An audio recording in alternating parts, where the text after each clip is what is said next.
Good morning and welcome everyone to this year's Digital Citizen Summit 2025. We're very happy to see.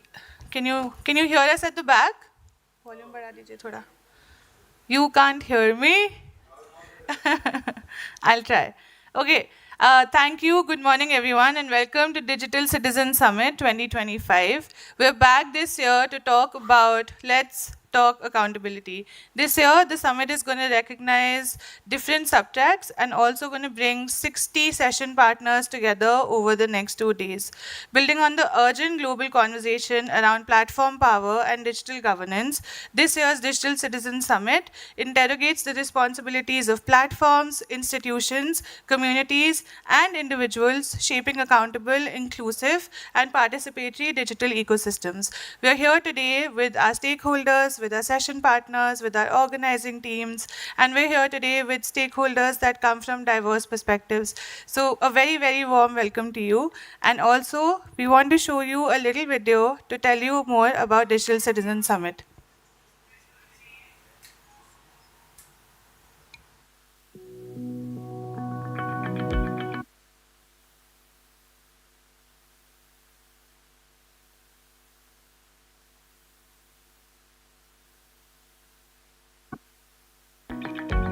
In a world where digital platforms rule our lives, the question is no longer if they shape us, but how accountable they are to us.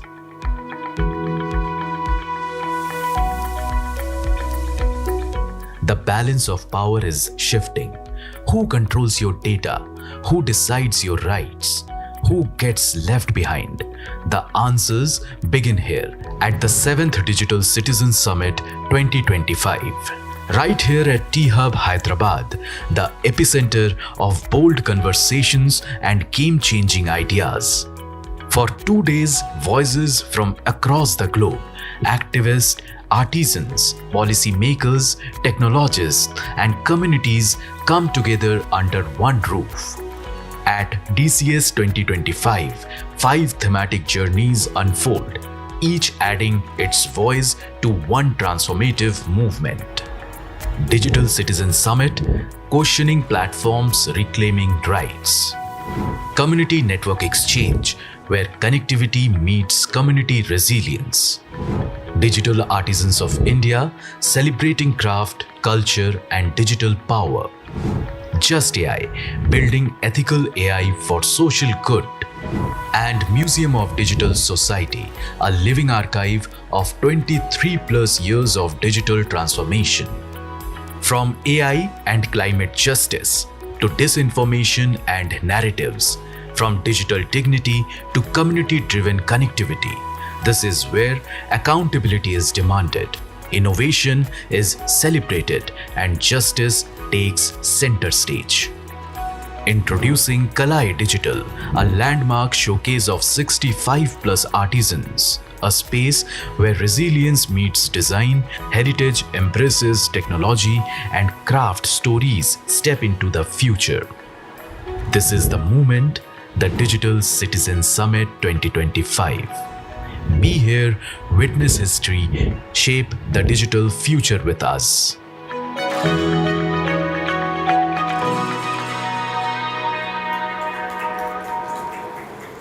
Thank you.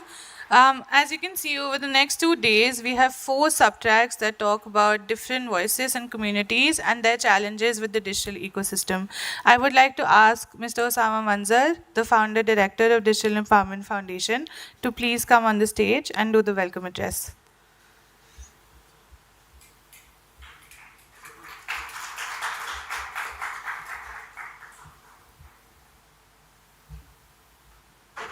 Akanksha asked me to do welcome address and showed the video also. So you all are welcome in a human voice and not only digital voice. I don't want to talk about the topic because the topic is going to be discussed in the next 2 days across various 80 sessions. But I want to highlight 3 things. One is to Telangana government, which has been constantly providing this space for open discussion. And that's very, very important.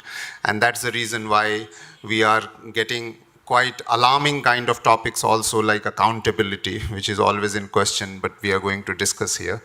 And the second is data, which is now people, and whose data are being collected, and we don't even know what you're going to do of those data.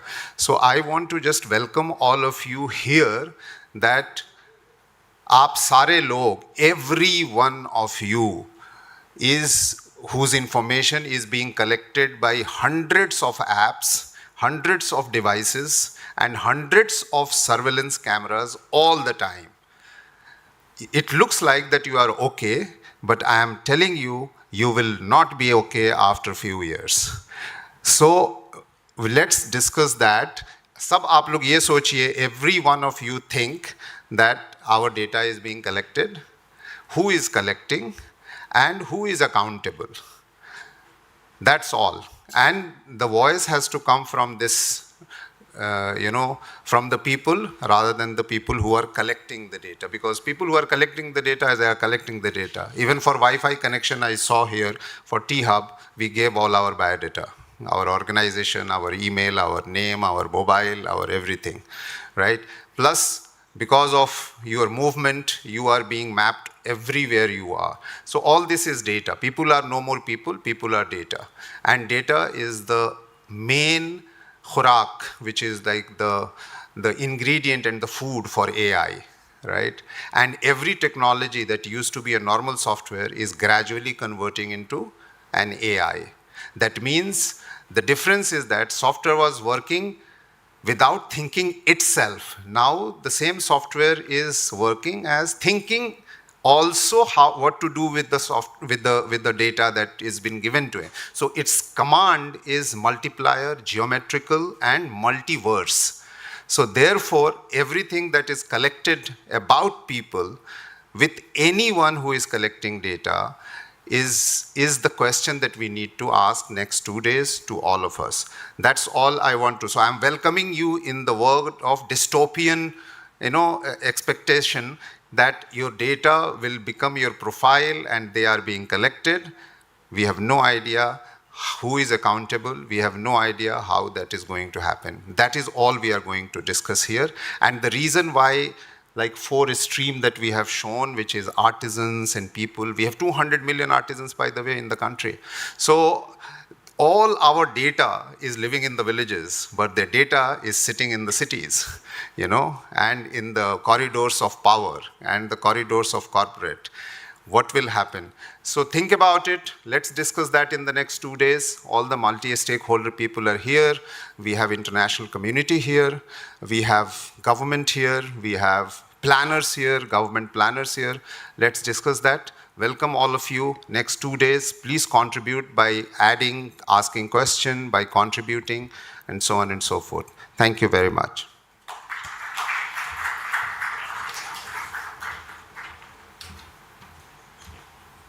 Thank you, Sama. The first track that we want to introduce to you for this year's summit is Community Network Exchange. Community Network Exchange over the next 2 days here will bring together 7 major country practitioners from the Asia Pacific to talk about how they're using digital technology to connect their communities. Can we please have the video for CNX?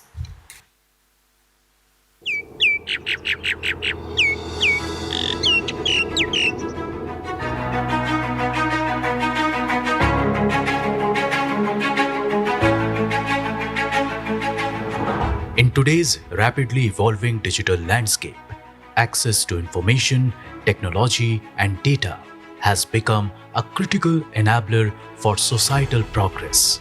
However, millions of people, especially in marginalized and underserved areas, continue to face barriers that prevent the world.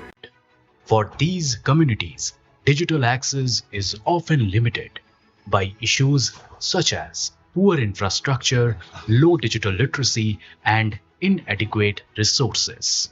As a result, they miss out on opportunities for education, healthcare, economic development, and civic participation.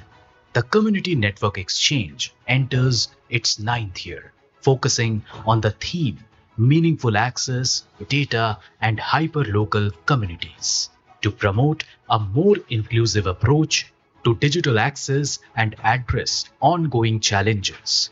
It calls for solutions that are not only about connecting people to the internet but also ensuring that communities have the tools, knowledge, and resources to use technology meaningfully. Through Community Network Exchange, we aim to empower communities to harness the power of data and digital tools to drive their own development and solve locally relevant challenges. By focusing on hyperlocal solutions, we can implement interventions that are responsive to the specific needs and contexts of each community.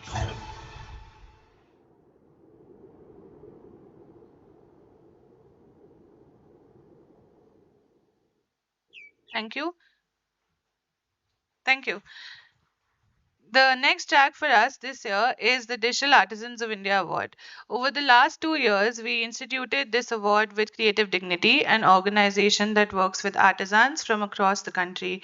Like Osama mentioned, there are 200 million artisans, and it is really crucial to connect them with digital and also enhance their capability to come together and be a part of the marketplace. So, Digital Artisans of India is a seminal award, it's the first of its kind in the country.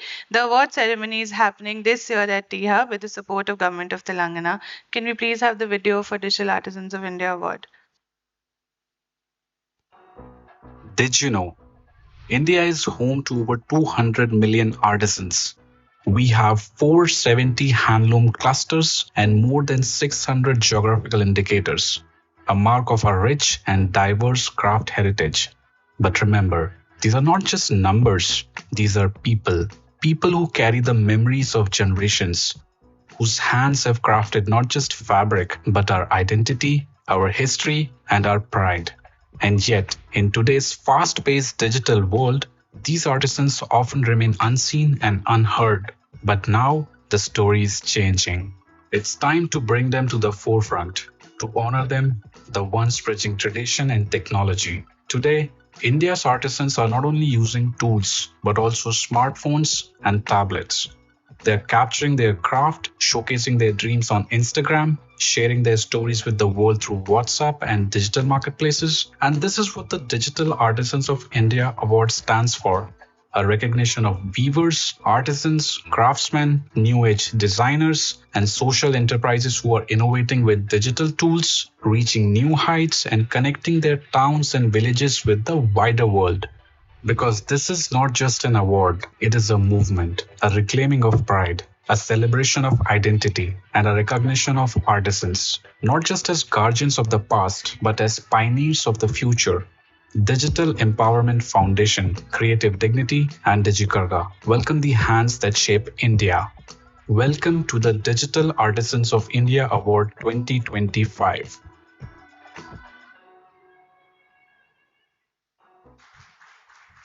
Thank you. Just to let you all know that we have 60 plus artisans in the building with their craft displayed on the ground floor over the next 2 days. Please do engage with them. And the award ceremony is going to happen here tomorrow. The last track for this year's Digital Citizen Summit is the Just AI Award, where we honor and recognize people who are using AI for social good. Can we please have the video for Just AI?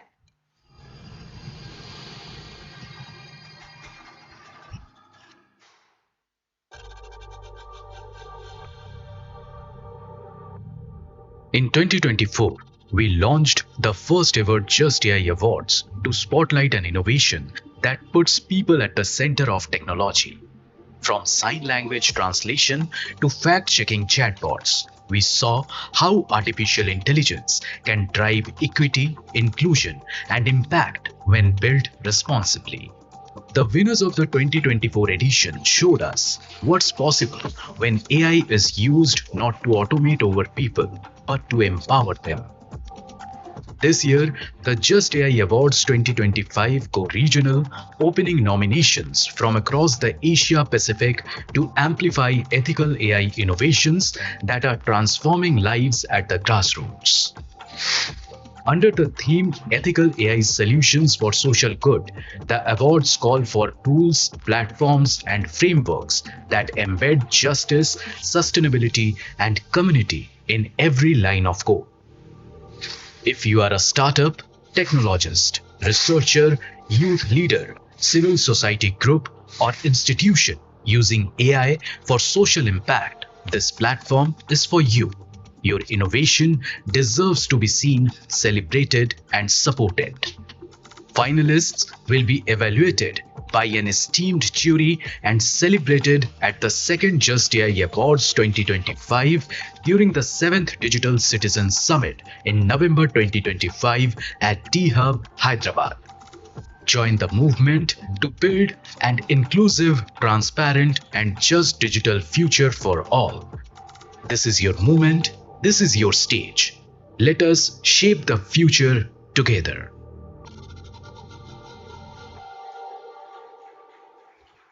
Thank you. So, without further ado, I would like to announce the inaugural plenary on digital citizenship and platform accountability. I'm going to announce the names of the speakers one by one. If we can please have you on the stage. Mr. Jayesh Ranjan, sir, we would like to start with a keynote address from you first.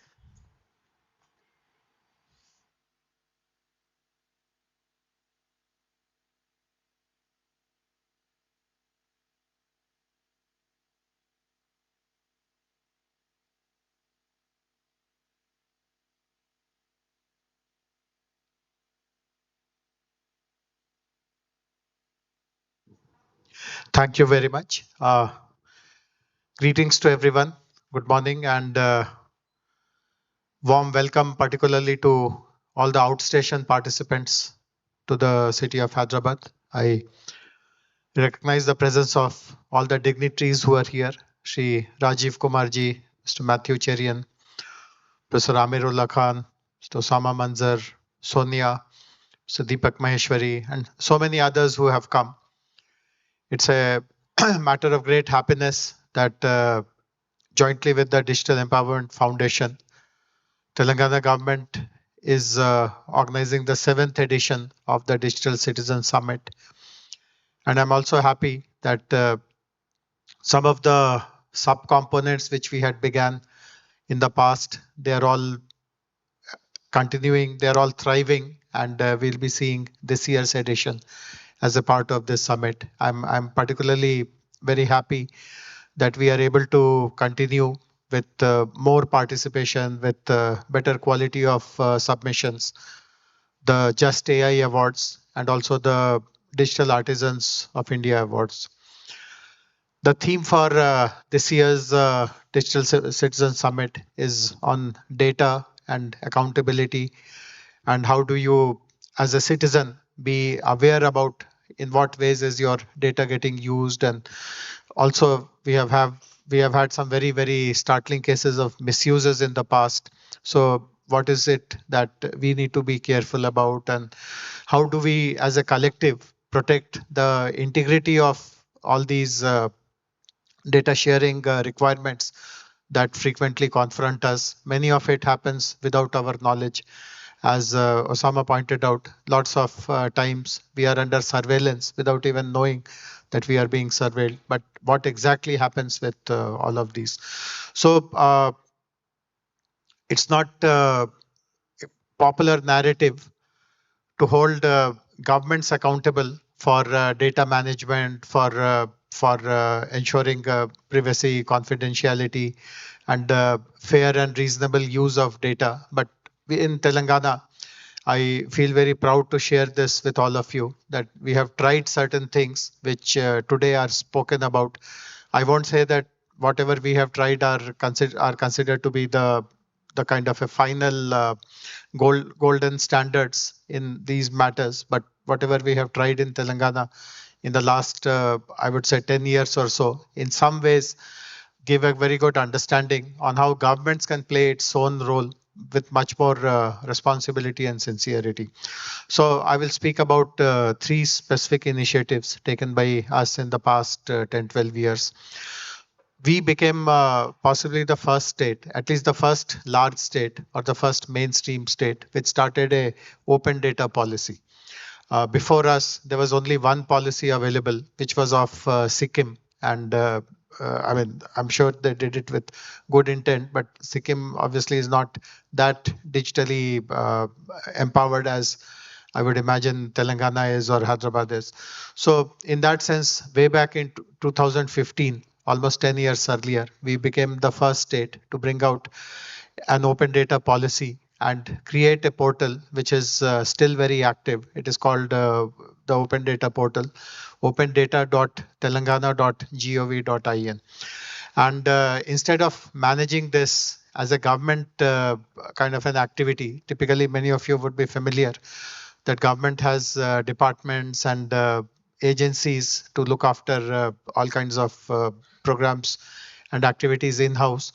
We decided to completely hand over the responsibility of this open data portal management to an agency which has a very strong reputation about data management, about facts checking, about facts verification.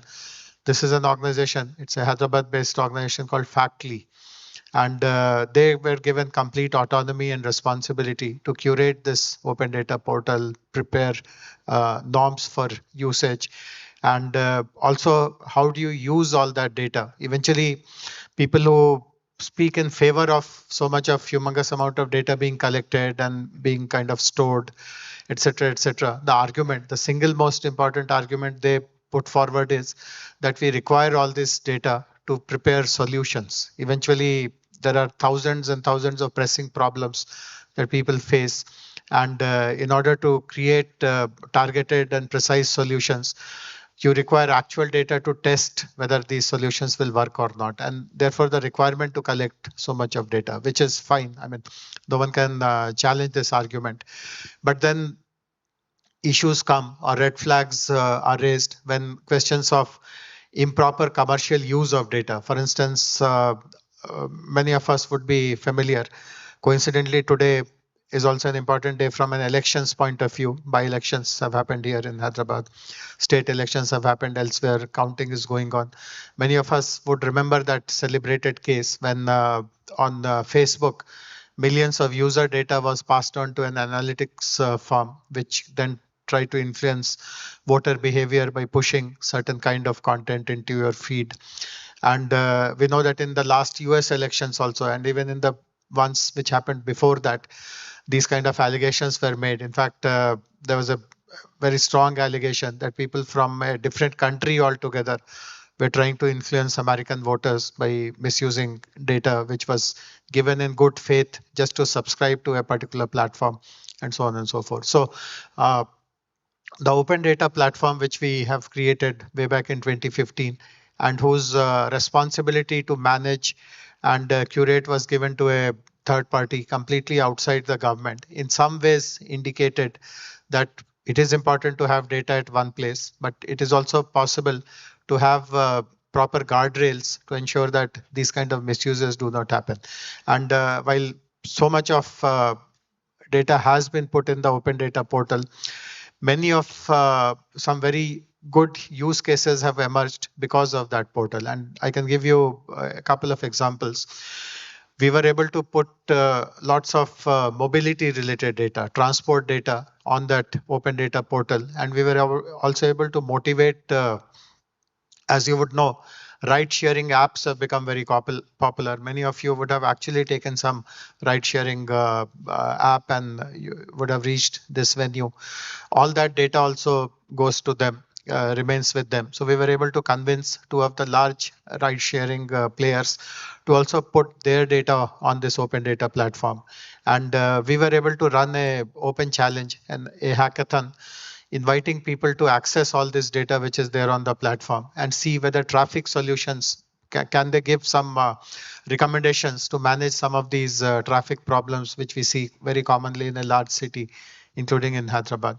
And some very useful solutions came. So for example, when you analyze ride sharing data, It's very intuitive now, but in those days when analysis was done, it was found that at certain points of the day, more ride sharing users are there in a particular locality, and that profile changes over a period of time.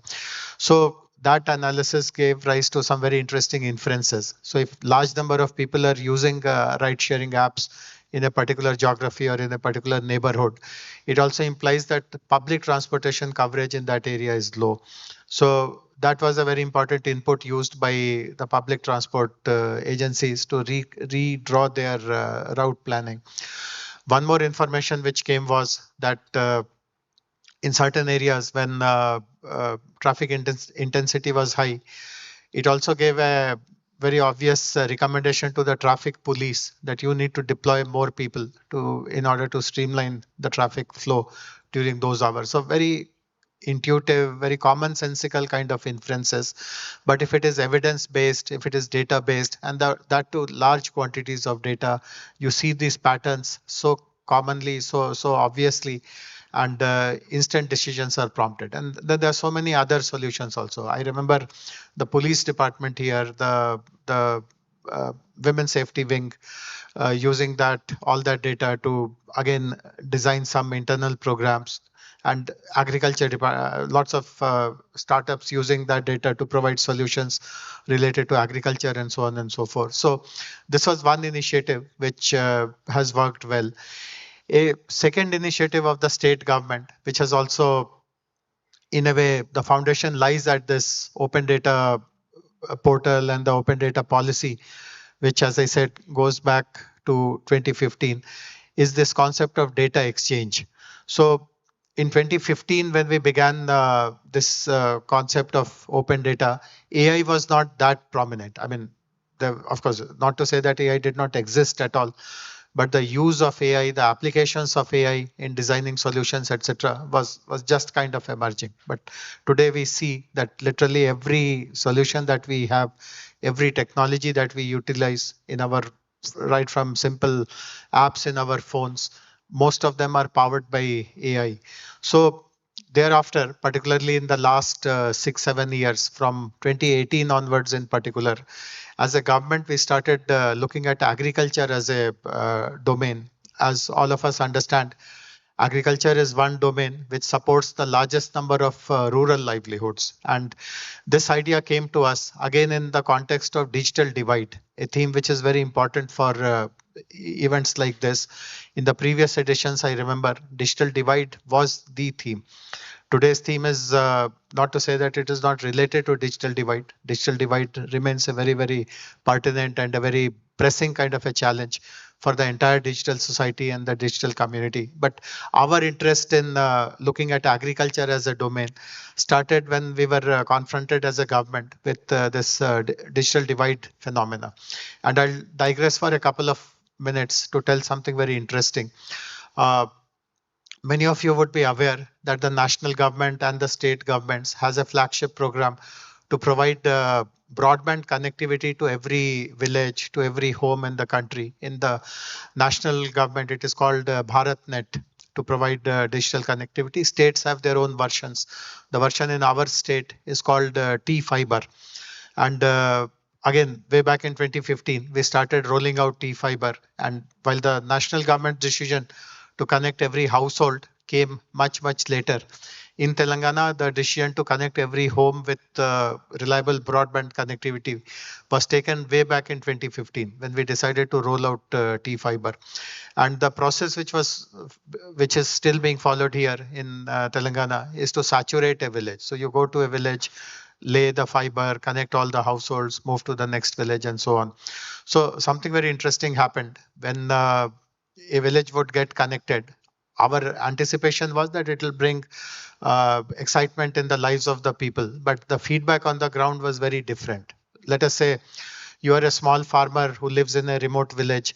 You went to sleep today, and when you wake up in the morning, your neighbor tells that, hey, there is broadband at our doorstep, we did not find people jumping with joy and running to the store to buy an iPhone or an iPad or whatever. People were totally indifferent about it. I mean, did not even make any register in their eyes, in their minds, what is it? What is the implication of broadband and all that? So this was in some sense a bit disappointing because we are spending so much of time and effort and money to bring broadband and nothing is being received with that kind of enthusiasm. So the message was very clear that unless you make it known to people that broadband can actually help you, it can solve some of the most pressing problems that you face in your life, this will be just seen as something which is being driven from the top and there'll be no relevance at the community level.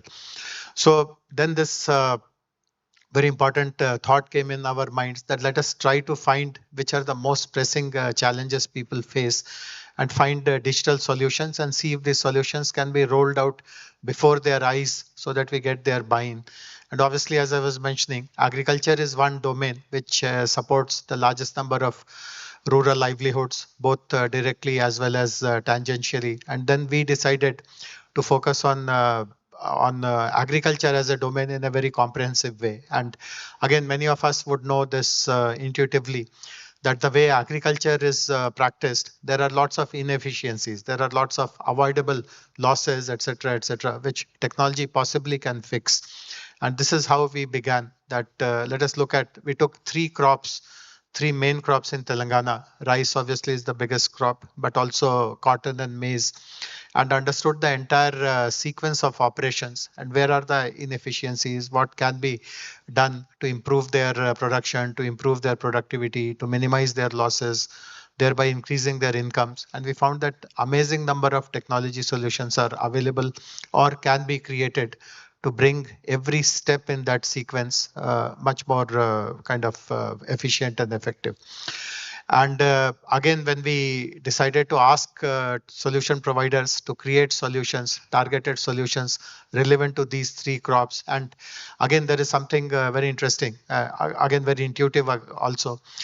We typically use the word farmers, etc., in a very homogeneous way, but the reality is that it is a very heterogeneous group, and the lives of these subgroups within the farmers is very, very different. So a large farmer possibly will not even think that these are challenges or problems, but a small farmer, a subsistence farmer, his world, his understanding of technology, the inefficiencies, the losses that he faces is hugely disproportionate as compared to a big farmer. So here we decided to target mostly the small and marginal farmers, and how do you introduce technologies for them?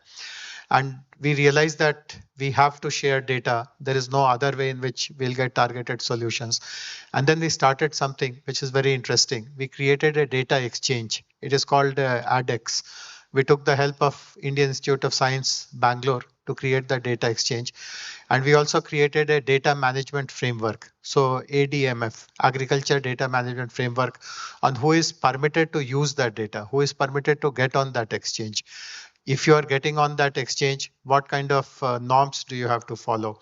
If you are making any commercial usage of that data, how do you ensure that the commercial gains are shared with the people whose data was secured in the very first place, and so on and so forth.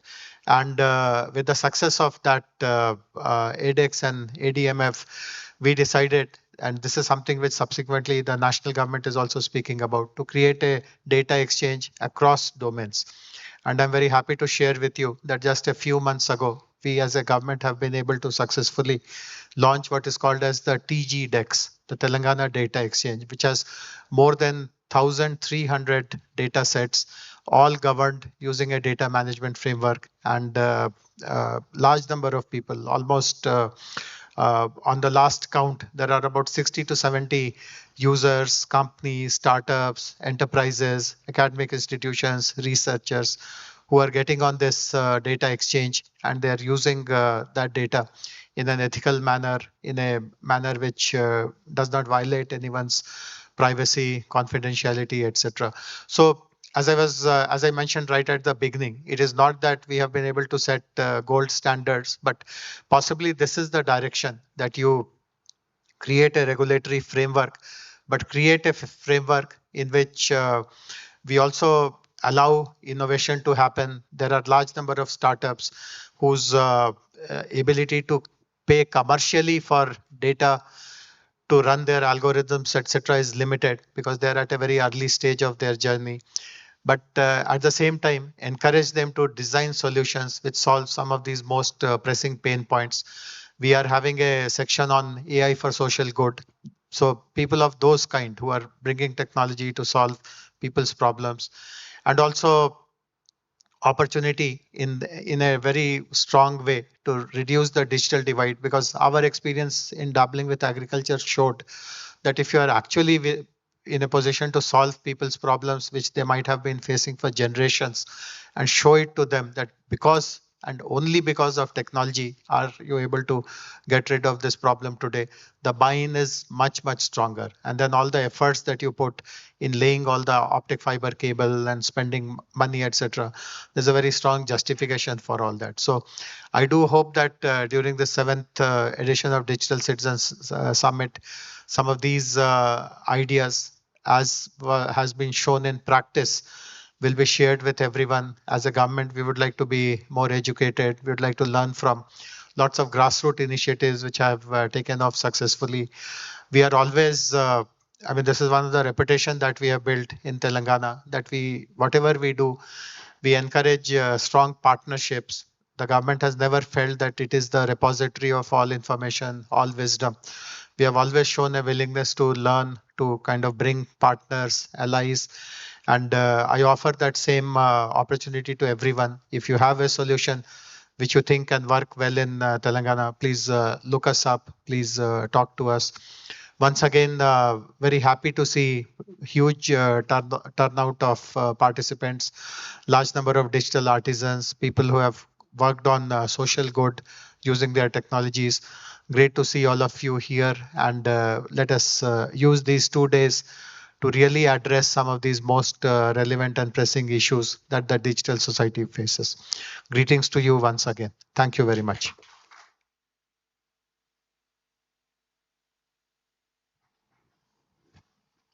Thank you, Jayesh sir. Can we start with the plenary with inviting the speakers on the stage, please? Mr. Osama Manzar, the moderator of the session.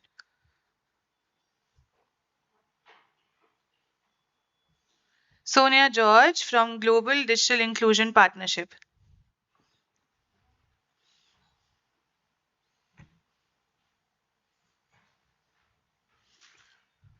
Can we have Rajiv Kumar sir on the stage, please? Vandana Vasudevan, the author of OTP, please.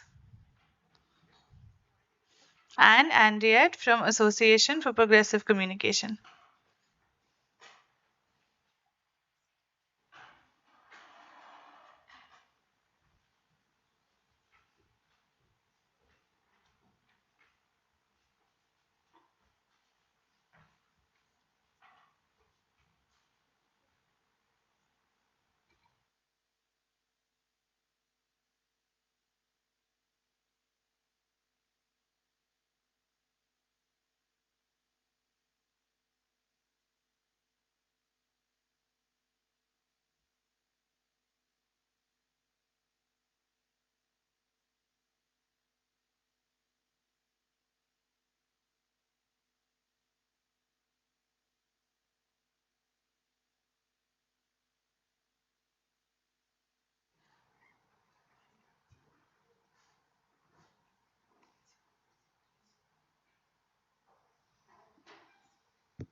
Okay, thank you very much. So I will not ask any of our panelists to introduce themselves because content is more important for than the people, right?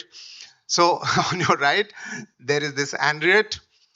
She has come from South Africa, and just to let you all know that she has been running APC for the last 17, 18 years. Now she has handed over to the team, and she has been on Internet Governance Forum MAG group. MAG is multi-stakeholder. What is it?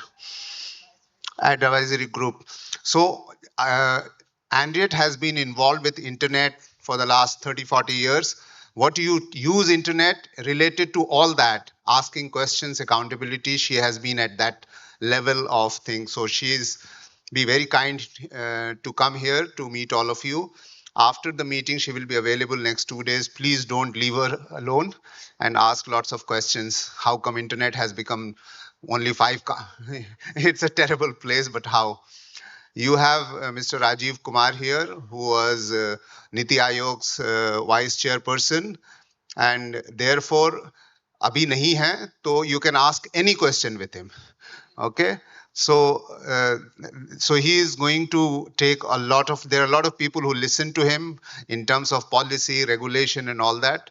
So he had been very kind enough to say. He said that I don't want to be on the panel because I am coming to learn, but we wanted to take advantage of his presence.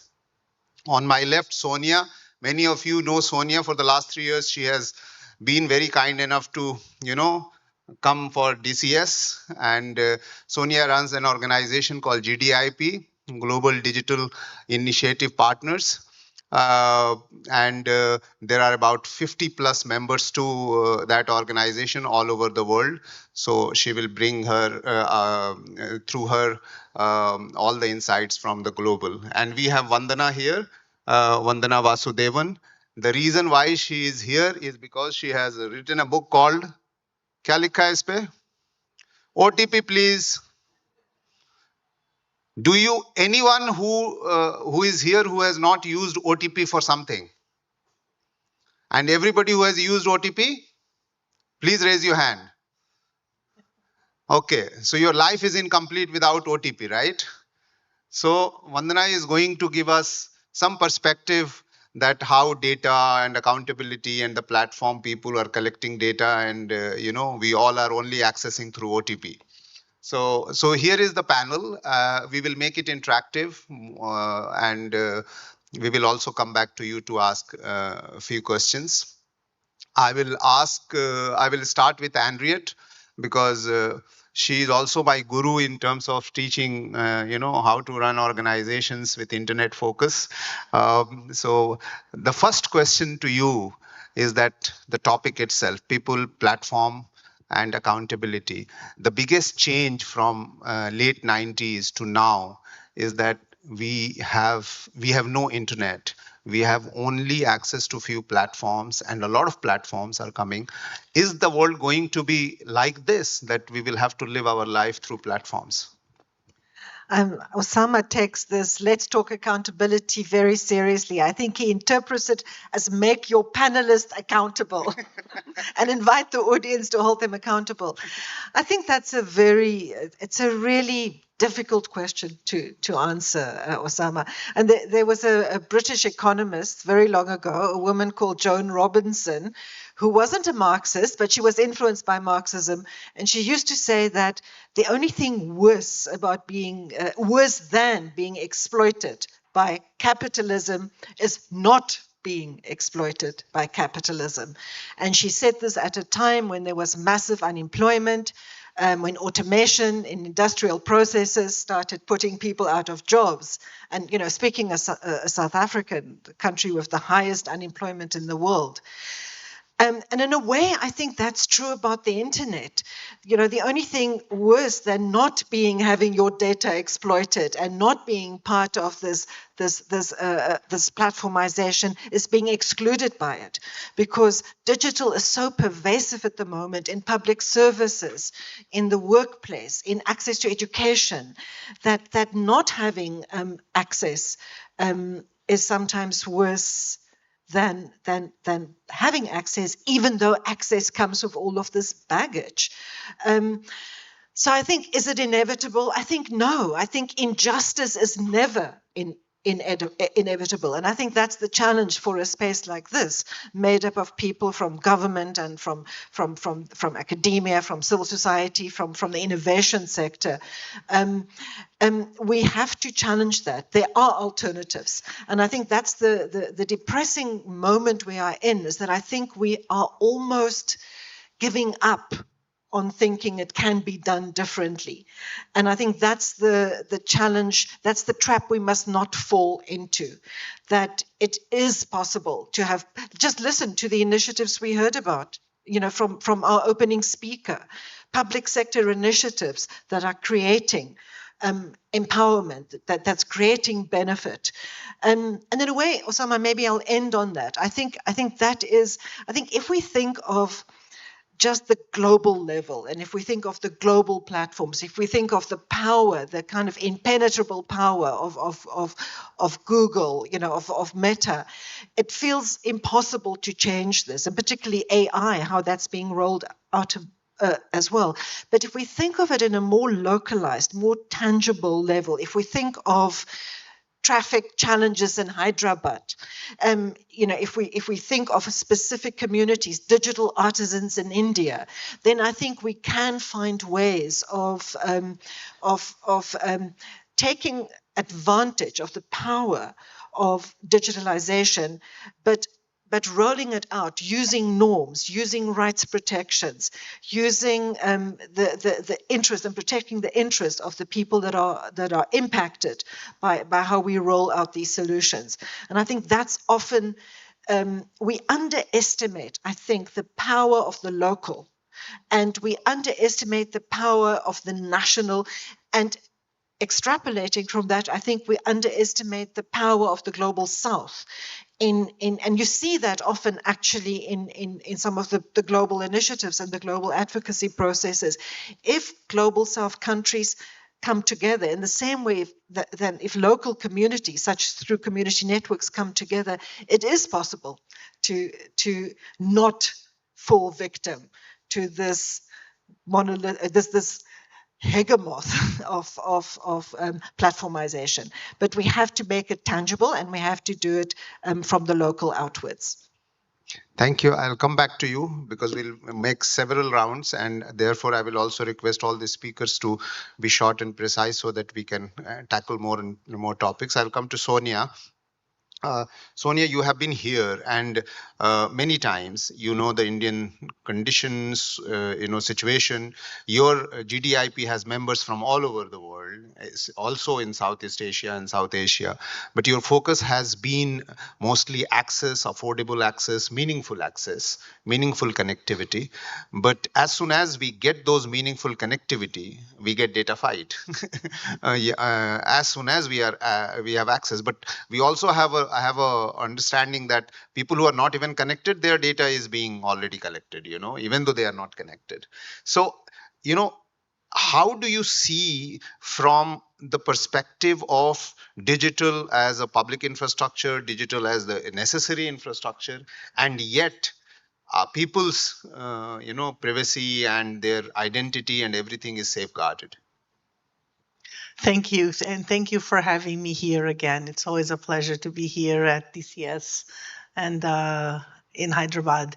So that's a great question, Osama. And I think, well, Andriat already mentioned quite a few important points here when it comes to these. But when it comes to access and meaningful access, as you were mentioning, you can't disassociate that with what we like to call a rights-based framework to thinking about digital inclusion.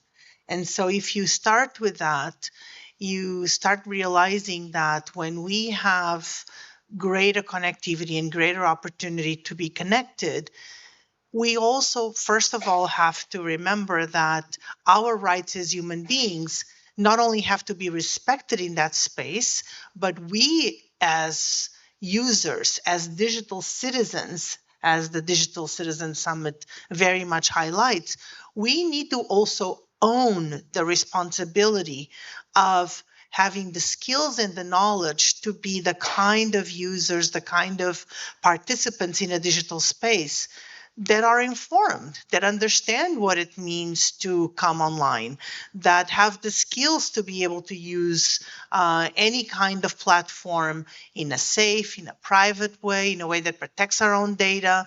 And so when you start thinking about that, and this is kind of a way of looking at meaningful access that it's a bit more holistic, it's not just thinking about the technology, the access, which we all want to be connected. And if we don't, we feel, and we are excluded indeed, as our colleague already said. But it also comes with a responsibility. So it's the duty and the responsibility at the same time that I think is also important to mention. And that means that governments, private sector, civil society, all of us here in this space have a responsibility to ensure that as we engage in digital spaces that are evolving and evolving in different ways, that we think about those duties and responsibilities at the same time, that we don't disassociate them from the experience of being a digital citizen. If we do that, then we give each of us individually and collectively agency to determine on how we engage with technology. How do we shape the kind of use that we want to have? And I think that's really, really critical, to this event and to a lot of the discussions that are happening. It starts with how we want to use, how do we want to be part of a digital society? And how do we want to shape it? How do you, each of you as individuals, as a community, as organizations, what is it that you want to see in this digital society? And what actions can you take to shape that society? So back to your question, when you think about meaningful access, I don't just think, or we don't think at GDIP and our partners, we're not just thinking about the infrastructure, we're not just thinking about affordable access, we are thinking about all of those issues. We're thinking about, the reliability, the quality of the connection, but we don't disassociate that with a social environment that is supportive, that is right respecting, that ensures that people have the right skills to use and to be in that environment in a way that is safe for them, but most importantly, that it gives them agency to decide the kind of use they want to have. So I hope that makes sense. We can come back to it again, but it's about understanding meaningful access from those perspectives, not just the infrastructure side, but also from the right side and the duty as we come into technology, what we as individuals have to be responsible for as well. Wonderful. Just for the, I have a very good example in India about meaningful access.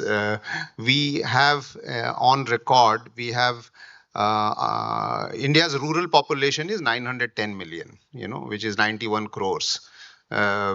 So out of that, there are 450 million people have smartphones. In rural India is inclusive, and 350 or something is in rural India. However, all the transaction that was recorded, that took place, online transaction, is 350 million for the whole country. But for rural India, it is 122 million.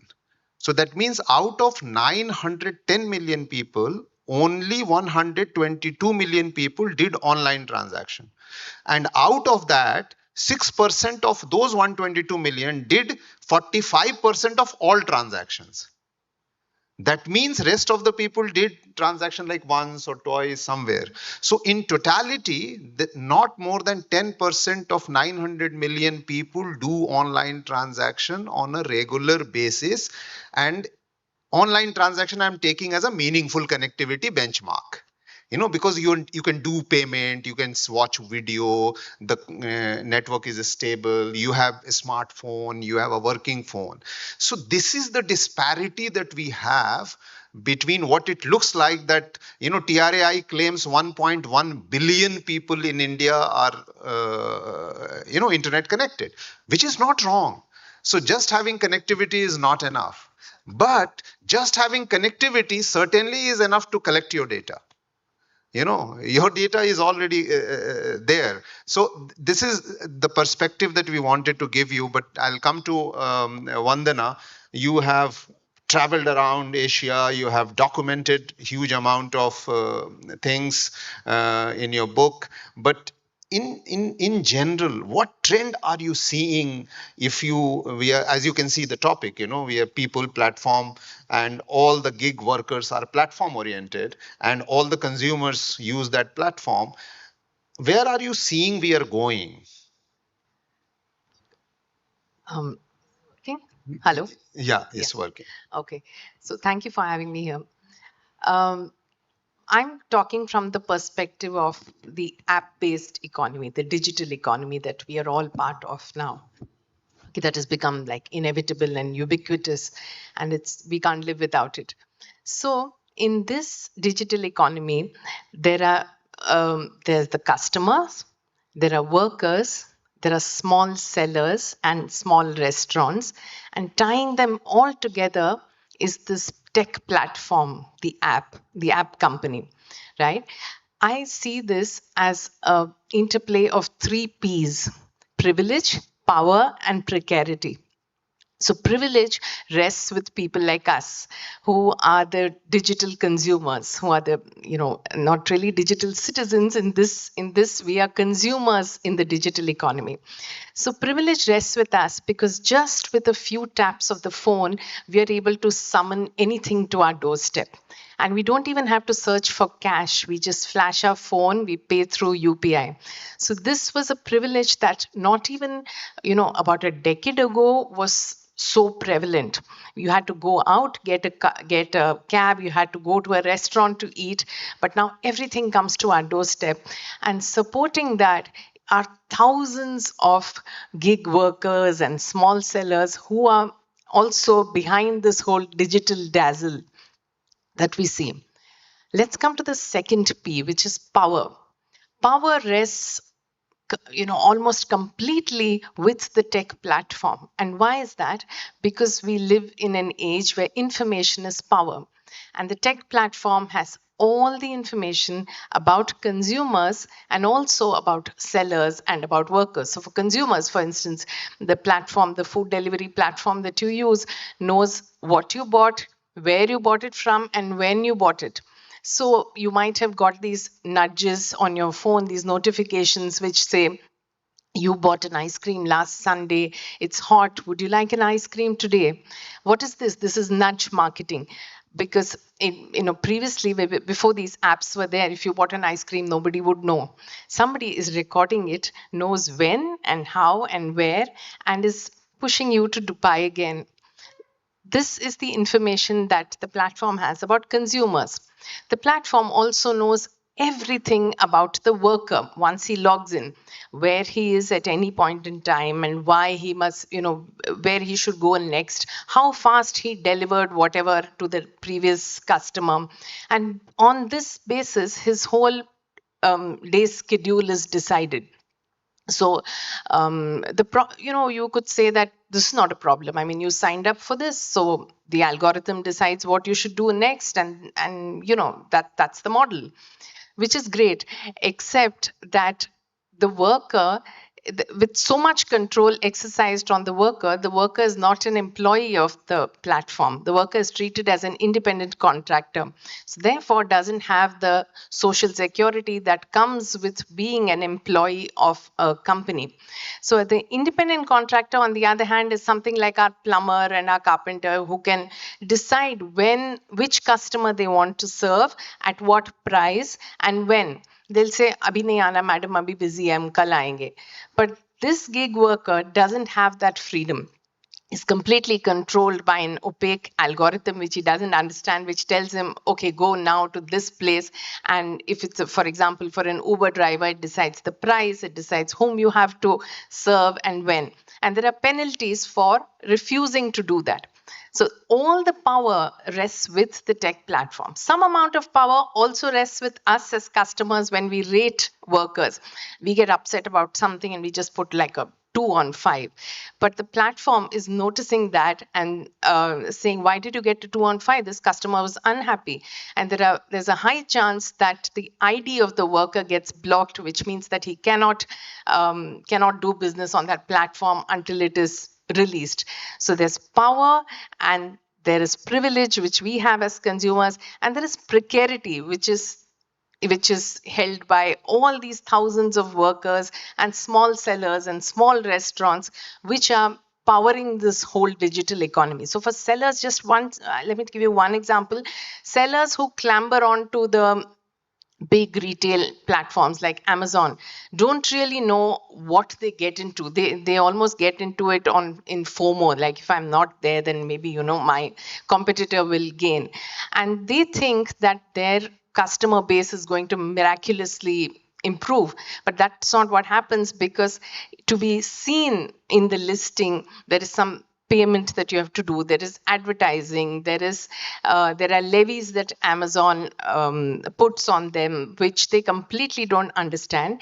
And when they do the math, some of the brave ones who have opted out of it have found that it doesn't really add up. Their customer base didn't really grow so much beyond, and they're totally controlled by the platform and its algorithm and its system of functioning, which they don't understand. So power, privilege, and precarity is what this is how I see the digital economy as. So that means people are at stake. I mean, because you said that the power is with the platform, Power is completely with completely at the platform, and there is hardly any transparency. There is hardly any Yeah. sharing of data. It's completely opaque, the algorithm. So the worker doesn't understand, why suddenly his ID got blocked. A lot of unilateral decisions are taken. And the small seller doesn't understand why, his, despite him listing on Amazon, why the business didn't grow. And so these things are opaque, and it's also completely, it's concentrated. The power and the knowledge and the information is concentrated with the platform, while the others are still trying to understand. Thank you. I'll come to you to give you, what is happening with platform is that all the platforms come to us from the perspective of servicing you, convenience, and that's our purpose. It's a very pious purpose. With all the corporate people come, hardly any common people come with platform.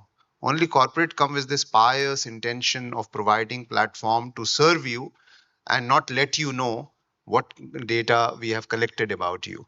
So this whole part, even government is now adopting platformization.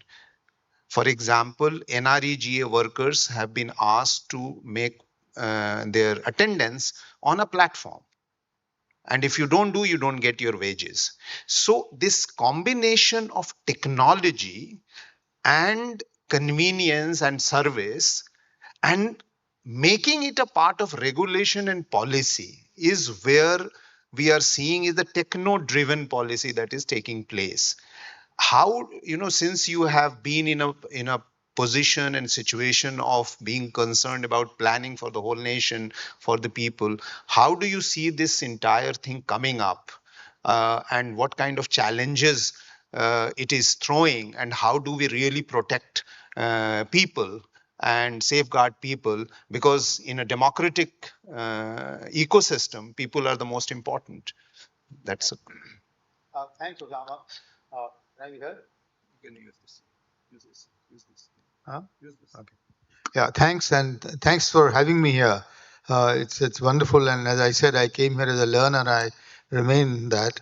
And the question that what I've just heard and what I've been thinking about is that for me the sort of biggest risk, if you like, is the complete depersonalization of a society, and which is what we are getting toward through this techno policy, which is that whether you're ordering things or the gig worker or the small restaurant owner or the trader, there is no connection at all now between the supplier and the demander, and the people who are consuming it. And the result is that and then for techno policy, etc., the same thing can be extended then to the people and the government.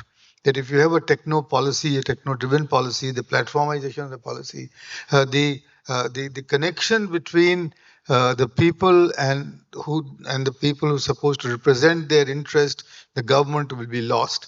And therefore, as a result, because of the lack of, I don't know what to call it, but increasing opacity, the accountability is going to go away. Now, for example, just to take a small example, is that when you order food on a platform, when you get that, you get it and you are just sort of a passive recipient. There's no such thing as giving a feedback to the person who is actually providing it. The best you can do is to provide the feedback to the platform, who may or may not provide this to the concerned person. So for me, the risk is that there will be a disconnect, a growing disconnect between the people who think they're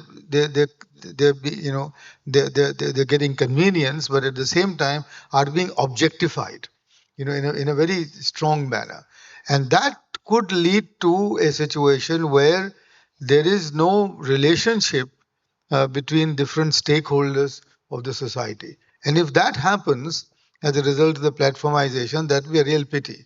Because the opposite can also be done through digitalization, which is that increasing connectivity among the people can be used to create a much greater interaction between people who can then have their own agency and interact with each other. But the platform intervenes to prevent that. And how do we change that? How do we I think the only way would be to break the monopoly of the platforms in some sections, some areas. How do we achieve that? Again, is I'm not clear in my mind as to how you'll do that. But again, I think your effort at hyper local thing, maybe at that level, people can use digitization for better and more enriched information exchange amongst each other, rather than being mediated through certain agencies, through certain instruments or intermediaries who can control and sort of transform that information in the way that suits them and not the people who are sort of actually providing the data. The last thing is that this increasing amount of data collection about our own lives, etc., could mean that you could be, in some sense, the a very sort of how do a sort of mechanical extension of some opaque body sitting there, because they would all this data collection, what I'm saying is that at the end of the day, you could actually lose your own choice, because you will be so persuaded by all the people that in all the agencies that have got there, whether it's the government or the corporates, etc., that your independence, your autonomy, your behavior as an individual could actually become a thing of the past, because you could just be a sort of driven, as it were, by people whom you don't know. Let me end here. So I was talking to since we work with a lot of artisans and weavers and people in the villages, which traditional wisdom, although they are called laborers, but with traditional wisdom. And we were talking to some people that why don't you go on Instagram and all that, and they said no, I don't want to go to Instagram because I will, if I put all my designs, I mean everything will be stolen, and they will claim it's theirs and all that. So people are also extremely fearful, who have a little understanding that if it goes to people's public space, I have no mechanism, there's nothing in my hand then after that. It's something like usually when you go to a local shop, you are selling something, something control is there, something is there with the people, or even micro entrepreneurs or nano entrepreneurs. This whole platformization, the social media platformization, the job platformization, the service platformization, even the marriage platformization, and so on and so forth. In Absolutely, there is a huge amount of things going on.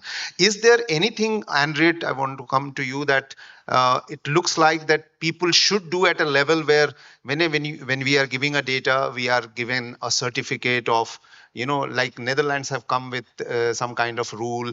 I think some other countries have some kind of rule where they are saying is that all the artists are requested not to share their data, because there is no guarantee after sharing, and we will give you a different kind of. So there is around this AI, because AI is actually multiplying the generation of the data collected. What do you see is that we can go, I mean, from civil society perspective, is to safeguard this one? Um, it's and I think that, look, there's never just one solution to any big problem. And I think, and sometimes problems have residue as well. You know, we know that in the workplace, in the sort of pre-digital industrialization phase, having unions helped protect workers and helped to hold employers accountable. That's very hard in the gig economy because workers are anonymized. And as Vandana says, the platforms are all powerful. It doesn't mean we cannot start, we cannot try. We heard yesterday at the pre-event here in Hyderabad about how gig workers in India in several states now have some kind of organization and social protections. That is a start. And I think the challenge, because the digital economy is so globalized, we have to have the inside out, local out. We have to have localization, but we also have to have challenges to the concentration of power at a local level, at a state level, at a country level. And we need government to be part of that. We need regulatory solutions to be part of that. At a global level, we also need regulatory solutions. And I think, you know, Sonia, you talked about a rights-based approach and about individual user responsibility and individual practitioner accountability. I think that's very important. But we have to also challenge the power where it's concentrated. And I think Vandana's analysis, you know, of the power, the precarity, and I think that is so true. I think your analysis is absolutely valid and legitimate. And I think that is why when we are engaged in global human rights processes, global digital policy processes, we have to challenge this notion, because I think there's a myth underpinning all of this. There's the myth of the open, interconnected internet. As being one that also comes with open markets, with no barriers for global investors and global companies. We just have to not buy that Kool-Aid, as they say in the US, because it's not inevitable. Of course, we know that open markets create incentives and create opportunity, but for whom? And I think accountability, I think when you're looking at digitalization and platforms, you cannot just rely on individual awareness raising, the initiatives you're talking about in the Netherlands, for example. That's very important. Making individual artisans more aware of the risks that they take. But you also have to challenge it at the top, where the power is concentrated, by holding those companies accountable, by introducing laws and regulations and checks and balances. The European Union is doing that with their legislation, the Digital Services and Digital Market Regulation. Very difficult. They've got the capacity to try and ensure compliance from the US-based platforms. But there's a lot we can do at a local level. For example, a simple thing that many countries are still not doing. Countries that have sales tax, countries in the global majority, they're not making those global platforms collect and pay sales tax. You know, there are tools in our existing regulatory, public interest-oriented tool basket that we're not yet using effectively or extensively enough to try and get more accountability from these platforms. So I think there's got to be carrots and there's got to be sticks. I think we don't have enough of the stick when it comes to dealing with the platforms. It's not going to transform the entire platform economy, but we can begin to challenge power concentration and introduce more justice. And every little bit of increment in justice will begin to have a ripple effect. But it needs, I think, and this is very important, I think it needs governmental participation, it needs national, global, and regional engagement from governments and regulators. And as civil society and practitioners, we have to be part of that. And where there are business actors and entrepreneurs that are willing to take the public interest seriously and commit to it, we also have to get them on our side. But it's a fight, it's a struggle. Yeah, unfortunately, India has a paradoxical situation. We have as much connected people as we have unconnected people. We have as many people who are dependent on connectivity as many people are not having, and that is where it becomes very difficult to figure out that what kind of regulation we adopt, what kind of systems we adopt, and all that. We are still at a very beginning of the consumer of digital services or digital platform, in the very much in the beginning. It's true, but you've got Yeah. to be a citizen first before Yes, you are a digital exactly. citizen. But And we I are think being consumer first. We behave as consumer first. That's also very, very important. So the rest of the three of you, I would like you to say your last few words on this topic, is that so that which can become a lesson that we can follow. Yeah, no, thank you. I think, going back to the points that we were making earlier and what we just heard from Henriette, what makes me think about it, something that we've been working on, which is, first of all, always reminding ourselves that as the digital space is evolving and our demands for it, and we need to demand, I think one of the things that is interesting about talking about power is not just challenging the power, but also understand what power we have as individual citizens, not just because of the rights that we hold and that we want to keep on holding, but how we can exercise that power through our agency, through our participation, our involvement. And, civil society has always had a very important role, right, to represent the voice of those that cannot individually, right, be represented. So it's challenging the power, but also own the power and remember that we can shape how things can be implemented in our societies. And why am I saying these? I hope I'm making myself clear.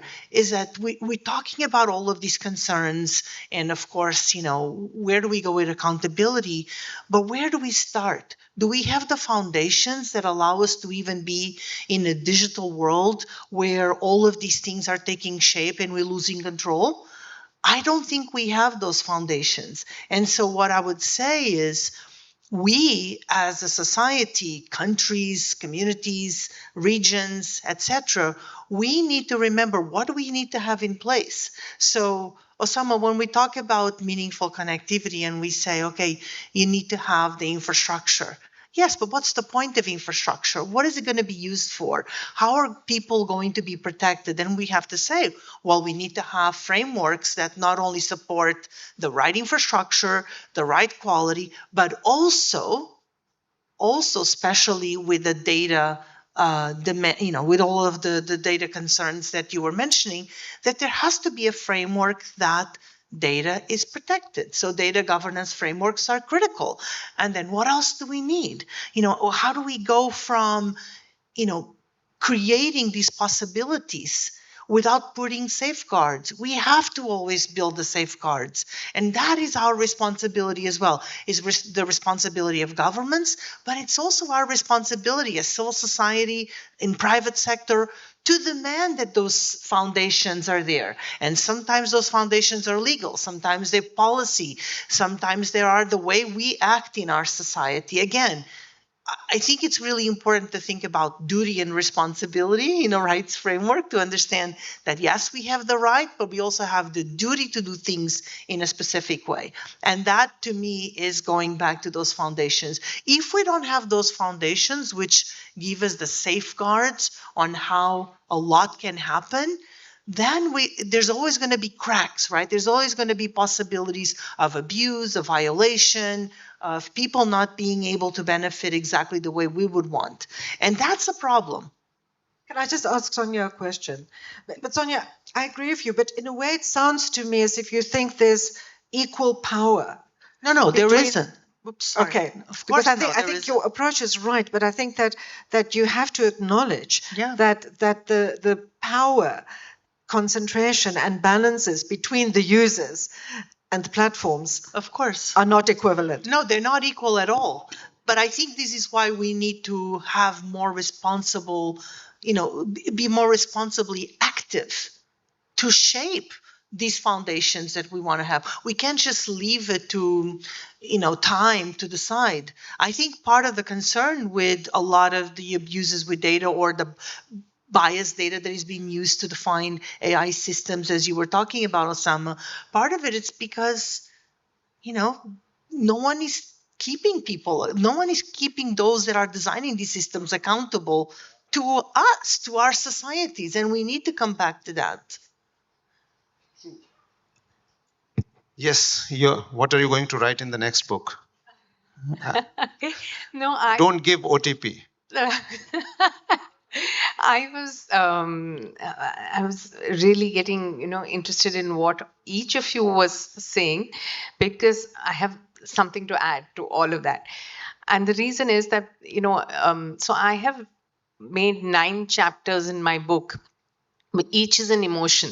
So there's pleasure, guilt, oppression, freedom, anxiety, anger, courage, isolation. So some reviewer called it the navarasas of the digital economy.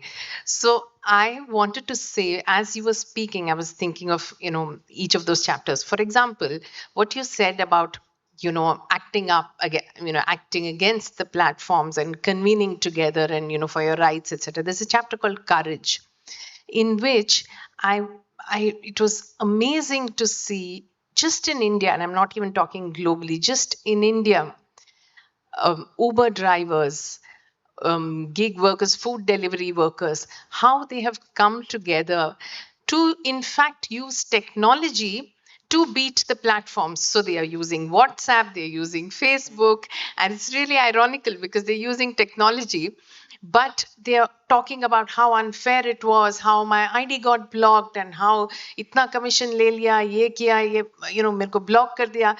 And it's like a space that is very, very angry and energetic and courageous. So they're doing a lot of things which to sort of get their voice heard with the platform. So that was courage. Then I really, what you said, Rajiv ji, really resonated with me, because in this chapter called Isolation, for example, there are examples about how, as a society, we are getting disconnected from shops, our neighborhood shops. Our neighborhood shops are not just places to buy, they are also community hubs. They're places where you meet a neighbor, you talk to that guy, you talk to the vegetable vendor, say kya ho raha hai idhar udhar, something, he'll tell you about what's going on in the neighborhood. There's a connection. Now, when you order something on your app through Blinkit, somebody just comes, puts something at your door and runs away. He is running away because he has a next delivery to do. He has pressure, but you have no connection with him. You don't know his name. He doesn't know you. Life just goes on, with disconnected like that. And that idea of isolation, I think we must recognize what we are doing as society. So it's a responsibility we all have. And the funny part is, there's so much we're talking about depression and loneliness. There is depression and loneliness on one hand, and on the other hand, we're not going out and connecting with our own neighborhood. So this is something worth reflecting as a society. Yeah. Just add, Yes, that's Rama, your which is that, last word. there is the societal breakdown could happen as a result of this, and I'm scared of that. But two, as a government thing, one, what you mentioned is that it is also important because of what Anna had said is you got to prevent exclusion. So the governments have to act to remove the digital divide. For whatever reason that it exists, in terms of the rural population or those who are connected not to. That's the first part of it.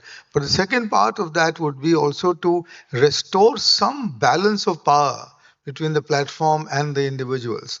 And how would you do that? And I think it requires deeper investigation as to what is it that this power, how do they accumulate this power, how do they wield this power, and how are the sort of those who are affected, how can they come together, or can something be done so that this sort of unequal relationship is sort of is just changed. And then the last one is that the governments, I think now, and they tried it, for example, with ONDC, to break the monopoly of externalities that they had, but it's not gone as well as we thought. But can regulation be brought that the data that is collected without the knowledge of the people who it's collected is actually given back to the people to check whether they want this data to be used. Can that mechanism? So as a regulator, I think the government has some very it's a lot of action to be done on their hands as we go forward in the digitization of the society. Yeah. Yeah, thank you very much. I think, at some point of time, at the moment we are seeing two level. One is that the power which is collecting all the data and they have all the power.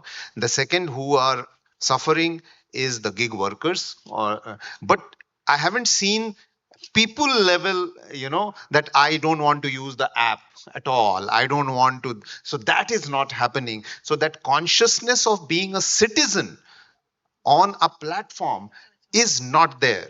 We still are a consumer of a platform, not a citizen-centric consumer on a platform. You are itching to say something? I'm just itching to say something, yes, because I think you're absolutely right, but I don't think that us stopping to be consumers of apps Yeah. is the answer. Supermarkets disconnected us from farmers. No. That's part of economic change. Does that mean farmers don't have rights? That there shouldn't be protections for farmers being paid fairly for their produce? Does that mean that supermarkets shouldn't engage in price fixing? No. I think we will always have economic change and technological change will drive that. Justice is not, well, I should say injustice is not inevitable. I think by us not using apps, maybe we'll make some kind of impact. That does not change the fact that the producers of those apps, that those platforms should be held accountable. So accountability, I think, is the answer.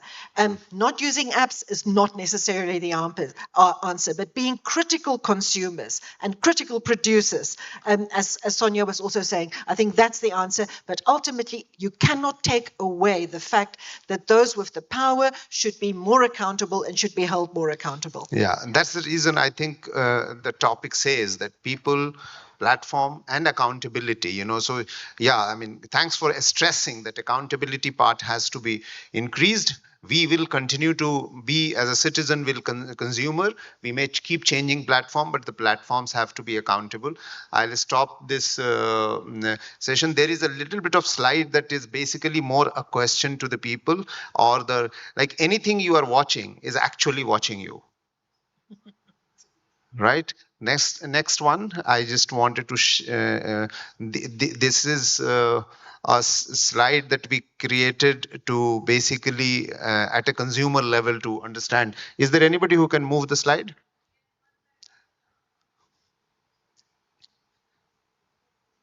That's a nice slide.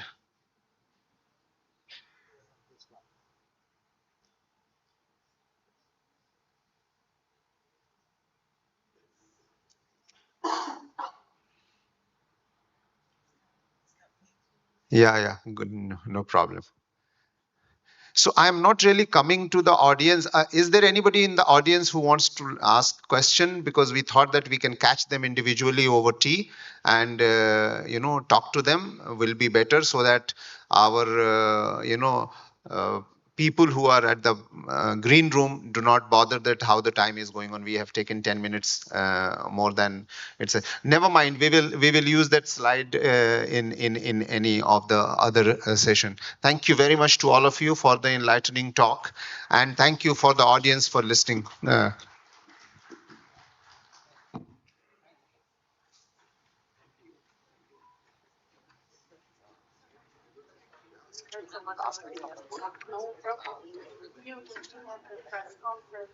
Hello? Okay.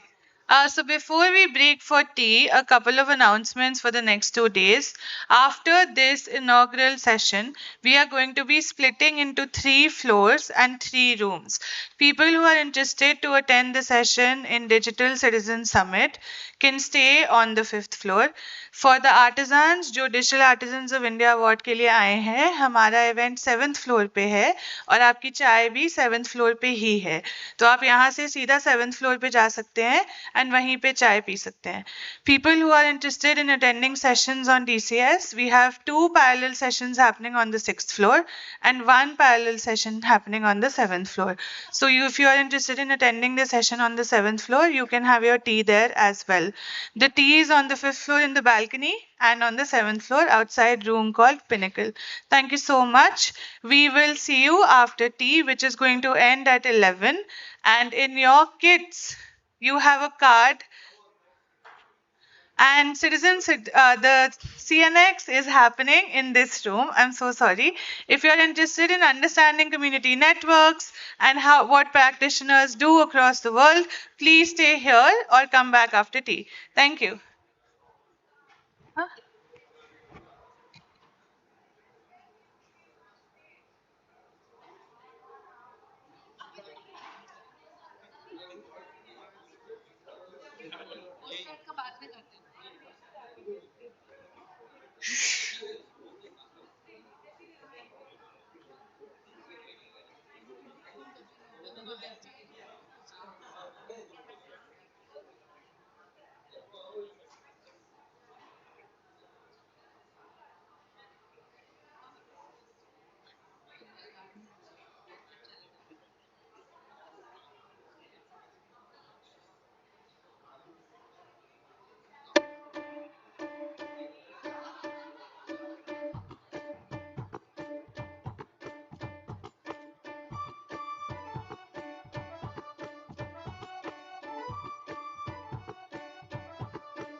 Digital digital हाँ हाँ digital digital digital digital हो digital digital अपने देश को कर रहे हैं हम डिजिटल डिजिटल हाँ हाँ डिजिटल डिजिटल हर नागरिक को बना रहे हैं हम सशक्त अरे हम डिजिटल डिजिटल डिजिटल हो डिजिटल डिजिटल हर घर का हर व्यक्ति हो चाहे दिव्यांग जनों को हर घर का हर व्यक्ति हो चाहे दिव्यांग जनों को नेटवर्क से जोड़ ज्ञान का नेशन हम है digital empowerment foundation digital digital हो डिजिटल डिजिटल डिजिटल डिजिटल हाँ हाँ digital digital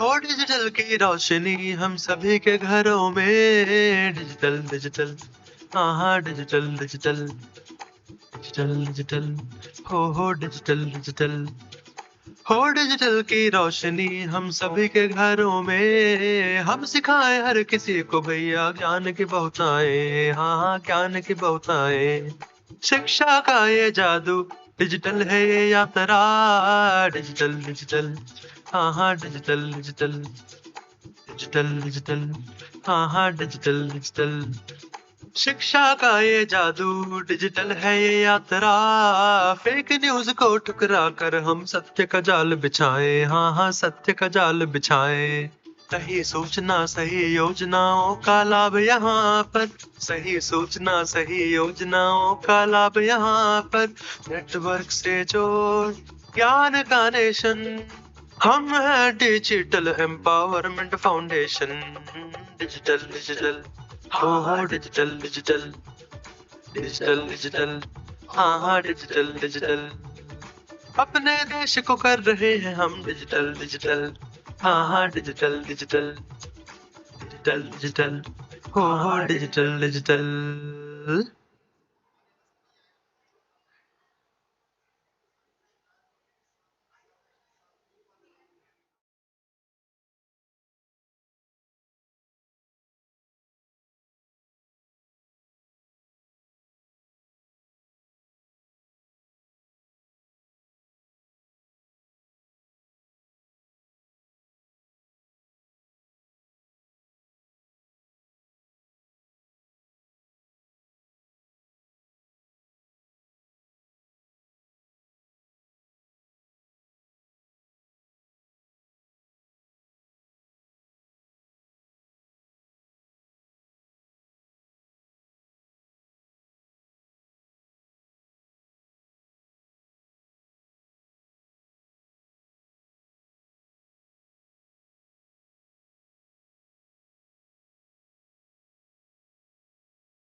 Good morning and a warm on behalf of the Digital Empowerment Foundation and all our partners, we are delighted to welcome you to the CNX Asia Pacific 2025, this Community Network Exchange Asia Pacific. This year's theme, Meaningful Access, Data and Local Communities, bring together the community leaders, technologists, policymakers, researchers, and digital practitioners from across India and South Asia Pacific regions. Over the next 2 days, we will explore how community networks, inclusive technologies, and people centered data's ecosystem can transform the digital future for everyone. CNX has always been a platform where grassroots experience meet policy conversations, where innovations meets lived realities, and where community leads the dialogues on access, equity, and empowerment. We are excited to host sessions that highlight regulatory challenges, gender access gaps, AI and platformization, hyperlocal network models, and inspiring stories from community innovators. Thank you for all joining us and contributing your knowledge, experience, and energy to this collective space. With that, let us begin with our first session of the day.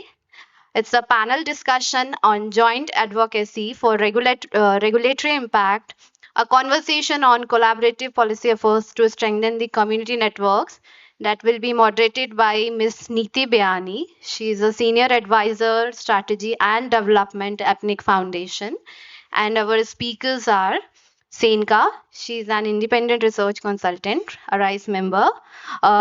Miss Andriette, she's a senior advisor from Association for Progressive Communications. Our third speaker is Miss Sonia George. She is the executive director from Global Digital Inclusion Partnership. Mics are over to you.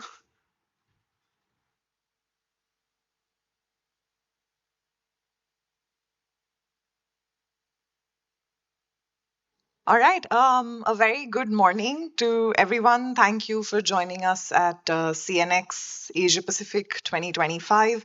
I think I must start by congratulating the Digital Empowerment Foundation for putting together this very vibrant, community-oriented 2 days together, where we're going to not only discuss questions like connectivity and access, but what it truly means to be connected, to be a digital citizen in this day and age, to talk rights, responsibilities, ethics, governance, critical questions that face all of us today, and indeed agency, right? As an individual who is online today, what it really means to have agency in deciding what happens with our connectivity, how meaningful our access is, what happens to our data, what sort of rights we have, what sort of models of governance we're faced with. So without further ado, let me welcome you to our panel, which we've put together to talk about joint advocacy for community networks. And what we're going to be doing today is stepping outside of Asia Pacific and looking at models and successful instances of joint advocacy from across the world that organizations and coalitions that have, so rigorously carried out over the years, and revisit then how we can really together advocate for community networks to make sure that they have the space and the resources and the support to operate sustainably and meaningfully. I'm joined together by a very, very capable panel today. Let me please take a moment to introduce everyone. At the outset, also, please let me say my name is Neeti. I work with the APNIC Foundation. We are headquartered in Brisbane, Australia, and we serve 56 economies across the Asia Pacific, and we work on internet and digital development issues. So I will maybe start from my absolute left. Joining me today is Sonia George from the Global Digital Inclusion Partnership. She is the founder and executive director of GDIP, and she has successfully led global coalitions to reduce the cost of connectivity and make universal, meaningful connectivity a reality for everyone in the global majority.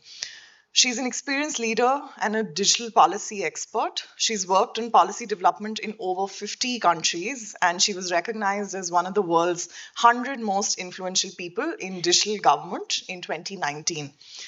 Sonia serves on various boards, and she holds a master's in public policy and degrees in economics and business finance. Next to Sonia is Andriette Esterhausen. Both of them were on the opening this morning, but let me please take a minute to also introduce Andriette to you.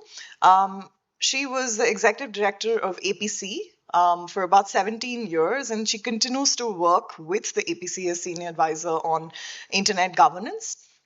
Between 2019 and 2021, she was also on the UN IGF's MAG, and she was inducted into the Internet Hall of Fame as a global connector in 2013 for her work focusing on internet connectivity in Africa, and received the EFF's Pioneer Award in 2015 for defending and promoting human rights online. And last but not the least, I am joined by Senka Hajik, who is a telecommunications engineer and digital development expert with over 10 years of experience advancing inclusive digital infrastructure, connectivity policy, and public interest technology. She's affiliated with leading digital policy think tanks, including Research ICT Africa and FGV Center for Technology and Society, and consults with various nonprofits, UN agencies, and organizations and humanitarian sectors on digital inclusion and equity. She is also coordinating the Dynamic Coalition of Community Connectivity at the UNIGF. So thank you for joining all of us today. I will maybe start by talking a little bit about how community networks have been so far operating in a regulatory gray zone. And as complementary access solutions, they're not recognized by the mainstream industry. So they face significant challenges, persistent challenges with not just recognition and space, but also funding and sustainability, gaps and challenges with innovation, security when it comes to connecting more and more communities, especially if they are marginalized and vulnerable. So maybe I'll start with Sonia. Sonia, on this issue, could you maybe come in and briefly, define for the room how you see meaningful connectivity and why this is so crucial for regulatory advocacy? Thank you. Thank you also for having me on the panel. So what's meaningful connectivity and meaningful access, as Osama has been mentioning? First thing I want to share with all of you is when you think about definitions or concepts, never think of them as set in stone, right? Concepts evolve and evolve because of us, right? We change, we have different ways that we act as humans in different parts of the world. And so this concept is a reflection of how we not only use and engage technology, how we use, but how we in different parts of the world interact with technology.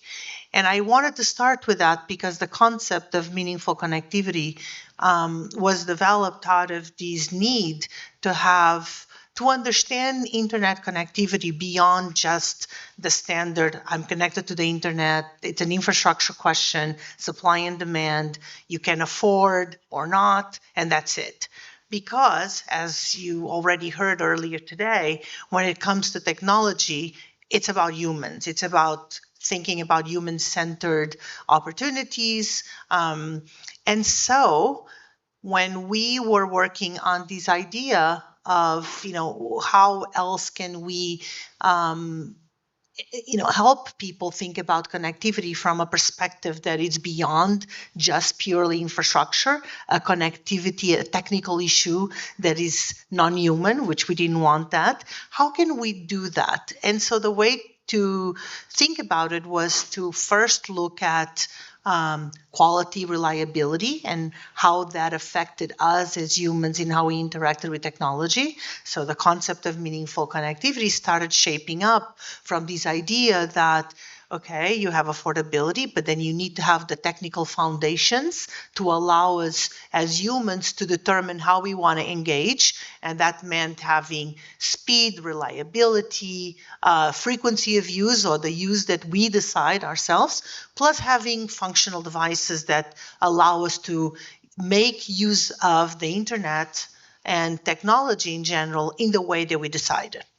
So that meant that if you have those technical foundations, which meant sufficient speed and data, frequency, and a good enough device, meaning at a minimum a smartphone, um, you were getting there. But then it was also very clear to us that you couldn't think just about the technical foundations again. You needed to think about the human element, right?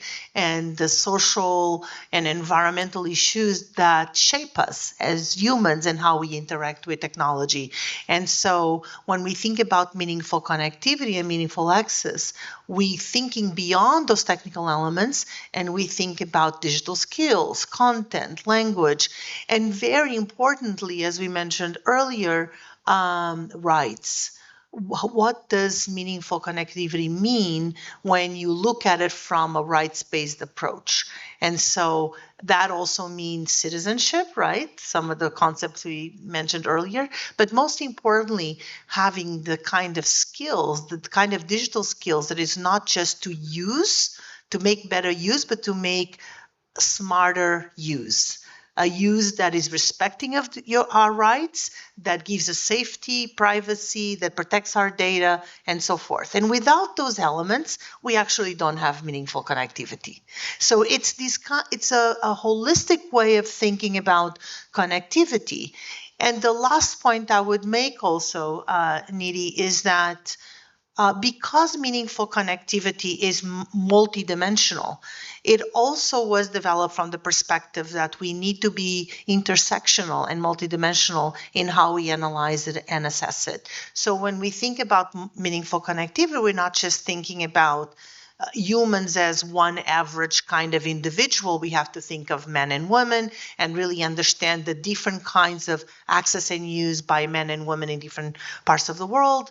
We need to understand different uses and access in rural and urban areas, and so on and so forth, socioeconomic conditions, race, ethnicity, etc. So it's really a way of framework that not only is moralistic to think about the experience of being online, but also understanding what are the determinants of that experience, what are the social, cultural, and economic determinants of that experience that shape how we then interact with that technology. So that's how the concept came about and what we've been working on. And Henriette, I'm sure, will share with you the work that many of our partners are doing at the global level to push a lot of policy and regulation that support this concept in practice, is to use it not only to identify the gaps and ensure that we're not just thinking of inequality and exclusion in one directional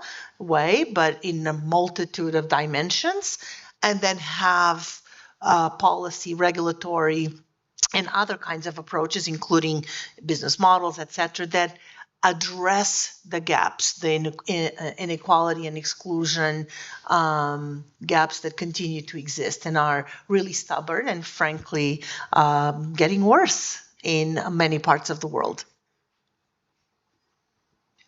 Thanks, Sonia.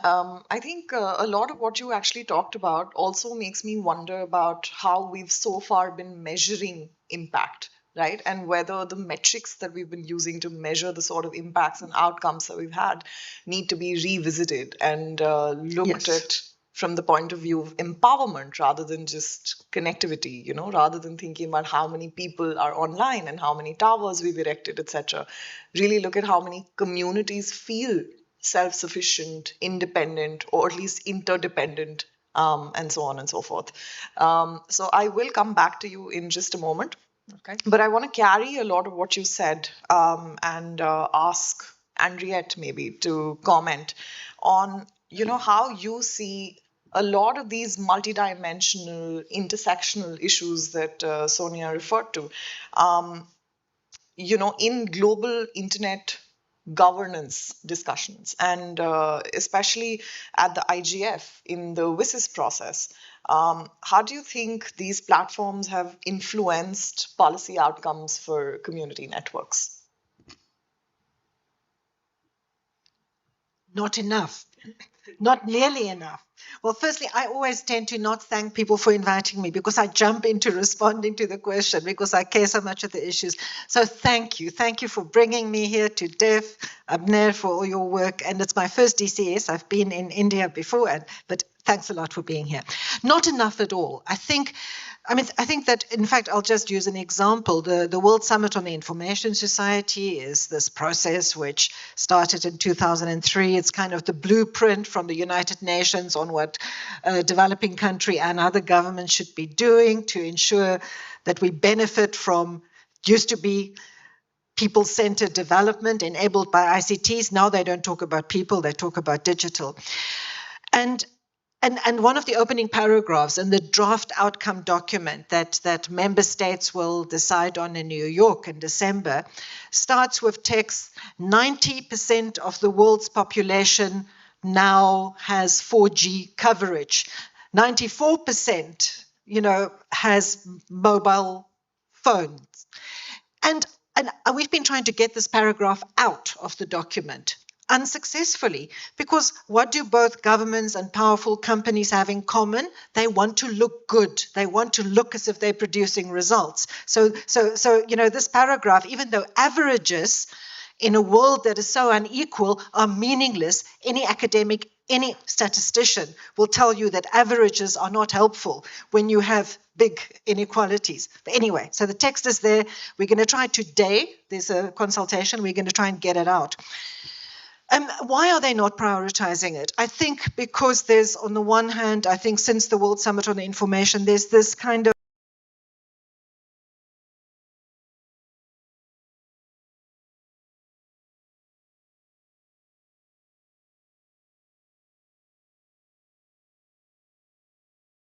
get more spectrum so they can sell more users. And I think the exclusion, it's aware. Digital exclusion exists in this global advocacy space as a problem.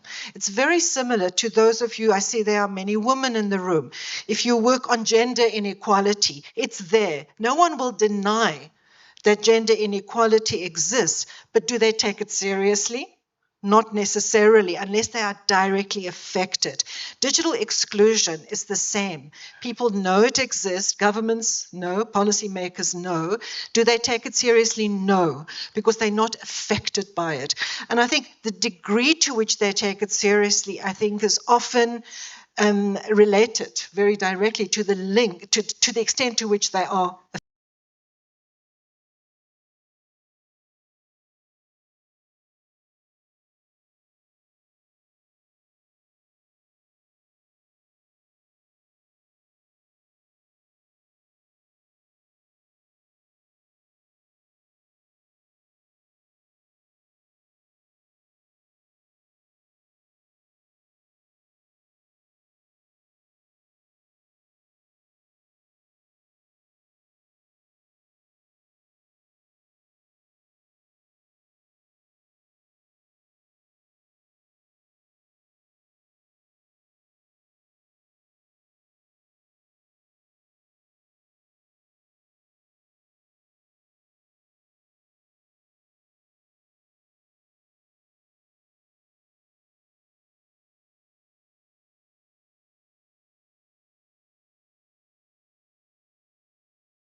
the community networks as a means of sustainable connectivity and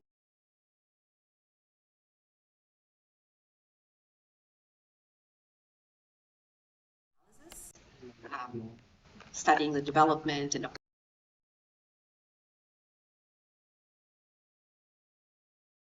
providing toolkits and manuals on how to build your own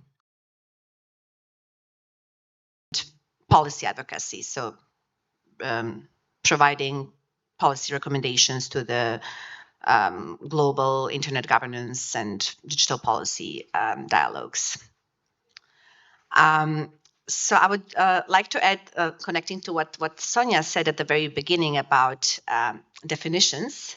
I think that one of the milestones of this working group was coming up with a declaration on community connectivity, which was developed through a multi-stakeholder process from 2016 to 2017 and led by Professor Luca Belli, who most people in the community networks or internet governance sector know.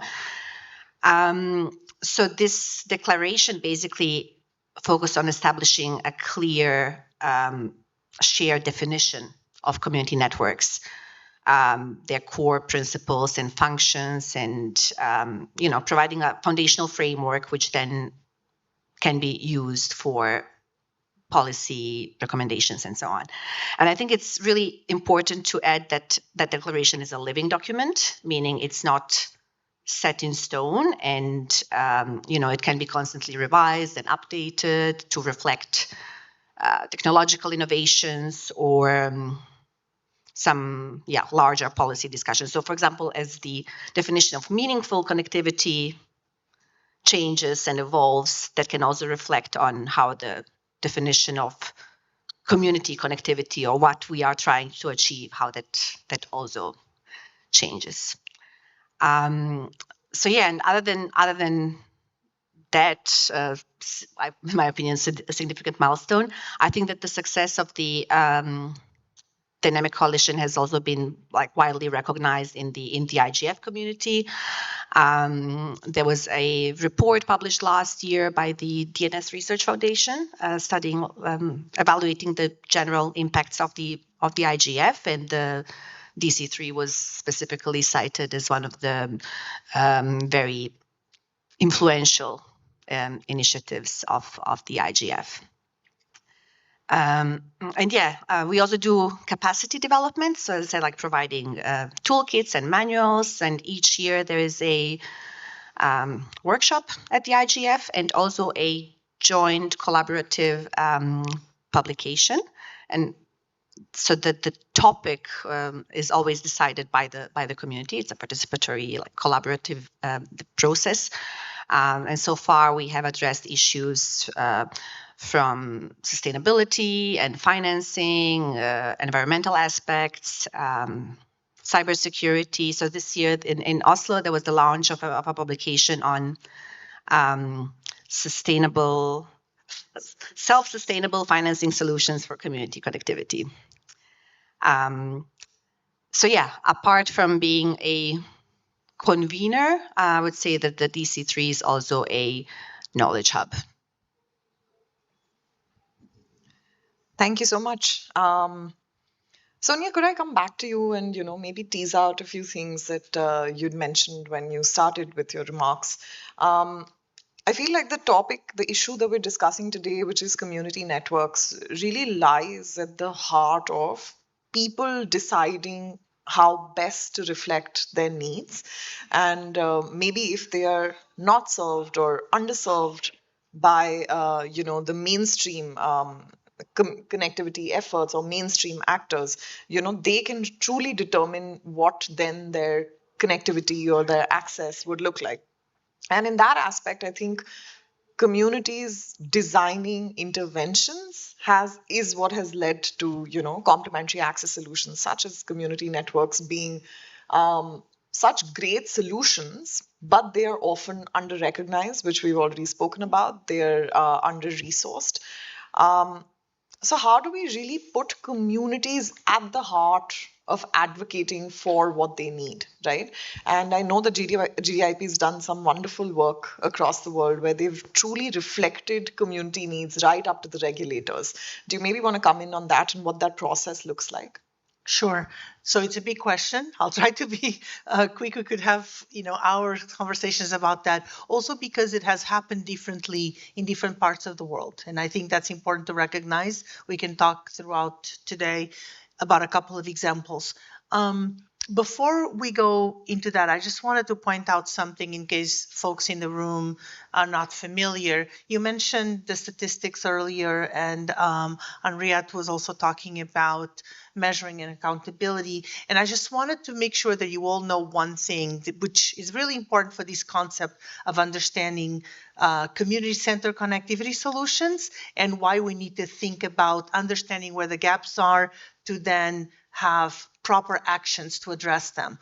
One of the ways in which the world still today, the UN, the ITU measures internet access, and it goes to the point, the averages that Henriette was mentioning, is by saying that if you've used or came into the internet once in the last 3 months, you are counted as an internet user. Okay, so when people talk about 2.6 billion people are not connected, well, actually, that is meaningless, as you were saying, because many more people are not connected, and those who are connected are not meaningfully connected because they don't have all of those elements that we talked about. So when you think about that and you think about this concept of understanding the experience of being online and being connected in this multidimensional way, then you can start understanding where the gaps are, right? And what's very clear is that the gaps are about exclusion or about inequalities that very much mirror how societies also face those inequalities and exclusions in other sectors. It's not just our sector. I think our sector has exacerbated in some ways much of the inequality and the exclusion because everyone wants to be online, that they don't realize the consequences, right? And not being online has very serious impacts, especially, as you know, here in India, governments are putting so many government public services online, and if you don't have the right type of connectivity, you basically excluded from fast, quick, efficient, digital services. So I'm saying that because when you think about the solutions and what happens, you have to think about what works where and what are the kinds of actions that need to take place to make those things happen. And there's many different things that have happened, but community-centered connectivity solutions, which are one of multiple ways in which we address inequality, lack of access, and exclusion in different communities, is important because it answers directly not just the community needs. There's a sense of ownership, and all of you can talk more eloquently than I about that experience, including here in India through the work of DEF and the different multiple centers that they've established. But not only that, you can create an environment where affordable, reliable connectivity experiences are also more directly relevant to the needs of those communities. So it's not just about developing this idea, this concept of being connected without a purpose, but it becomes more clear what the purpose of that connectivity is. And I think community networks, as one of the multiple community-centered connectivity solutions, is one that has, in many cases, not in all, but in many cases, has shown that that is not only possible, but is definitely meaningful. It can happen in ways that are more transformational, that are more impactful, that people feel that, okay, I want to use my connection for X, Y, and Z. It could be a women's organization or women that want to build a feminist movement in their communities. It could be about having access to a new type of health information that is necessary in a community. And so there's different ways that those are tackled, but they need resources, they need funding, they need support, And none of these is possible if governments and other stakeholders work together to make it happen. And so, you probably are aware about something called universal service funds that many countries have used, some more successfully than others, to fund these kind of initiatives.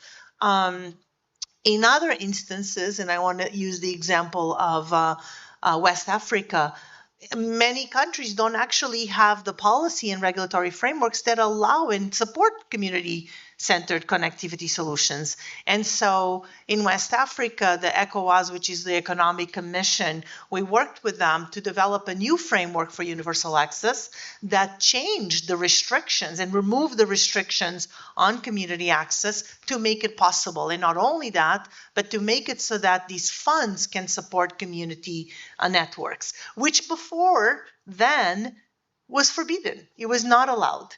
Everything had to be an exception. And so this goes to the point that community-centered connectivity solutions have proven to be impactful, good in many ways for communities, sustainable also. So there's no such thing as this constant criticism of that they're not sustainable, therefore they shouldn't be worth it. But they need that support, and we need to be supporting them. So that's really critical for this to happen. And many regions are now working on it. Some countries, I'm sure Senka and Henriette can share some of that, have really gone into establishing proper frameworks to support these kinds of developments. We need to see more. A lot more, and it needs to be widespread. And governments have to embrace that as a natural business option in any kind of market. There's no such thing as a digital society if you don't have the multitude, right, of possibilities. And this is one of the most critical options, especially given the fact that we have massive digital divides, massive gender digital divides, massive urban-rural divides, and so on and so forth. Thanks, Sonia. Actually, your ECOWAS example also just reminded me of a recent legislative win that we had right here in the Asia Pacific, in the Philippines, in fact. The government, after a 10 or 12-year-long advocacy battle, actually recognized, universal access as a statutory imperative, right? So that means that the entire community, all the stakeholders working in the Philippines or involved in the country, now actually have to recognize universal access as, a right that's protected by law. And that's the kind of digital transformation efforts that I feel like I want to maybe go to Henriette on. Henriette, you've obviously had a long career advocating for a lot of these things that we're talking about today, and you've seen a lot of wins as APC as well, right? There are maybe a couple of things that absolutely should not be issues when we're talking about community-centered connectivity, but still continue to be so. And I want to maybe bring you in very quickly to comment on resourcing and sustainability of community initiatives, the ones that we're discussing, from your experience. Thanks, Niti. Also, I want to just point out, we have in the room Gustav Iskander from Common Room in Indonesia. Is Somot from the Philippines still here, or has he stepped out to something else? Another session, just because, these, and then of course there are the people in India and the deaf community. So please, maybe Gustav can talk some of their examples as well. I think that what is really important is to look at community-centered connectivity in two ways.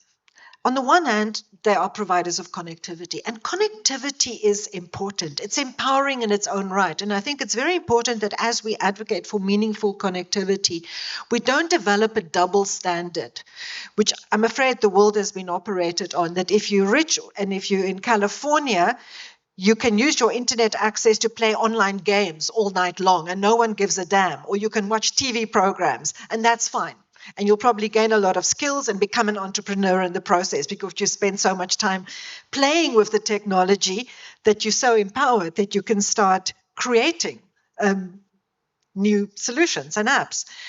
On the other hand, if you are in a poor rural community somewhere in Central Africa, you better make sure you are using your connectivity for public health or for small-scale agriculture and accessing markets, all these solutions that the donors like to show on their reports. I think that it's important that, and Sonia she talked about connectivity on your own terms and where that's meaningful for you. I think we mustn't lose sight of that. In fact, this is not a good example. My son, who is as privileged as they come, has just moved to Barcelona to do a PhD, and he claimed to me last night that he doesn't have meaningful connectivity because he can't watch cricket, because he wants to watch the India-South Africa series, and he's trying on a VPN to access the South African channel that he would access at home, and he can't. So he's claiming he doesn't have meaningful connectivity. It's nonsense, but anyway, I think that the connectivity part of it is important, and it's a right, it's an entitlement. We should all have it, as they've decided in the Philippines. On the other hand, I think we need to look at these initiatives as part of diversification of economic power and control and initiative and entrepreneurship. And I think what I find when we, particularly looking at financing and sustainability, and APC has done a lot of work. By the way, my work with APC at the moment has been largely on working with the local access program, which Gustav and Def are part of. There's financing in most developing countries for small business development. There's a recognition that emerging market economies depend largely on the informal sector and on small and medium enterprise. And it's not enough, but there are sources of lending, of loan funding, of investment for these small, medium, and micro enterprises. But does this exist for community connectivity? Not at all. Is community connectivity recognized as being a driver for local economic development? Not really. Maybe at a big picture level, there's an analysis of the fact that more digitalization, more access can drive economic development, even though a lot of the analysis of what is economic development is also a bit skewed. So I think that's the second way we need to look at community connectivity, that it's part of a local community empowerment ecosystem. And that can involve use of technology, human capacity, addressing very local problems, local needs. And I think the power of connectivity is that it underpins all of that. If you're a village with artisans, having connectivity is going to create opportunities for those artisans. If you a village with a local school, and they want to play cricket and watch cricket. They want to have access. So I think that's very important. I think, and there's not enough of that. I think the narrative about how digitalization and the digital economy operates is very much captured by the big players, by the powerful companies, the platforms, the big telcos, mobile data, the growth in the mobile sector, smartphones, devices. And I think in that narrative, the opportunity for economic and social empowerment and the interconnection between economic and social empowerment and the role that a community connectivity initiative can play in that is completely overlooked, I think. It's not taken seriously, it's underestimated. But maybe people in the audience can also share more. So I'm not sure I answered your question, but I tried. So that maybe brings me to one of the last pieces of the puzzle. Of course, the puzzle is a huge one. We can't possibly touch upon everything, but broadly. Senkai, maybe just want to very quickly bring you in. We are running a little bit short on time, but talking maybe about how we truly make community-centered connectivity solutions interventions systemic. By talking about regulatory impact, by talking about digital transformation efforts, where governments, policymakers are involved with stakeholders like ourselves to make this a whole of government, whole of society approach to building ecosystems and supporting communities. Yeah, thanks for that. I think so. There are some interesting examples. One of them would be the case of Brazil, where the Anatel, the regulator, has decided to form a working group on community networks, like within the regulator, and that working group is comprised of members of Anatel itself, Ministry of Communications, some other like community networks members, maybe some ISPs, but yeah, it's like a multi-stakeholder working group working on promoting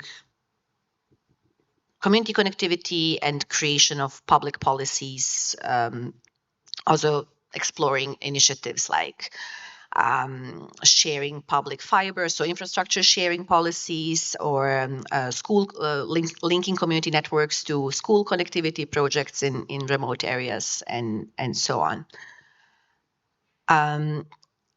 Another not very similar example is from South Africa, where actually with the help from APC and FCDO, Community Networks Association has been formed, because you have to remember that community networks are like very, very small organizations with very limited resources and human resources, whereas like large telcos have entire legal teams and research teams that then enable them to do some regulatory work and participate in the consultations and so on. And the small community networks don't necessarily have that capacity, and they're also quite invisible on a national scale.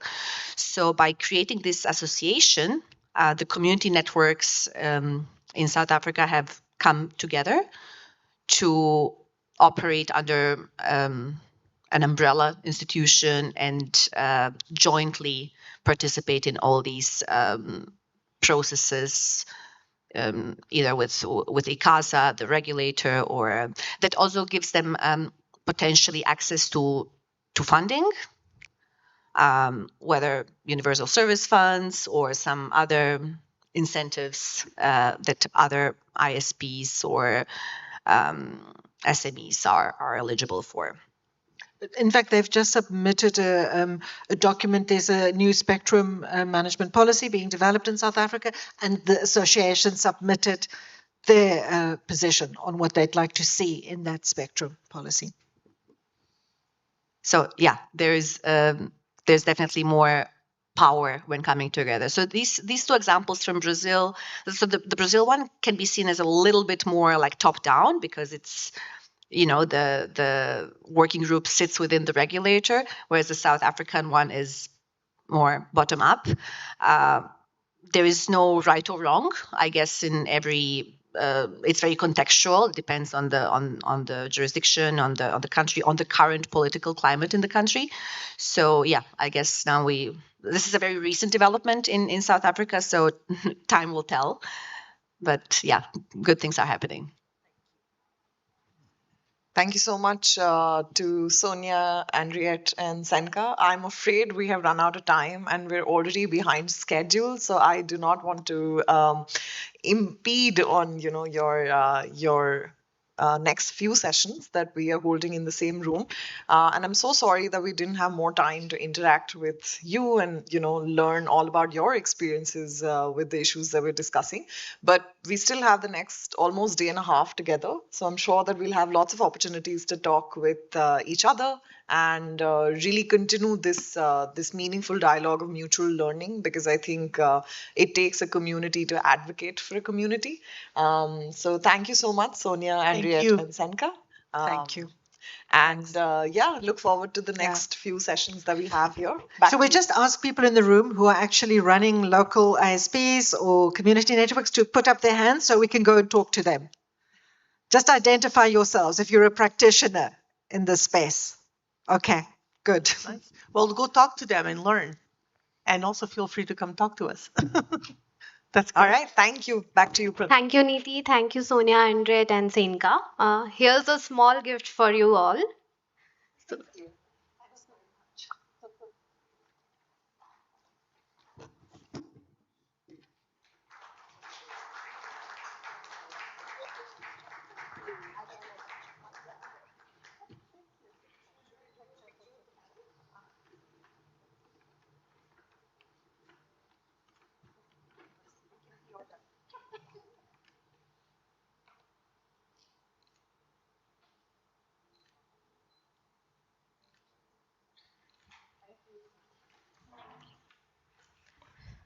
We are moving forward with our second session, We the Community, Why We Can't Own Our Own Data.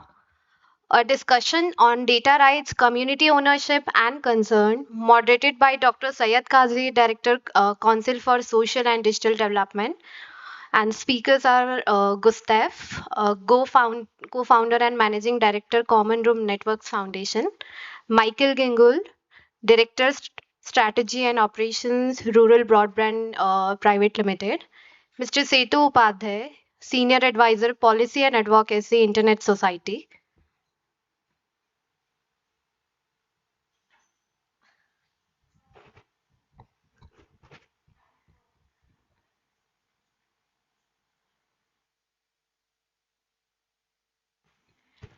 Michael, Gustav, and Setu.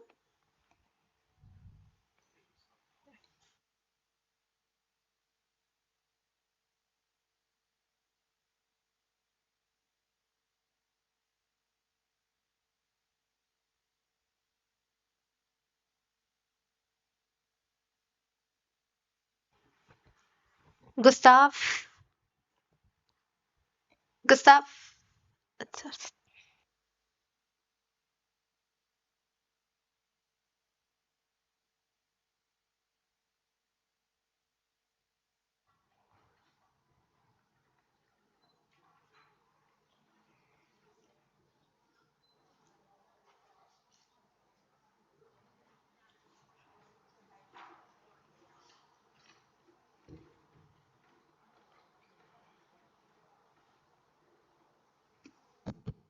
Start.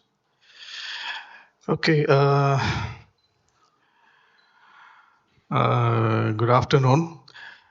Good afternoon, everyone. And since the organizers haven't given us a break of 5-10 minutes, we are continuing with the discussion. And I think most of us has listened to the last session just recently got over, and mostly around community-centered connectivity initiatives we heard. And I think our session is also connected to an extent because at the end of the day, I think we are under the umbrella of community network exchange, community network ecosystem. We are discussing the relevance, the challenges, the evolving dynamics that is also coming up. Just a quick intro. I'm Dr. Syed Kazi, and I represent Council for Social and Digital Development. And we work largely in the northeastern region of India, which borders China, Bangladesh, Bhutan, Myanmar, and down towards the Southeast Asian countries. And of course, we have Gustav. I think we are very, very familiar with the work that you do, Common Room Foundation that you are doing, and we have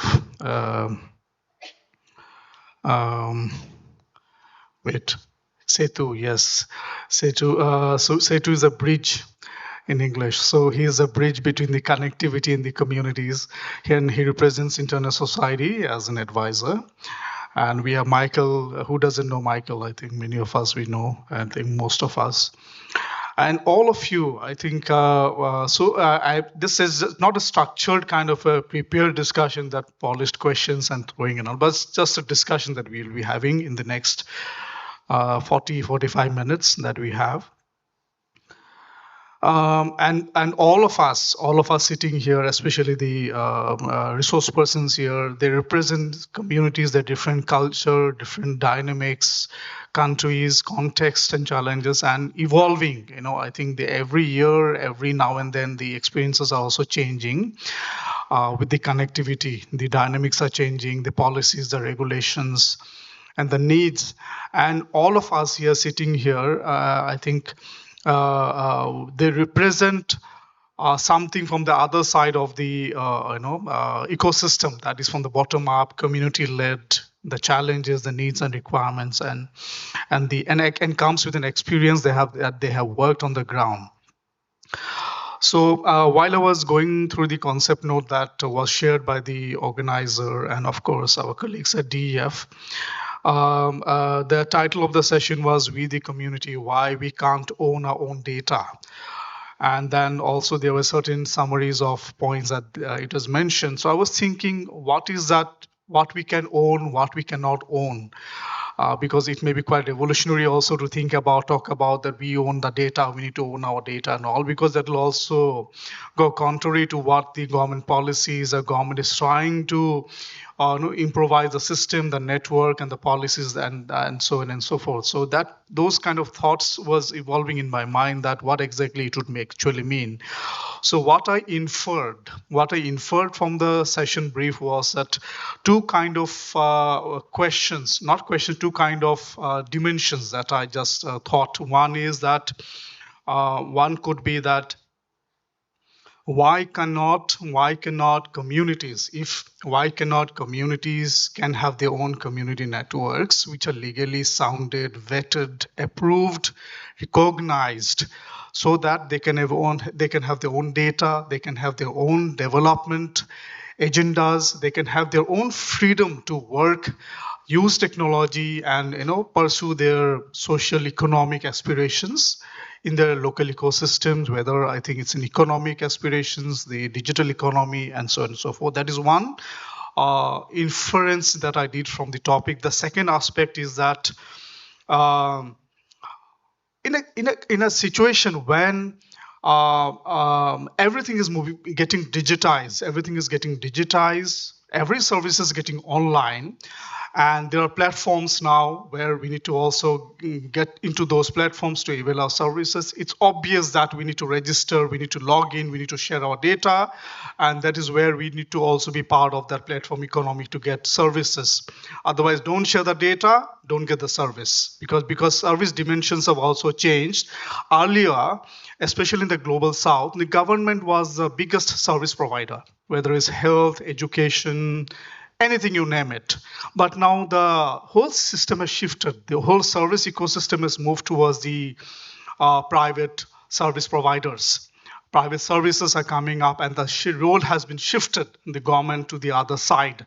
And with the coming of technology, the internet, the platforms, certainly this is all the getting more overwhelming. So if you need service, just log in, give data, and get service, and don't cry. Otherwise, don't just creep around we have given data, what is happening to our data, and so on and so forth.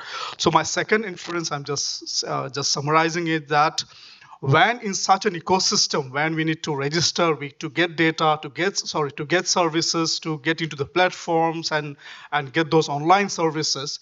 So what happens to our data? The question in many of our minds, oftenly we discuss, is that what happens to our data, whether our data is violated, data is being hijacked, data is being captured, we are being played against our own data. So those are the kind of discussions we just often hear, right? So these are quite a little contradictory kind of an understanding, even for, I think, because these discussions are still evolving, because platform economies and all, and also with the coming of AI, when the large language models that we have talked about, where the data is the kind of a factor of production. Earlier, there were three factors of production: land, labor, and capital we used to talk about. But now I think data is the new factor of production, if we assume that this is a consumerist society. So these are some of the thoughts that I am carrying here, and also just wanted to share with all of you and also with the audience sitting here, and based on that, so I had just put certain questions, frame certain questions, and 5 questions of course, and I just want to throw these 5 questions to each one of you, provided we have time. But in the sequence that we will start 1, 2, 3. If time allows, we'll get back to you. And secondly, I think if you can also give examples from the references from your societies, from the area, geographies, from the countries, that you can give certain examples. So now starting the discussion now. So I'll start with, of course, Gustav first, because he's sitting at a distance. So we need to hear first from him. Thank you, Gustav, from coming from Indonesia and joining us.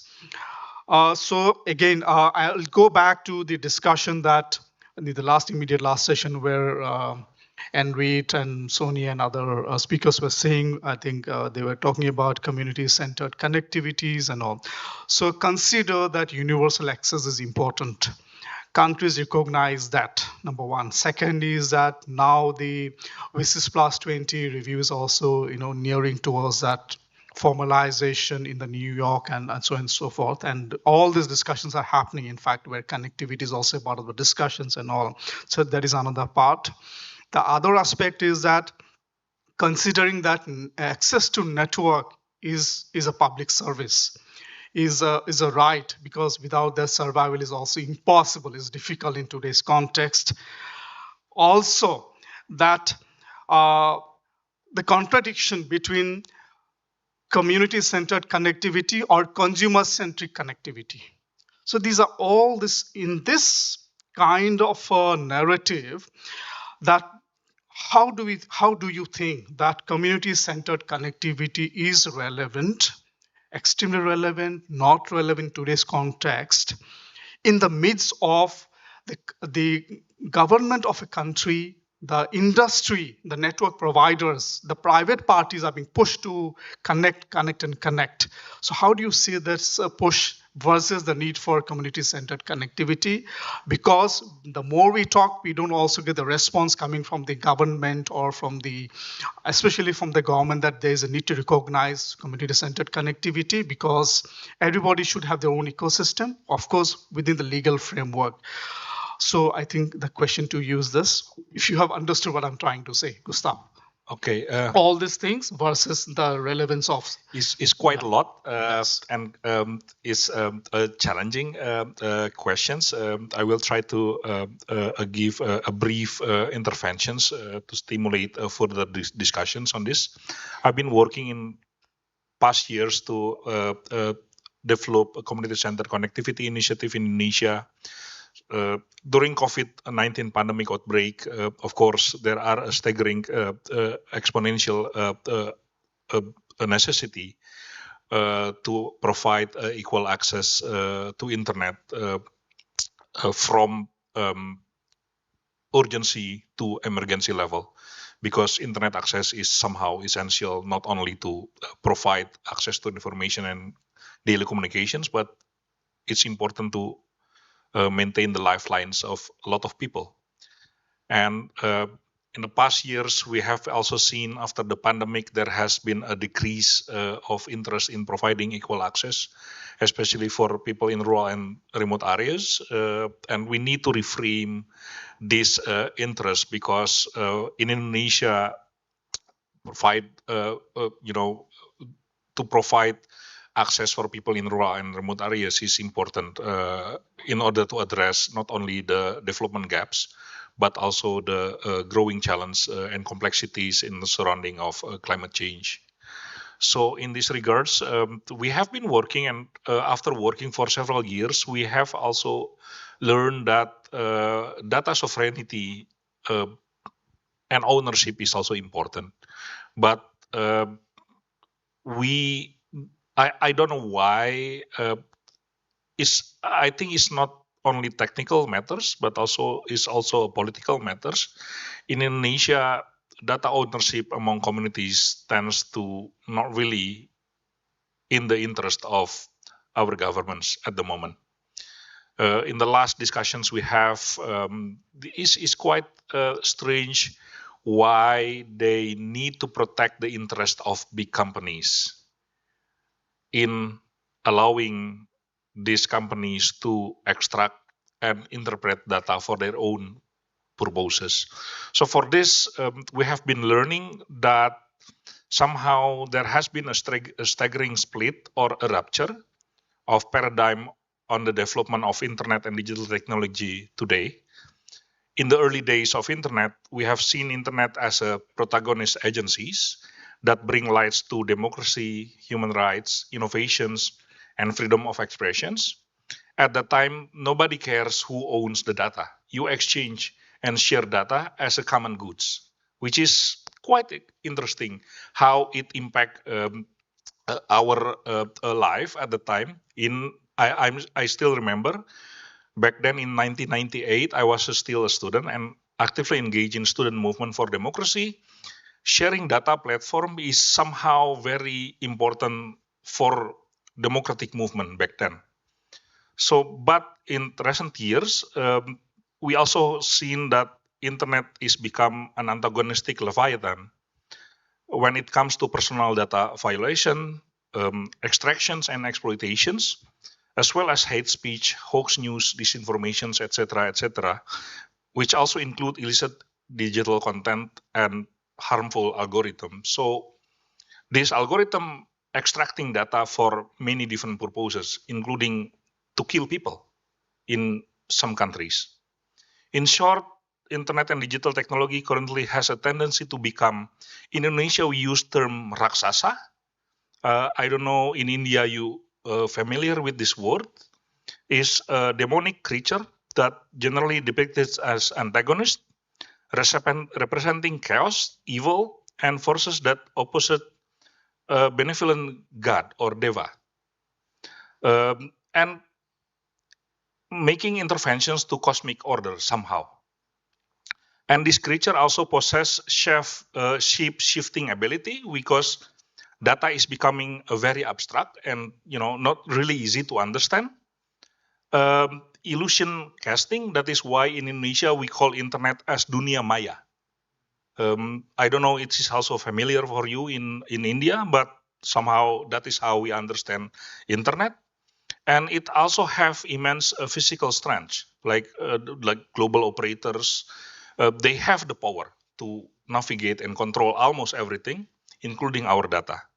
And Raksasa is also able to eat human with their greed, anger, and violence, as they symbolize a darker aspect of human nature. So in Indonesia, we also see internet and digital technology indeed pretty much instrumental to the rise of new awareness of human rights and democracy, but in the same time, it contributes the birth of authoritarian regime and shrinking of civic space when they control our data. And this was also follow a widening and deepening digital divide when it comes to new and emerging technologies like surveillance technologies, artificial intelligence, and et cetera, et cetera. And as we currently know, internet and digital platform are no longer become a safe space for everyone.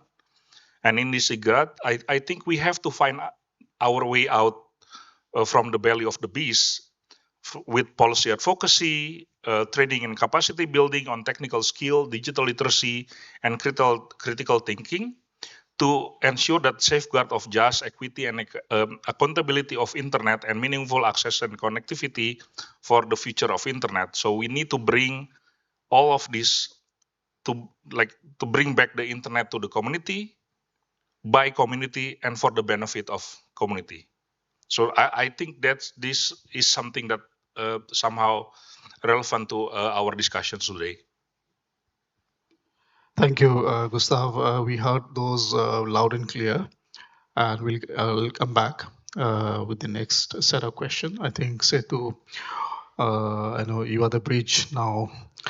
So same question to you, that universal access, then the right to connectivity, good connectivity, and also the relevance of communities-centered connectivity as a solution, and vis-a-vis the community versus consumer-centric connectivity push that is also happening. So in this whole paradigm, how do we see that the community has the right or the need to have this community-centric solution so that they don't have to struggle again and again and again and again, because they need to get good connectivity to also address their various needs and dimension, especially those who are unconnected, not well connected. I think over to you.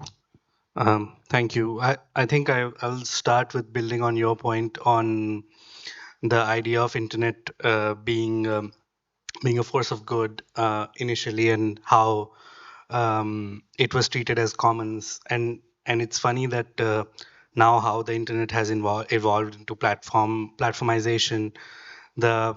That idea of tragedy of commons, which was a physical concept, has moved to the digital space from Elinor Ostrom. So But the tragedy of digital commons is slightly different from the regular commons. The idea was that commons is collectively owned by the people, but now in the current space we are in, it is data which is generated by the people is rarely owned by people. The data is generated here, but the value is derived elsewhere in a very different way, very different format. But the underlying point that you mentioned is community-centered connectivity. If you want to give ownership of data to people, so the question is who owns the infrastructure, who controls the infrastructure. One of the interesting things here is that one of the largest data centers in Asia Pacific is here in Hyderabad. I think it's run by AWS, not too far from here. But the idea that the data centers, the infrastructure, the connectivity systems are owned by specific few corporations limit the potential of having ownership of data with the communities or with individuals. So in that way, community-centered connectivity becomes a backbone of any kind of data ownership which you want to have with the community.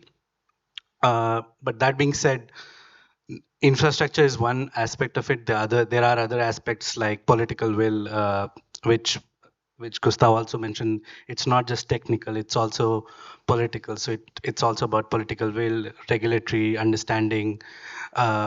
In the previous panel, one of the speakers mentioned the case of Brazil, where the regulator has created a working group inside the regulatory body to have meaningful connectivity and community-centered connectivity. I think these kind of regulatory pushes would also enable movement from consumer-centric connectivity to community-centered connectivity. And we have seen these kind of examples coming out scattered all over the globe. But then there is also synergy with resistance to platform lock-in with infrastructures which are owned by specific corporations. We've seen resistance to data centers rising all over the world, including in Brazil, where indigenous community in the Amazon regions have said that no more data centers by Amazon or Microsoft here in our region.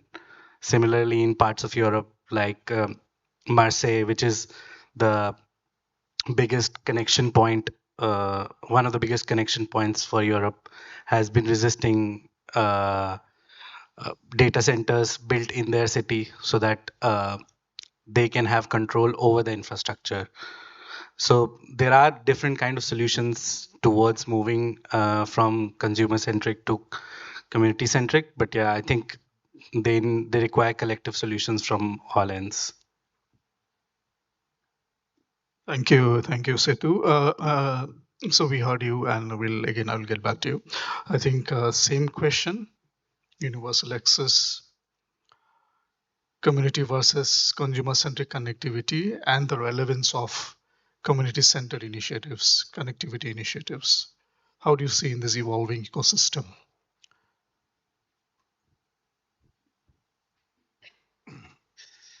So just quick words. I'm representing an internet service provider and connectivity related solution provider. We work in 11 states, including in Telangana, including very close to the data centers you mentioned, which are about an hour away from here in a place called Moinabad. I'll unpack the question in the following way. First of all, I urge all of us to simplify the problem. We're talking about digital, and we tend to get mired in the jargons and the lingo. These are old problems with new appearances. Ownership of resources, rights, it's an old story. So it helps us all, I think, to first of all simplify it. Second, I want to talk a little bit about, you framed it in the beginning, but said like, who owns networks and who owns data? Okay, let's start with who owns data. If I have another minute, I'll talk about networks. When we talk about data and data extraction, again, I urge us to try and be very specific here, because when we think about data extraction, in my mind, we're talking about four relatively close to each other types of data. The first is what I call incidental or residual.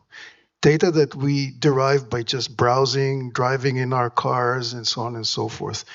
Shoshana Zuboff, who wrote a brilliant book about the internet, called it slug. Okay, it's a byproduct. Slug is a byproduct of production of coal. Okay, the second is consequential. Again, residual products of our behavior, say in shopping websites and things like that. Data is collected by that. We're intentional about what we're doing. Data is collected not necessarily with our direct involvement. The third is generative. This is data that is collected or generated by things like IoT. Think weather stations, think seismic early warning systems. These are things, by the way, that Erjaldi does. Think of webcams. We're talking about privacy. Let's talk about webcams that every municipality in India is installing for the benefit of whom exactly? The fourth one is creative. This is stuff that we create intentionally ourselves. It could be a web post. It could be a comment on Google. I like T-Hub. I'm going to give it 4 stars. I like my Uber driver, and so on and so forth. And actual creations that live online. When we look at these four, we need to, again, as communities or as people talking about communities, need to be very mindful of what is feasible and possible. I think for the first two, there is a really big issue. Okay, these are things that are very minute. For us to monetize them doesn't really make much sense. So the question then becomes one of how do we talk about consent? And when we talk about all of these four, the really important thing in my mind here is to remember a very simple principle. If I've collected data for A, can I use it for B? And the answer with ownership of data is basically you shouldn't be able to do that. That's one of the biggest arguments in the European community right now with the big tech companies. Okay, Facebook collects data on my behavior in WhatsApp and feeds it into its other platform. Google collects data on my movements and I visit the physiotherapist 5 times a week. Does it find its way to medical companies? These are extremely important things. On the third and the fourth, the generative and the creative, that's where we can generate real economic value. And the argument is raging out right now exactly about that. Unfortunately, creators are right now losing. I don't think it's going to last for long.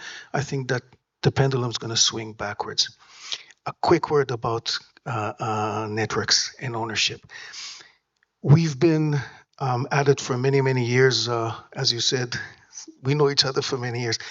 When it comes to ownership of data, of networks, let's keep in mind the levels of complexity of ownership of something. Okay? Again, if we have time to talk about it, definitely yes. But whenever we talk about communities owning, what is the cost of ownership? And what is the cost of me releasing some ownership while keeping something that's dear to me? Thank you, Michael. You mentioned the data parts first, the data extraction, and the misuse also. You mentioned for economic reasons. So my next question is, of course, in the first round, we try to understand the community-centered connectivity, relevance, and need. And the second set of question is that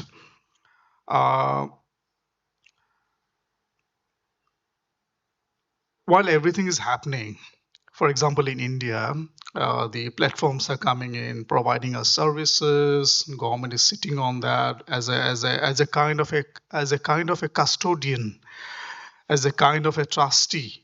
That because government has now given the market has been open now that private players has to give services, and government is there to protect us, government is there to protect us with regulations, with protections. Recently, we have this Data Protection Data Act, Digital Data Protection Act. So government's role is that. And also within that umbrella, these agencies who are these platforms and the service providers, they are also supposed to work under those guidelines, under those regulatory instructions. And there are mechanisms that if something is violated, then certainly you will be pulled up, you will be disbanded, you will be, you'll be punished for whatever. Those kind of mechanisms, grievance mechanism, and so those features are already being laid out or conditioned out and all. Of course, we may have a mitigation measures also going to the court, appellate tribunals, and so on and so forth. In that context, there's the other sort of fear that we are discussing, the kind of concerns, not fear, the concerns that our data is being misused, privacy is being misused, is used for taken for A, used for B purpose, and so on and so forth.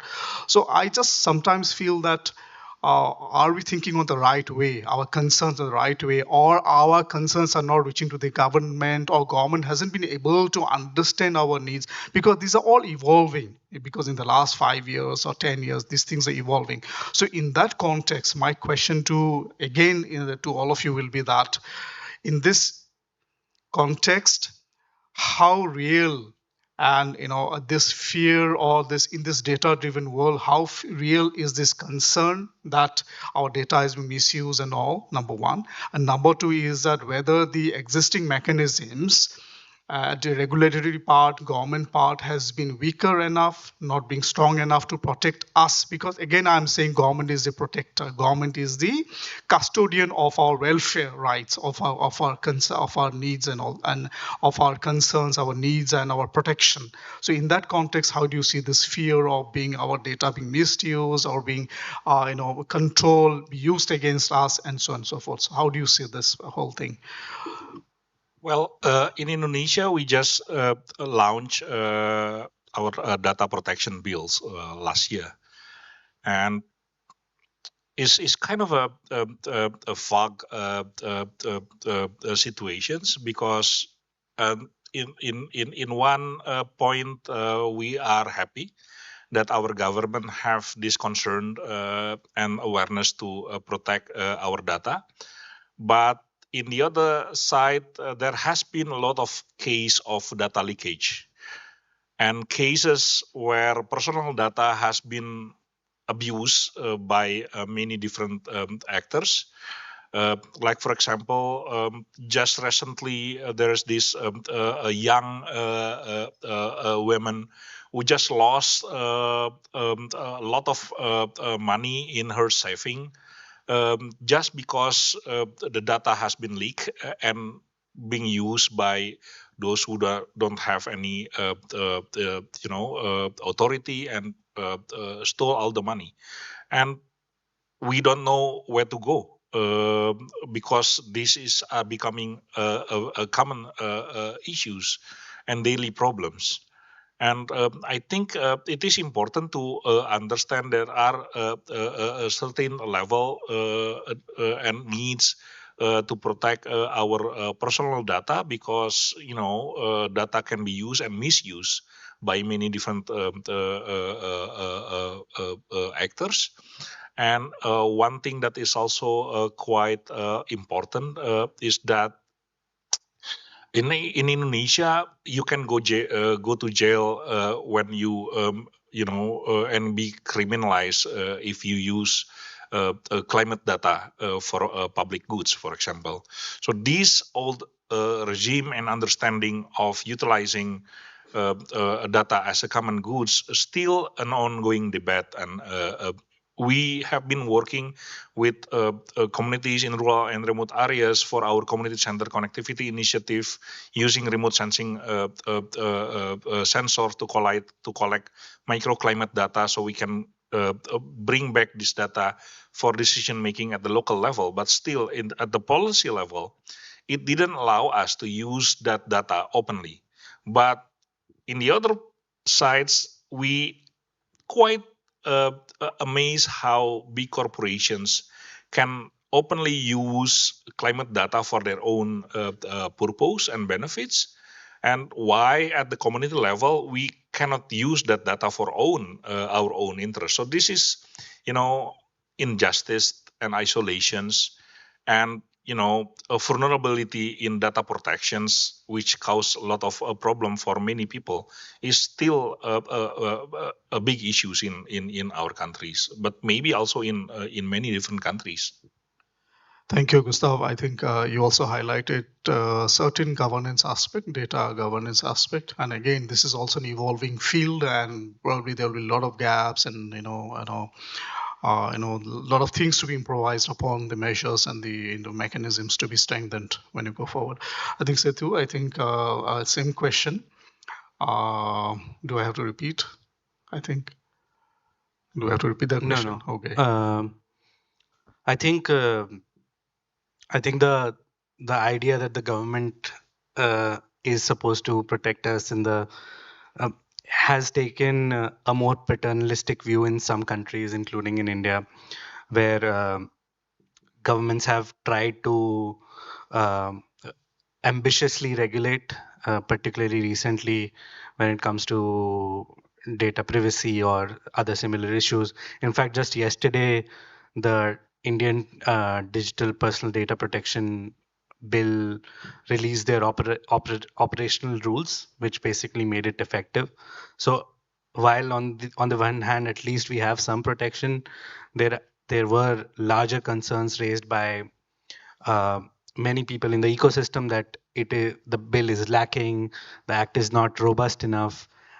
But there is always a debate when it comes to these kind of regulations, is that on the one hand you want to protect individual rights, community rights.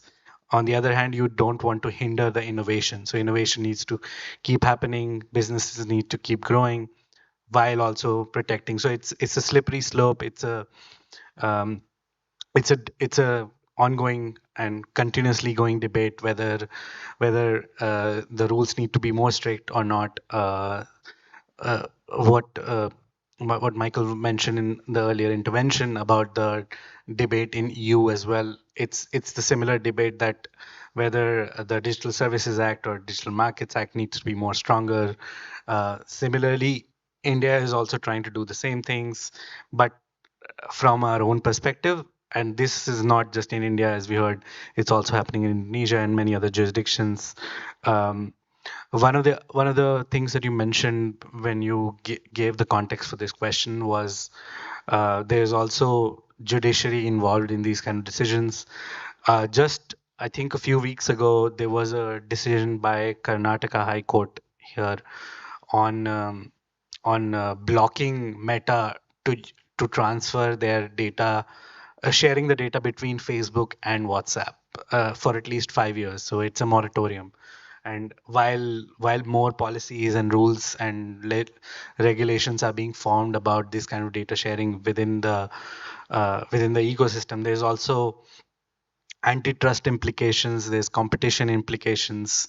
Because I think I mentioned it earlier in my previous intervention that the platform lock-in is becoming a bigger issue, and all of these can have implications for privacy uh, and protection of consumer rights. So yeah, it's a complicated solution and answer.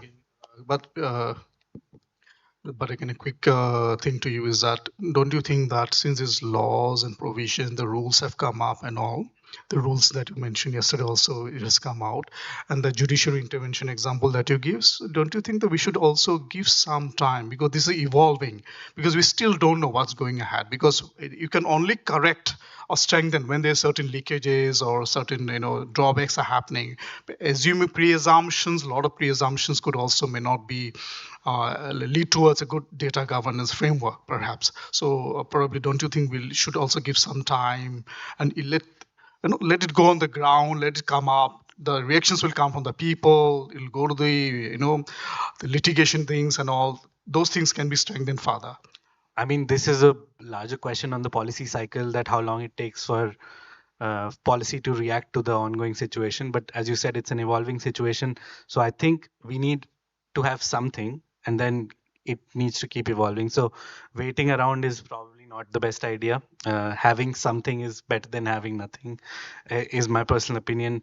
Um, but yeah, it's an evolving ecosystem. You're absolutely right. But I think it's better to have something than nothing. Yeah. Michael, I think same question. I think your reflections. Yeah, sure. So first of all, in terms of data protection in India, let's be quite clear, the rules are extremely strict. As an internet service provider, you are not allowed to share data, and it's enforced very, very strictly. So if anybody thinks that somebody sits there and milks your data as an internet service provider, you're probably wrong. But we're looking at two additional aspects. One is the government, the other one is the tech companies. And here, I think I want to switch the question of responsibility from the collector to the user. Somebody used the word consent, and I think it was you said. People go on a platform and they consent. The minute you consent, you're taking part in this exchange. And this is where we really, again, as users, really need to put the focus on terms of ownership and loss of data and abuse of data. And it goes to this, again, the word education. Is a user informed? Does the user know? Okay, there was an old saying in America once, what happens in Vegas stays in Vegas. The new version of it is what happens in Vegas stays on Facebook. And we need to remember that as users. So again, we can talk about policies, and government can be benevolent or less benevolent. The responsibility is also with each one of us as individuals. Thank you. So since we don't have time, but please just take not more than 7 seconds. And my third question was on that. Now, large language models, AI-driven, data-driven economy. So I think that is quite very super fast is happening around all the whole global. I think the whole countries are competing, companies are competing in the like nothing. Every day we see the news and all. So in this wave, which is going very fast, where does a citizen fit? Where does a citizen fit as a consumer, as a producer, or a shareholder? So I think quickly. I think this AI boom is distractions. We should uh, still focus on capacity building, education, and building the critical thinking to increase engagements and awareness among society and especially in communities to bring the internet back to community. Well, thank you.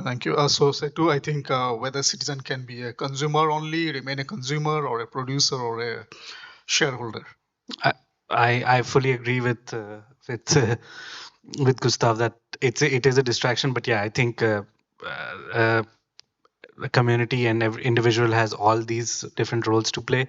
I think we should keep striving for them to have a voice, individuals to have a voice through thinking about alternative models of data governance like crowdsourced data commons or data trusts where people and individuals have right and voice to say how their data is being used.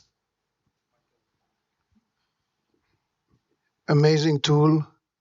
Learn how to use it, not a replacement for critical thinking. Plato once opposed the use of written books because he said it harms memorization. It does. But do we want to stop reading books? We don't. We want to make it part of what we do. Thank you. Thank you, all the speakers. I think any one or 2 points quickly we can take, any perspective that you may have. So I think I will stop Pranita to bother me, but any 1 or 2 points, any perspective that you want to share, yes.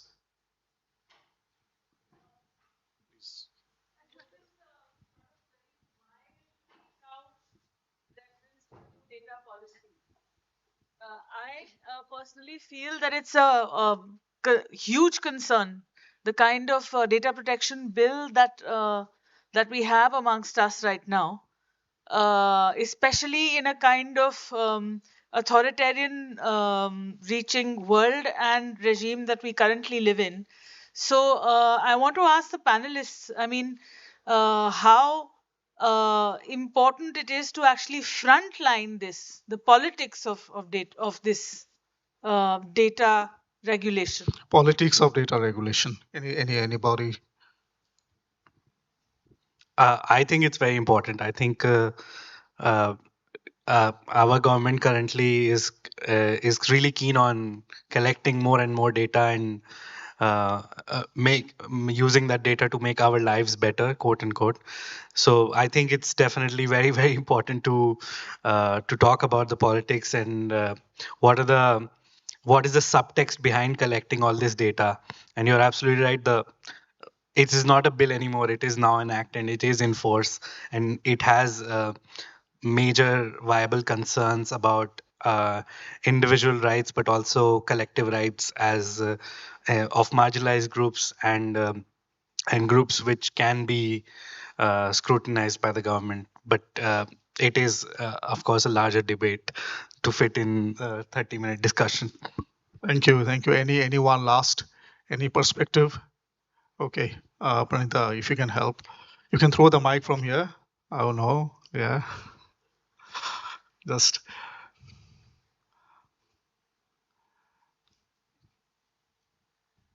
Hello, myself Paul said, and as we talked about this right to privacy, etc., kind of things, can we say that these right to privacy, all these kind of things, are only myths? I can say, and in the real sense, the right to privacy or etc., kind of things are dictated by the capitalist class of the society, and they are not only invaded the right to privacy, but also I can say frame the choices on behalf of us. Can you just repeat? I am not clear. Are you clear? Okay. You have a question or you're sharing a view? No, it's my question. Question? Yeah. Please repeat that question. I talked about this right to privacy. That this right to privacy is not ours own. I can say it's a myth, as per my opinion. And in the real sense, this is invaded by the capitalist class of the society, and they are not only invaded the right to privacy, but also frame the choices of ours. Do you think it's yeah? Actually, this is as per the Karl Marx concept. Karl Marx. Okay, we know. Virtues and the proletarians, and also Noam Chomsky, who said, and also Noam Chomsky, who said that media is dictated by this capitalist class, and they are framing our choices, extra kind of things. He is against capitalist, so he's a Marxist. Yeah, I think in regards to this new digital landscape and the rights to privacy and data protections, I think there has been an increasing necessity to have this cognitariat idea that people who have a cognitive ability and technical skills to understand what is really happening in this new digital landscape. And again, educations, I don't think that state power have the ability to navigate and regulate everything, but smart citizenship and cognitariats is, I think, the key for the future. I think in New York and some other city recently got some socialist mayors and all. So, yeah. One more question, last question.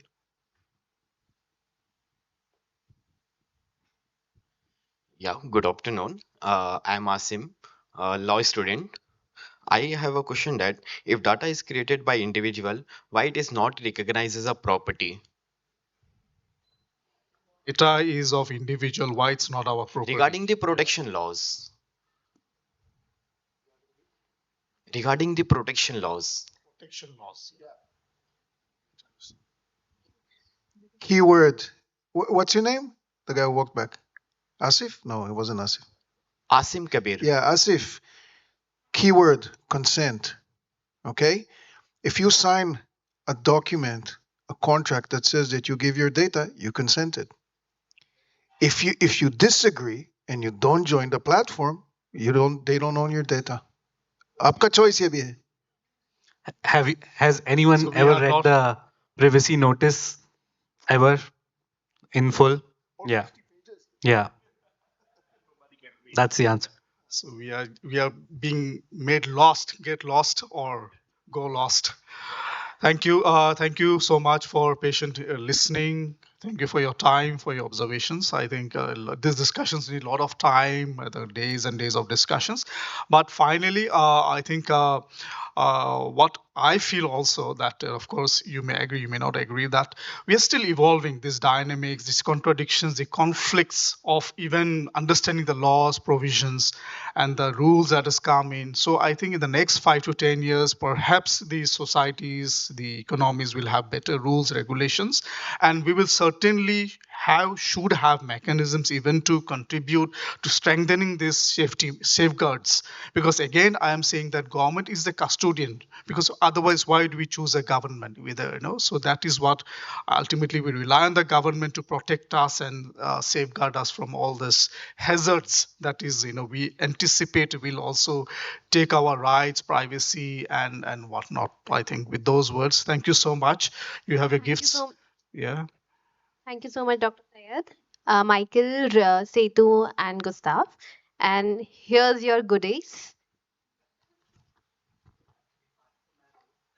क्या है इसमें?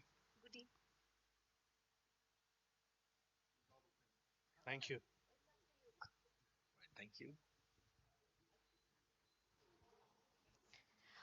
Requesting everyone to please proceed to the ground floor for lunch, and please explore Kalai Digital at the ground floor, where you can buy really lovely handmade items and more.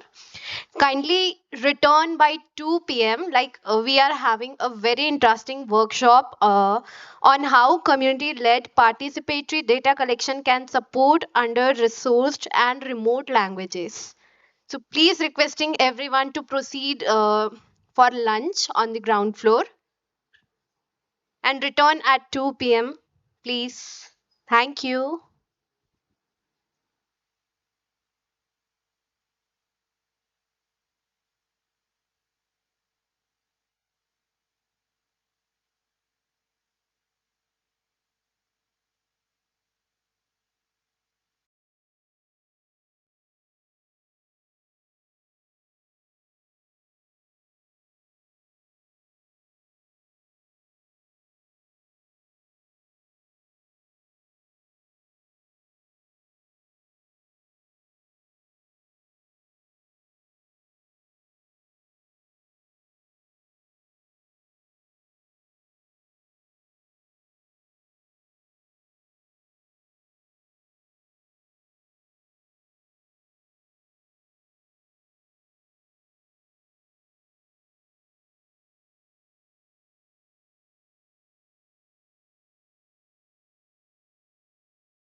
Hello.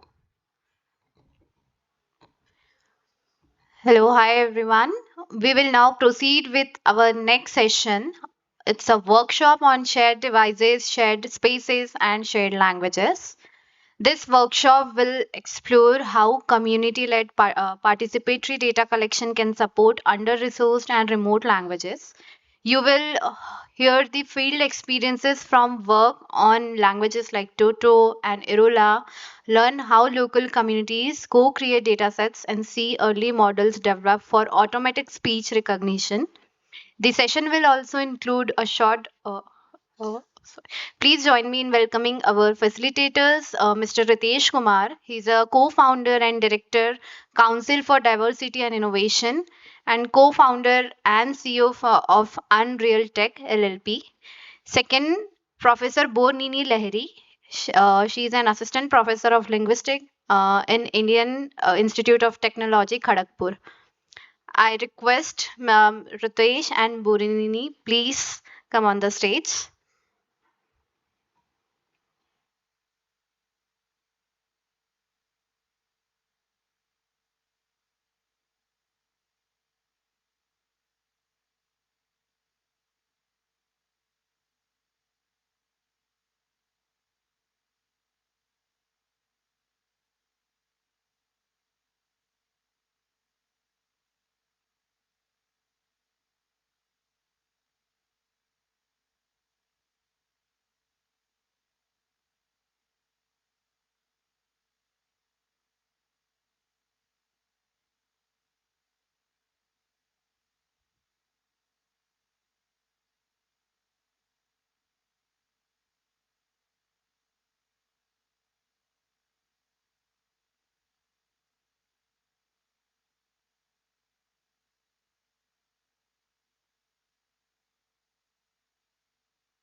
Hi everyone, good afternoon. So I and Dr. Bornuni will be talking about some of our experiences of working with what we call underrepresented communities or underserved communities for collecting data. So we'll focus mainly on data collection process and or we can call it data creation process for building speech technologies. So we have been working on a couple of projects together and we hope that we'll be able to give. So the idea is that we talk about the nitty-gritties of collecting data, what all it involves, and also probably give a roadmap if you want to take up this kind of work or this kind of project. Okay, so all our slides and all our talk uh, throughout this is we have prepared this keeping in mind that this will be attended by the community members. So they are our primary target audience in mind. Now, if you are already aware of some of the things that we are talking about, or that seems a little too introductory, it's possibly because our target audience are the community members, the primary target audience. But of course, we are also uh, trying to say something for civil society organizations, those who interact with the communities at different levels, not necessarily for building technologies, but also for training them or um, working in different aspects of uh, overall life. And the two other group of people, so researchers and academics, if you're not working in computational linguistics, or if you're only at the periphery of things, then it might be useful for you for some parts of this might be useful for you. And finally, developers and innovators. So these are the if you're from an organization that's looking to build language technologies, then this will be for you as well. So uh, uh, so no, since we're focusing on data collection, so this will be before the technology development begins. What happens then? Okay, so there are three broad things that we'll be talking about. The first is we'll explore the some of the initiatives and some of the things that we are doing to enable technology development for underrepresented communities. In general, that the approach and the way we work with or we work in for building language technologies differ a lot depending on the size of the community and size of the language. So if you're working for a major language like Telugu or say Tamil or Hindi, uh, in a lot of ways that will be very different from say when you're working for a community like Toto or for say Irula, which have very few speakers and the community size is really small. So a lot of things that have been developed for those bigger languages, bigger communities may not work, may not be relevant when you're working with smaller communities. And then of course we'll talk about our projects, what we have tried to do, the kind of data set that we have built, and if what could be one possible pathway to building such data sets. Okay, so these are the two major languages and major communities with whom we have worked, and which will be so what we'll be talking about is our experiences of working with these two languages, Toto and Irula. Toto is a, in case you are not aware of this, so Toto is a Tibeto-Burman language which is spoken by a few hundred speakers in Totopada in West Bengal. So it's a uh, very near to it's a North Bengal community very near to Bhutan border. And Irula is a Dravidian language, almost on the other end of India. It's spoken in, they reside in Nilgiri Hills and across Tamil Nadu and Karnataka, a relatively bigger community because it's spread across multiple states, but it's still not really a huge, so a few thousand speakers, a few thousand members. Both of these languages are classified as endangered languages in the sense that over the next few years, so let's say next 50 years, next 100 years, we may not be left with any speakers speaking the languages if positive interventions are not made at this point. So of course there are other, so at this point we are working with 70 plus other communities across India. And the idea is also not just for data collection, but involving them as co-participants in building the models as well, not just as informants. So there are three significant challenges that we try to address when we work with smaller communities. The first one is the technical know-how and understanding among the community members. So for again, so the comparison will always be the major languages and the bigger communities where the if you'll find a large number of people, say speaking Telugu, in getting involved in technology development, right? But for communities like Toto and Irula, where literacy itself is pretty low, relatively very low, and the community size is also not large enough to to have a huge number of people having lot of understanding of how things are working. So involving them in the research process, and as I said, so it's not just about involving them for eliciting the data, right? It's not about recording their language. So it's about working with us on building the technologies that is useful for them, that they're going to use in some ways or the other, right? So and for both of the communities in our present scenario, for both Toto and Irula, the community is really interested in, when I say community, I mean a large number of people from the community, not as a homogeneous entity, but a large number of people from the community. They're interested in writing down the language. I know that interest is there. They would like to work on doing it, but how to go about it, that's a very different story altogether. So that's one level of challenge of involving the community members. And of course, there are the other two challenges. Uh, Local processing of these are the technological challenges. So uh, when you're trying to access models, etc., from a remote location, or when you're trying to run models on cloud spaces, the cost and the accessibility itself are really difficult. So those are the two challenges which becomes bigger when you move to remote locations and when you move to the communities where, say, broadband connectivity, which is taken for granted in a city like Hyderabad or in Delhi, is not available. So for example, when we're working with Irula, uh, the the villages where people live, there was no mobile network. So absolutely no mobile network. So the mobiles are as good as useless, because you won't get any. It was not that it will come at some place, it will not come at some place. You have to move little far away from the villages to get the mobile network. Now, how do you look at building technologies, language technologies, which is dependent on so much of resources of all kinds in those communities, and deploy there? So I don't think we'll be able to talk about all of those in this 45-minute session, but those are some of the challenges that we try and work around or work with.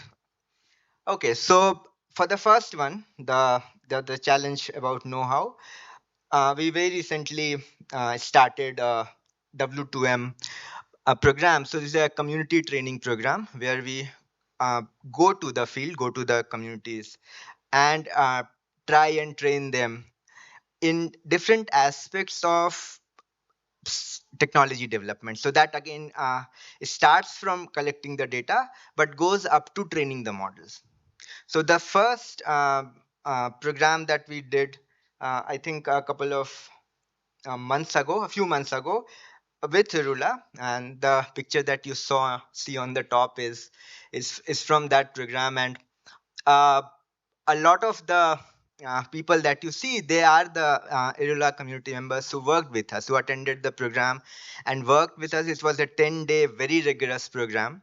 And I mean, almost 12 hours per day of training and hands-on sessions. So they attended through it, and the whole of the training ended up building some data set for Irula. In fact, on the last day of the session, we ended up training an ASR model for the language as well. Not a great model, because 10 days is obviously very small amount of time when you're also training people how to do it. But there was some model that was trained, and the model that was trained locally. So we didn't have it was not run on the cloud. So that's one training program which we are trying to expand to more communities, to more languages, and we are hoping to have more such programs at a greater frequency. Now, the second thing that we are trying to do at this point is to focus more on co-creating linguistic resources for indigenous languages of India. So this is a project that started, I think, a couple of years ago, And as of now, so this is the project under which I mentioned 70 plus languages. So this is the project under which we are working with them, and uh, this involved a more informal training, unlike the WTM, which is a more rigorous end-to-end training program. So this involved more informal training, but mostly training about building data sets. Right? So how do you build data sets? And then, of course, depending on the on a lot of other factors, the for almost all of those 70 languages, we now currently have around 4 to 5 hours of data, which is rather richly annotated and something which is going to be used for again model building if one wants to, if the community is interested in building the models. There are a lot of other things that different communities would want to do with the data, right? So it's only it could be used only for preservation of the languages and culture and things like that.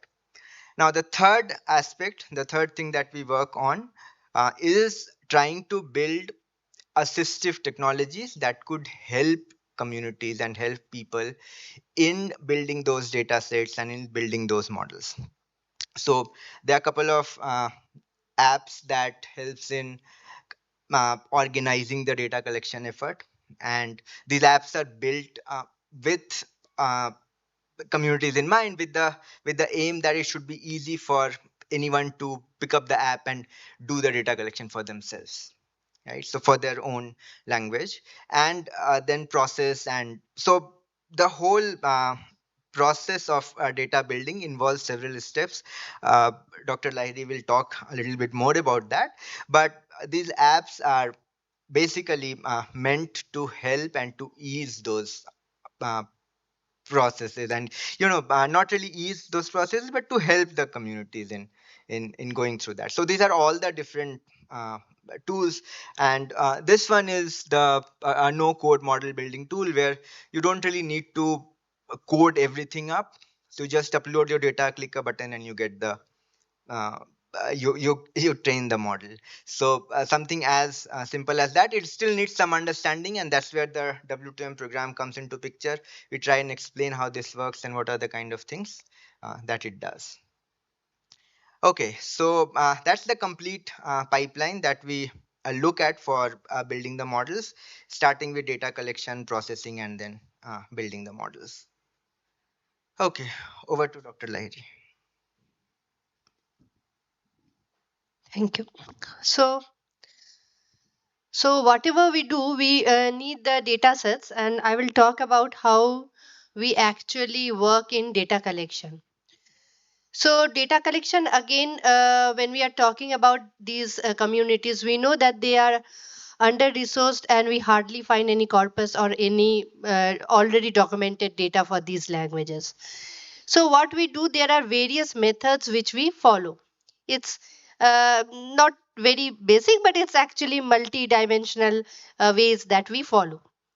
So, some of the methods that we would like to discuss are speech to speech translation, because when we want speech data, what we ask them is we have a questionnaire, which we can also say as translation method, where we have questionnaires which basically are sentences or word lists, and we ask the language experts to translate those for us. Again, when I am saying about these translation methods, it's not like we can find lots of these type of questionnaires across the internet. There are questionnaires by Max Planck Institute and other institutes, but these, whenever we take them, we need to customize them. So if talking about Totopara, when we were preparing our Toto questionnaire or Toto translation list, we actually took help from a Toto member. So there was Shanti Toto who was helping me create the questionnaire. So that way we customize it. I will talk a little more about it. We also create stimuli guided narration. So there can be certain movies like videos of 1 minute, 2 minutes without any sound, because we don't provide dialogues in that. And the language experts are asked to describe what's happening, which gives us very fluent speech. That's way they speak. Because in translation method, at times it is little the speakers might get little conscious, The speakers might not remember or recall exact words, and all these are very easily can be done through narration methods, where we can give them stimuli, where we can even ask them to talk a little about their day to day life, about their siblings, about their children, whatever. Give them any topic, any story, and they will talk about it, and that can be 1 minute, 2 minutes, and we record that. That is good for fluent speech. Also role play. So role plays are very interesting because that is not only that not only gives us data but also is very entertaining for the participants. So what happens that we give different roles to different speakers. So one can play the role of a bank manager, another the customer, and we ask them to discuss how will you talk if you want to take loan from the bank. So the manager will describe everything in, for example, here in Toto, the manager will describe everything in Toto, how to apply for loan, how to fill the forms and all. And the customer will again have his or her queries in the same language. So this is a natural environment that we want to create, because of course we can't go to the bank and disturb everything and collect data. So these type of smaller scenarios we create, and we ask the language experts to talk or enact those roles in their own language. And of course spontaneous conversations, where we just in the natural setting, if people are talking, we take permission, consent, and we just record them. So maybe a child is talking to her parents, or friends are just there sitting chatting, we take their permission and we record it. We can sometimes also give them certain topics of for discussion, like what do you think, are people shifting from Toto to Nepali or Bangla, and they can have their own opinions about it. So these are the some of the methods.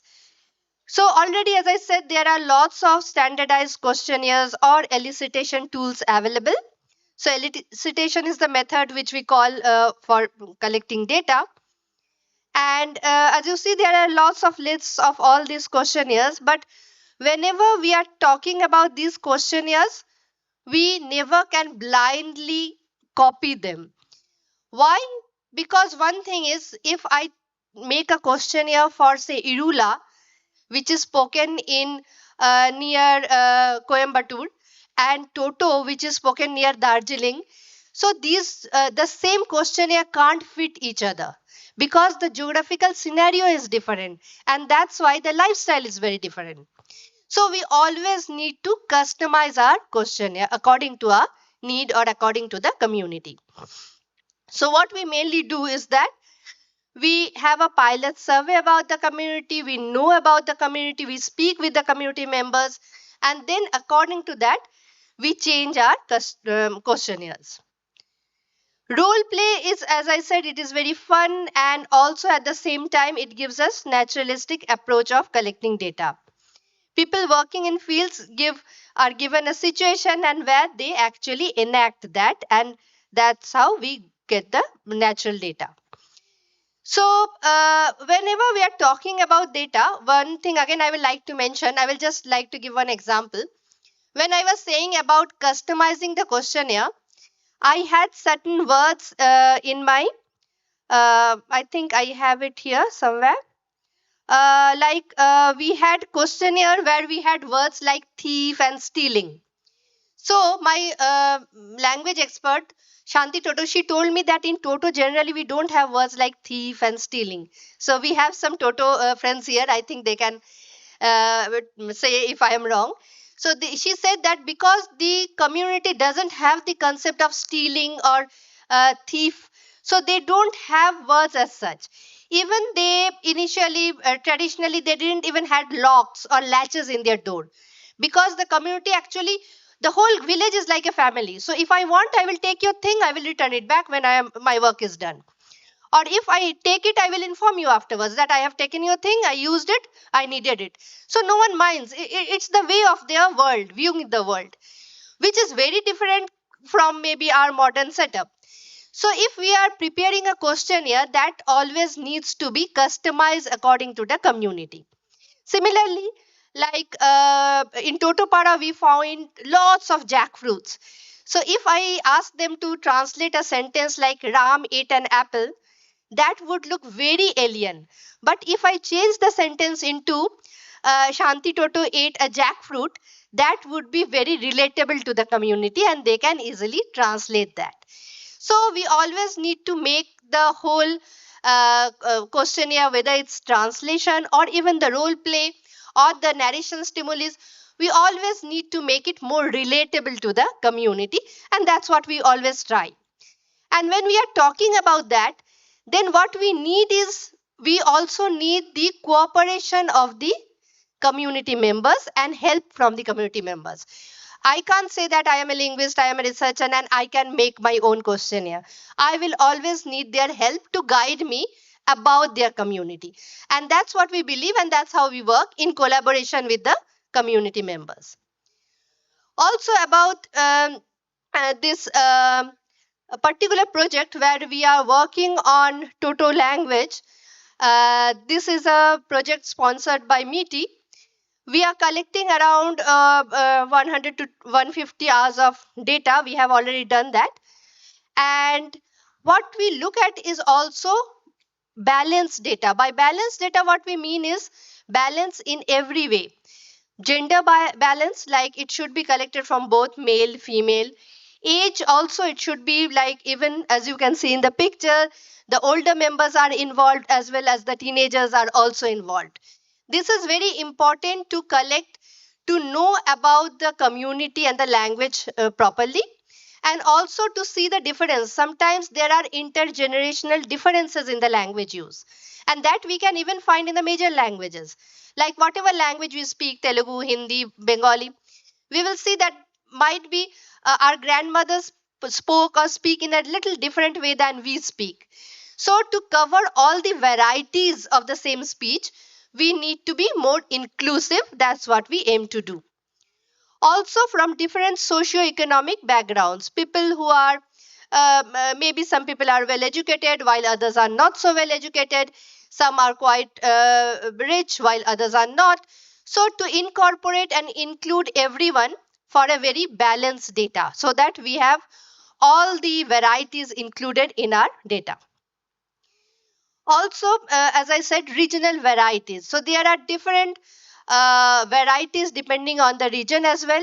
Like when we talk about Toto, though Toto is a very small community, so we don't find much varieties, but still they have different smaller areas like Puja Gaon and other gaons, right? So we ideally, and we do that, we visit all these places so that again we can have a holistic knowledge about the language. Our data is well reflected or well inclusive. Of course, ethical considerations are very, very important thing, and that's why whenever we engage with a community, we take their permission. So that we they know why the data is being collected, why we are collecting it. Ethical practice requires a move from avoidance to engagement.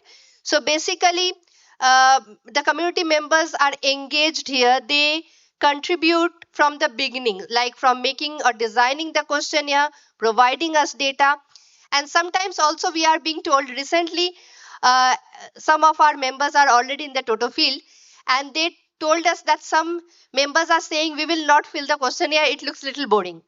So that is also feedback which we should incorporate, and I said that okay, that's our fault, we need to redesign it so that it's not very boring and it's engaging for them.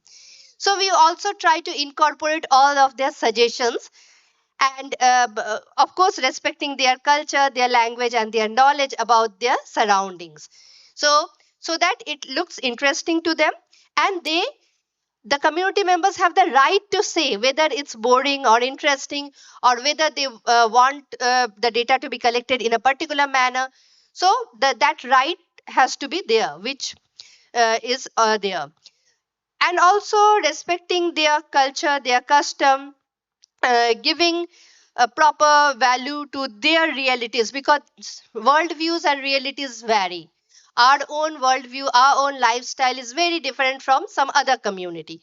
So everywhere we can see that difference, and that difference we want to incorporate, we want to respect, and of course we want to reciprocate to that, making development fully beneficial for them. and acknowledging their effort in that, in whatever data they are giving. So of course we have the metadata, from whoever we are collecting data, we have all their metadata, all their information with that. So this, as I mentioned, this study of Toto is being done under a project which we call Speed TB. Here we are working on other languages as well. So we have languages like, you can see, Bodo from Assam, Toto from West Bengal, Nishi from Arunachal Pradesh, Matei from Manipur, and Chokri from Nagaland, and Kokborok from Tripura. All of these languages are less resourced. We do not find much resource for all these languages. And in IIT Kharagpur, we are looking at Toto and Nishi languages.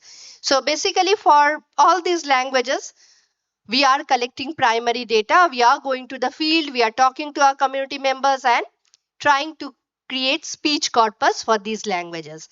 Our aim is to create 200 hours of speech data for all of these languages.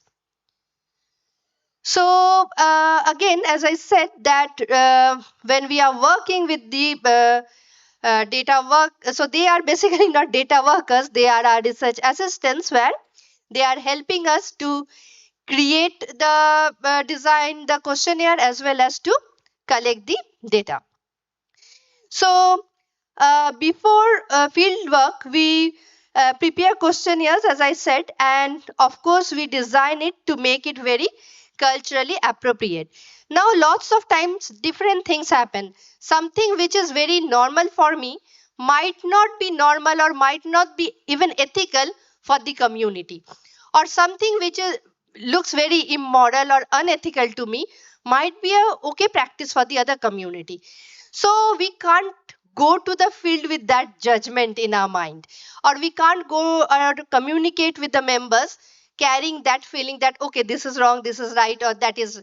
So with a very open mind we start our work, where of course we collect primary data, and also nowadays we get some data from the secondary sources as well, though it's very minimal. We have some YouTube channels for Toto songs and all, but then they are again very minimal, very less. As I was saying, we adapt questionnaires. So initial questionnaire for us in Toto had words like locks and keys, exam, thieves, all of these words, which were actually changed after consulting the members. And we had the other questionnaire. About agricultural adaptation, because when we are collecting data or creating speech corpus under this project, we are working on certain domains like agriculture, science and technology, and education. So these are our main domains, also followed by entertainment. Now, when we want to collect data related to agriculture, we actually got lots of agricultural books and we wanted them to be translated in Toto. But then there were certain things which are not available in Totopara. So those didn't make any sense. Rather, their way of growing maize and preserving them without refrigerator was very important, and also we can see that they are very ecologically balanced thing. They don't need refrigerators to preserve jackfruits or maize. They have a very traditional way of preserving them and growing them. So those things were more important. So our focus shifted to their community based thing, how they actually grow their things. Again, when we look at more traditional materials of agriculture, we see that cows and buffaloes and goats are talked about for agriculture purpose. These animals are used. But in Totopara, we see lots of pigs or piglets are being used. They help them in farming the land. So these are again specific to this particular area where we focused, and then we asked about how do you use these animals in agriculture. So that was again a shift, and if I would have asked about cows and buffaloes, then I would not get much data, or I would not get the real scenario of that area. So when we are talking about language, language is related to our day-to-day life, our daily lifestyle. So it has to be based in our daily lifestyle. So, which is reflected in every domain, may it be science and technology, agriculture, and entertainment. So, three ways in which we approach this approach is ethical is that it talks about agency and ownership. So, the community contributors have a say in every stage of recording. They can they not only give us their data, they not only record, they also validate it. So if we have collected from certain few members, we get it cross checked by the other few members of the same community. So if there are certain mistakes, or if there is a mixture of Nepali and Toto, because most of the Toto speakers can speak Nepali, Bangla, and other languages, so these can be cleared, or the data can be cleaned. Also, there is research assistants who are recognized as collaborators, and also uh, they are not just there as employees who are being paid for their data, but also their knowledge of the language and as an expertise, their help is always taken. Because they understand the local norms and sensitivities and meanings, data collected reflects more real linguistic and cultural context, because they are the best speakers to tell about their geography and their lifestyle. We are outsiders, we can't make it justified. So now I have visited Totopara twice. I know about the area, I know a lot about the geography and all, so I can talk a little bit about it. But then again, they are the best ones. They live there, they know the area better. So that's why it is always good to take their help, and that is true for every other community where we work in collaboration with them. So empowering underdeserved languages or under-resourced languages, how do we do a step-by-step approach? So first is about questionnaire designing, followed by data collection, acquisition, and before that, of course, we prepare our collection method. And then when we have our data collected, we a huge task is on management and transcription. So whenever we are collecting data, generally we transcribe it. And when I say transcription, it is also done in IPA, which is International Phonetic Alphabets. In International Phonetic Alphabets, we can write each and every sound of any language. And unlike any other script, symbol and the sound, there is one-to-one match. So like if I talk about English, A sound can stand for different types of sounds, like A for aeroplane, A for apple. So there is A, and apple is A, right? It's not apple. I will not say that, right? So A sound stands for aeroplane and also A, apple, right? So, and there are lists of it. There can be different. Similarly, first sound can be written by F, and first sound can also be written by PH. Something like that, right? So you will not find one-to-one match in most of the scripts across the world. But in IPA, you will always, there are set of symbols which stands for a particular sound. There is one-to-one match. So for most of the languages, we need to transcribe it into IPA, where we actually write it in International Phonetic Alphabets for the proper and accurate pronunciation. So if I write something in IPA, someone knows IPA will read it exactly the same. It will not depend on his or her just guessing or just saying what is there. So it is always one-to-one match. So that is basically how we are working on Toto and Irula. We are also working on, as I said, Nishi and other languages, but Toto and Irula are really smaller languages, and we have actually our work is almost complete for Toto, where we will collect some more data, and we will soon give something back to the community, which the community can use for their own benefit or for their own usage. Okay, you would like to add something? So any questions, any comments, we will be happy to take it.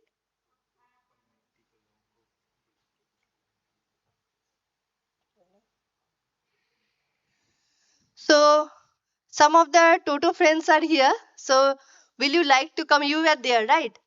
In the our field assistants were there now, and they talk to you. So will you like to come and say something about our work? Yes.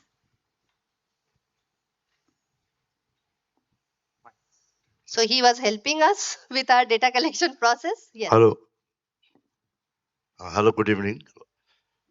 Actually, the works, whatever are doing in our Tutupada is very excellent. We never thought like, like it's one kind of platform they have giving and even it's a very big contributions. I feel like that we Toto people still in so much backwarded like nobody like, they gone in graduations even I'm the first one who done the masters. So in education process, if we go and search about the total community, then it very backward it's. So this kind of platforms and this kind of this thing is very new for us. So very big appreciations for this, ma'am. You are giving us such bright and future tools for us. So thank you. You can also say something if you did like something. So okay, Bharat Toto is actually helping us a lot, right? Yeah. And yes. So other people, will someone like to say something? So also you can see that sometimes these works are very boring, right? And the speakers might feel it very boring, and that's our duty how to make it more engaging, more entertaining. So yes, that is there. So anyone, do you think anyone else will like to say something? If they want, they can say in Bangla. I can translate. Bangla से जानते हो आप? कोई जानते हो?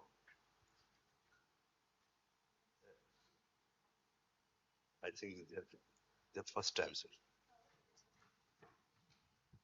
Yes, coming.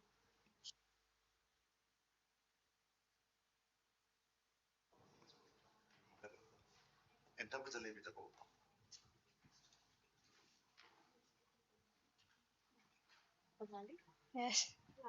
এবার বাংলায় বলবে? হ্যাঁ বাংলায় বলো, আমি ট্রান্সলেট করে দেবো। ফার্স্ট টাইম বই পাইতেছি। হ্যালো এভরিওয়ান, আমার নাম হচ্ছে বেবিকা টোটো। আমার বাড়ি হচ্ছে Totopara, district Alipurduar, block Madarihat. So আমি স্টুডেন্ট, 11 ক্লাসে পড়াশোনা করি আমি। So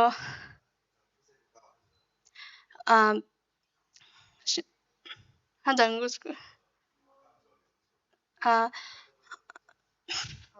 하이스팀 하이 까무치로가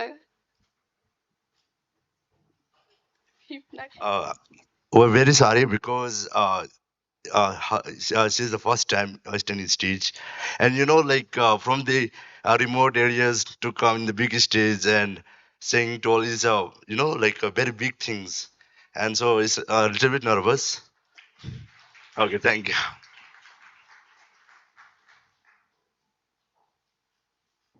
Yes, it is actually sometimes we all get nervous coming to the dais or stage. So it's really brave of her that she came on the stage and she spoke. She studies in 11, right? And she's a student, and she just mentioned where is her locality, about Totopara and all, right? Yeah. So any comments or any questions, we will be happy to answer.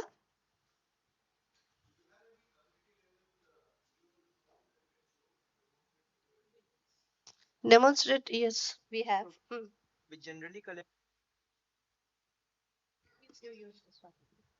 So we generally collect audio recordings, not videos. We have the audio data if you'd want to, I mean, listen to it. Yeah, this so okay. The data sets are all basically very prosaic. I'll just try and uh, yeah, I mean, I could. Can I run the system? There's a link on the slide.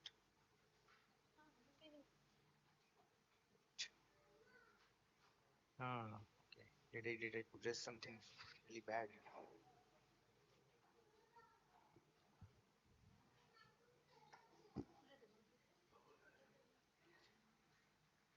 Is it not working? Link है last वो जो slide था thank you उसके पहले वाले में link था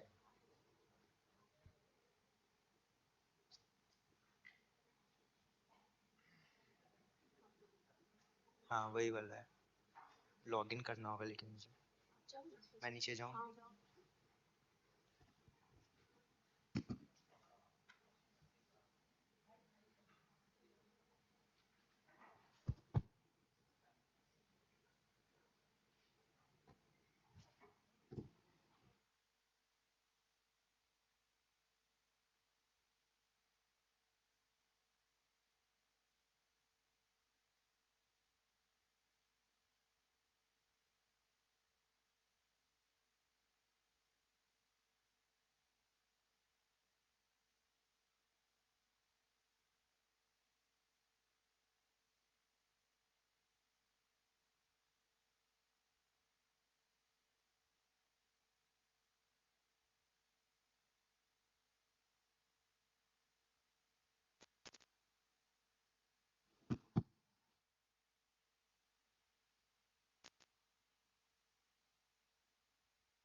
He's trying to log in. Till then, if there are any other questions, I can address them.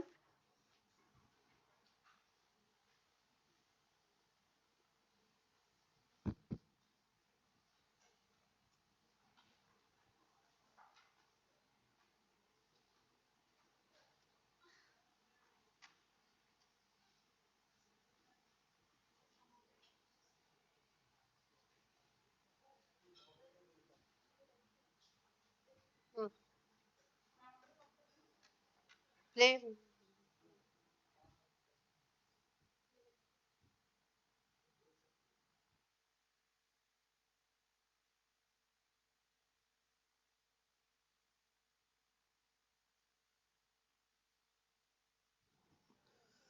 So this is Toto data which we are going to play. Hmm.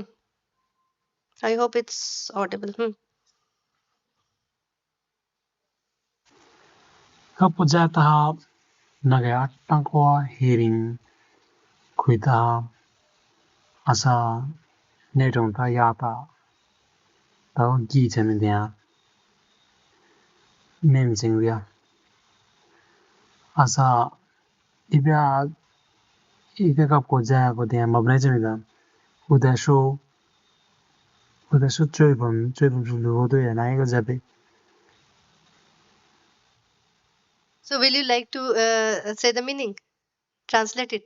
That would be helpful. So that will also verify that whether it's Toto data or not. Whether I am showing you Irula data, I'm saying Toto or not. Let's play once more. Once more. Till it. Kapujataha Nagayatankwa hearing Kuita Asa Nedong Tayata Tao Gitemidea. It means in ancient period, our Toto peoples, mostly women, used to wear the bangles in a very like own handmade styles. But now it is we used to buy from others communities. That's all.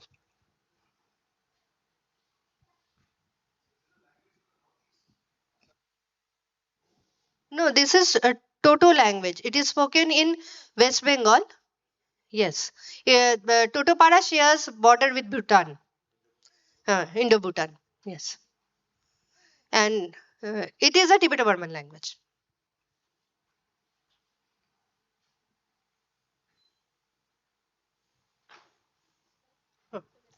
Okay, thank you.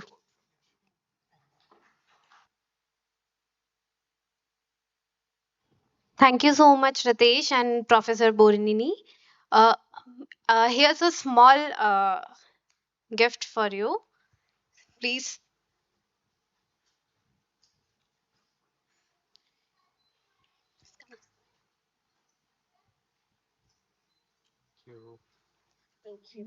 Thank you. Thank you. We will now proceed with our last session for the day. It's Women Led Communities and Equitable Networks, a session on gender access and women led digital models. So, this session will be moderated by Ms. Sonia George. She is an Executive Director, Global Digital Inclusion Partnership. And the speakers are Ms. Dr. Sarbani Banerjee Belur. She is the Visiting Assistant Professor in BITS Pilani, Hyderabad. We have Mahima. She's a DS Suchnapreneur from Dharchula, Uttarakhand. And we will our last speaker is Ms. Gyani Pereira. She's from foundation.lk, Sri Lanka. Uh, Please help me in joining the panel, welcoming the panels. Over to you, Sonia, and the speakers. Thank you, Pranita. Well, first of all, let's give a round of applause to the previous panel. And I don't know about you, did you have a good lunch? I had a really good lunch, but it's that time of the day that people get very quiet. So, can I ask you to do something before we start? Can you all stand up, please? Yeah, sure. All of us. Okay, shake your hands, shake your legs. And then I have a few questions for you for us to start. Don't sit. You're all young. I'm older, so stay.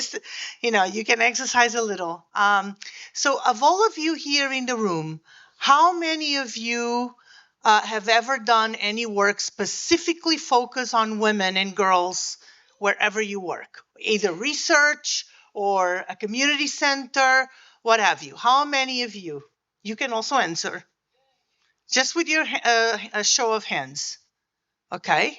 How many of you have done or work on community networks or community centered connectivity solutions? Okay. Now, how many of you have done that together? Okay. 4 out of all of these people, well, 5 with Sarbani of all of these people in the room. Now, why am I asking you those questions? You see the title of our panel this afternoon, right? It's about women-led communities. Can we build equitable community networks as an alternative to platformization?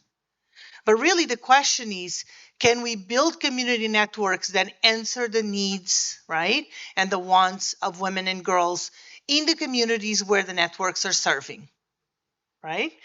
And I am very, very fortunate to have these amazing 3 women and all of you in the room to share your experience and your knowledge with us today. So it's okay, you can see it. The 3 of you that had your hands, or 5 of you that had your hands up for all of those questions, I'm going to go back to you and ask you a couple of more details.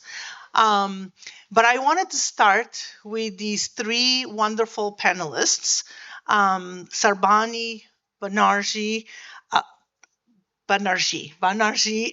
Balur, who's a professor at the university here in Hyderabad, Mahima Sonal, who's a socialpreneur, okay, and Gyani Pereira from Sri Lanka, the foundation IK, yes, IK. And these 3 panelists, speakers, were specifically selected to talk to us and to share with you their experiences because they have been working and practicing exactly how to address some of the questions that I was asking you. Okay? So you have the benefit of hearing from them today, same as I. I hope some of you will join us with some of your questions, some of your experiences. But I wanted to start by asking all of them first to give us a bit of a very quick summary of how they think about community, women-led communities, and community networks as a topic, as an issue, and how are you working in that area? I think you need to translate, right? And how you are working in this area in your organization. So just very briefly, how your specific work addresses this issue, and then we'll go through our specific rounds of questions, okay? So in the foundation, how do these two themes come together in your work at the university, but also as a consultant, Sarbani, and Mahima in your work as a socialpreneur, okay? Thank you. You have, is that, I want to make sure people hear you properly. Okay. Yeah, good evening, everybody. Hello. Yeah. Yeah, okay. And so first, just a little introduction about your work in this area. Yes. So people know. Yeah, I'm Gayani Pereira from Sri Lanka, and at foundation.lk, actually, I... A little louder. Yes. I am managing two kind of projects. One is Hitavati, we say hitavati.lk, and other one is Digisavi. Hitavati is mostly we are leading women how to be safe in the cyberspace. And two Digisavi centers throughout the country.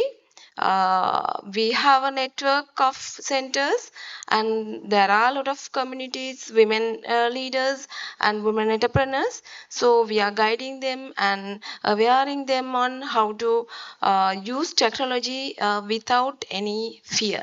Yeah. Thank you. That's good. Sarbani? Hello, everyone. So currently I work at BITS Pilani Hyderabad campus as a visiting assistant professor. Earlier to this, I was in IIT Bombay as a senior research scientist, where I actually worked on the rural connectivity project with Professor Abhay Karandikar, the current DST secretary, and Professor Prasanna Chaporkar. It was at that in this village where we set up seeded the community network to grow, and the community network's name is Aple Pathardi. So it is in a very remote location in Maharashtra, in Palghar district of Maharashtra. So the thing was that connectivity, when enabled in these villages, it actually is used mostly by men, not by women. So the women wanted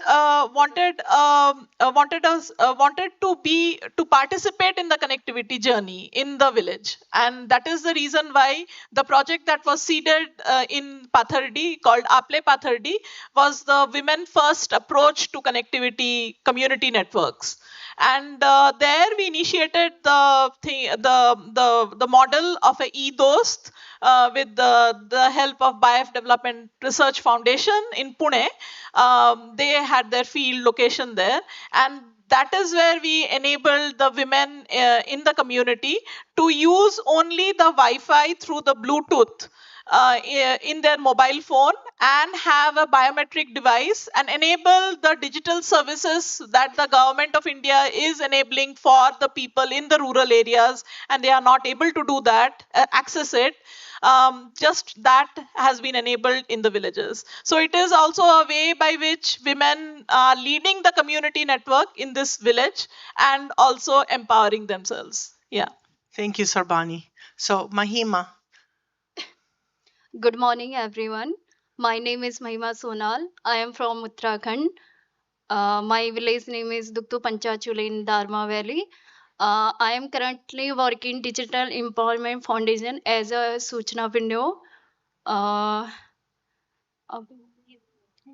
हाँ, तो जो मैं DF में काम करती हूँ, मतलब जैसे हमारे गांव में पहले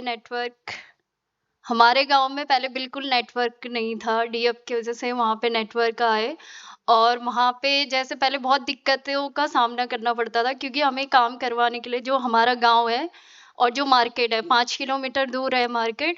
तो बहुत से प्रॉब्लम फेस करना था, जैसे हमें सबसे पहले तो हम अपने गांव से निकलते थे, पहले गाड़ी का वेट करो 5 किलोमीटर, मतलब वहाँ पे रुक के बहुत मतलब वेट करना पड़ता था, 1 घंटे 2 घंटे लग जाता था हमें वहाँ पे वेट। बड़े मुश्किल से हमें गाड़ी मिलती है। फिर उसके बाद हम मार्केट जाते हैं, और जब मार्केट भी जाने से ऐसा है कि वहाँ पे जो सीएससी सेंटर होता है, जो हमें कभी फॉर्म भरना होता है, तो वहाँ पे जब जाते जरूरी नहीं है कि सीएससी सेंटर खुला है। तो अगर हम यहाँ से चले गए ठीक है, फिर वहाँ जाके सेंटर बंद रहते तो मेन बात है हमारा टाइम वेस्ट होता है, और आने जाने में जो हमारे खर्चे लगे, फिर दोबारा हमें घर आके फिर दूसरे दिन और जाना पड़ता है। तो अब हमारे गांव में ये दिक्कतें नहीं होती, क्योंकि मैं खुद सीएससी का काम करती हूँ वहाँ पे। और जो मेरे गांव वाले हैं उनको मार्केट जाने की जरूरत नहीं है। उनको कोई भी दिक्कत होती है, कोई भी काम करवाना होता है गवर्नमेंट से रिलेटिव, या कुछ गवर्नमेंट से जो स्कीम आए होते हैं, बहुत से लोगों को नहीं पता रहता है कि वहाँ पे गवर्नमेंट से बहुत सी चीजें आती है, बहुत से लोगों को पता नहीं होता है उसका लाभ, मतलब फायदा कैसे उठाए, कैसे करे। तो मैं उनको घर घर जाके उन्हें बताती हूँ। और मेन इम्पॉर्टेंट बात ये है कि गांव के लोग जो है, अब वो मुझे किसी टाइम पे भी सेंटर में 8 बजे से लेके रात के 8 बजे तक रहती हूँ सेंटर में, क्योंकि गांव के पास ही है ना, मेरे घर के बगल में ही है। तो वो कभी भी आके और मुझे वो डॉक्यूमेंट्स दे देते हैं, मेरा ये इनकम सर्टिफिकेट बनाना है या डेट ऑफ बर्थ, तो मुझे देते हो, बस डॉक्यूमेंट रखते हैं और मैं उनका काम कर देती हूँ, और वो अपना काम के साथ साथ अपने घर का भी काम कर लेते हैं। Thank you. Duktu Panchachuli, Oh. Duktu Dharchula, Dharchula, Pithoragarh, district Pithoragarh, block Dharchula. no, Uttarakhand, Uttarakhand sir, yes, Uttarakhand, Uttarakhand, yes sir. Thank you, Mahima. Can you help us with a summary translation? So, Mahima Sonal, she works with Digital Empowerment Foundation, and she's a Suchnapreneur. She runs her digital center in her village itself. So, she mentioned here that in Dharchula, in her village, there were no network connectivity before setting up the tower and internet in their village. So, it's been almost more than 1 year, one year or 2 year, with the help of many partners. DF Digital Empowerment Foundation has set up internet tower there, and through because before that they actually have to travel 5 kilometers from their village to get the digital facilities for their own sake.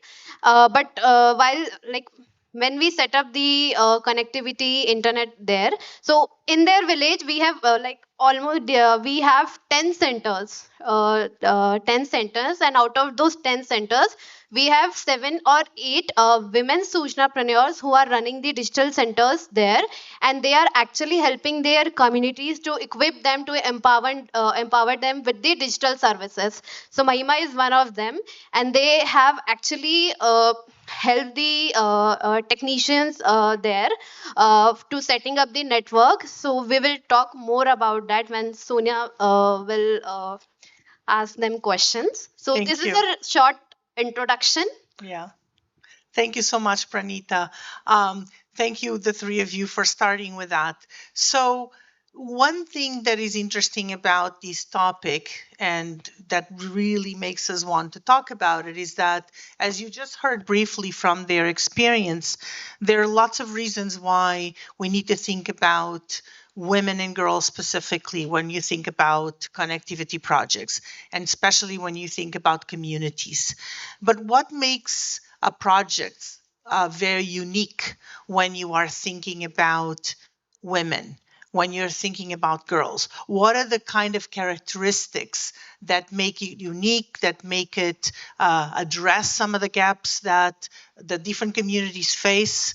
And so I wanted to start with Gayani, and for you to tell us a bit more about your projects, but specifically not just what makes them unique, but how do you address some of the skills related concerns and barriers that have been identified that women face for several cultural, social, and economic reasons in the places where you have the projects that the foundation and that you manage?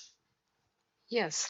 We have a project called Hitavati, where we have especially for women and children, especially women, for them to teach and for them to give courageous using internet without any fear.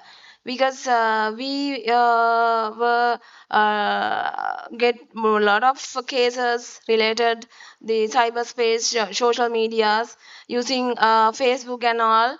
So with some fake accounts and hacking accounts, bullying type of things, so they may commit suicide, and they come to different kind of harassments.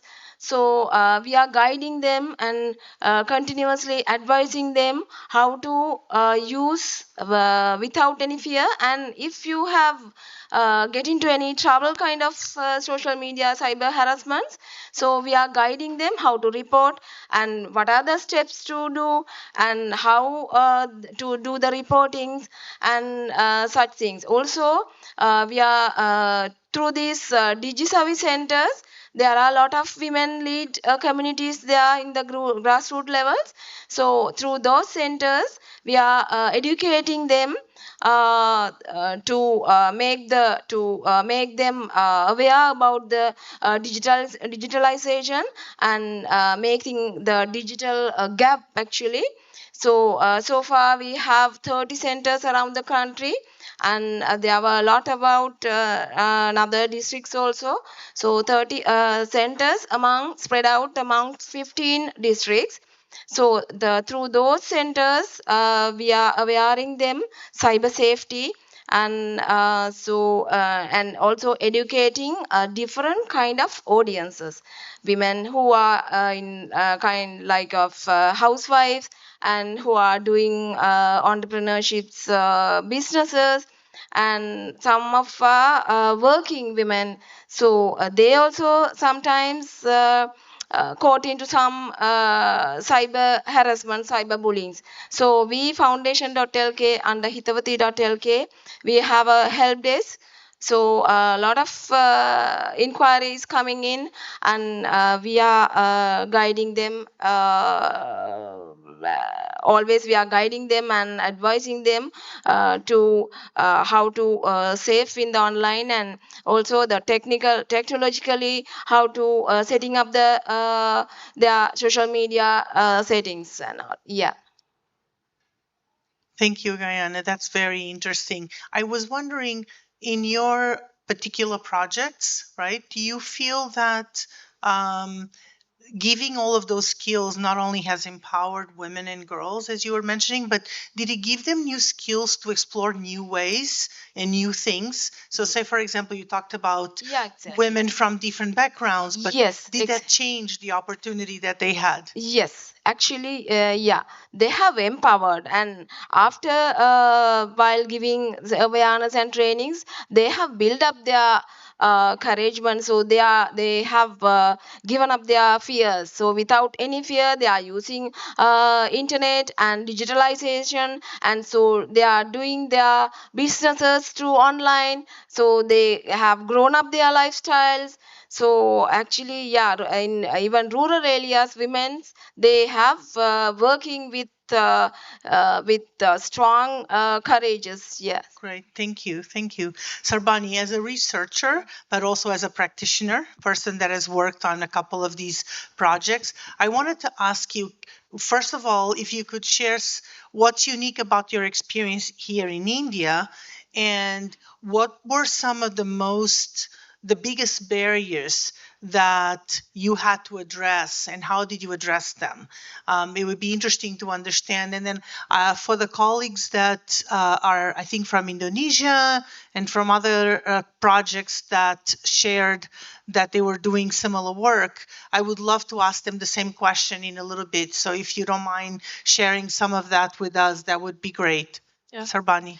Yeah. So when we enable connectivity in these rural villages, we often forget this connectivity, who is using this connectivity? Are we putting up the access points in a location which is accessible for women?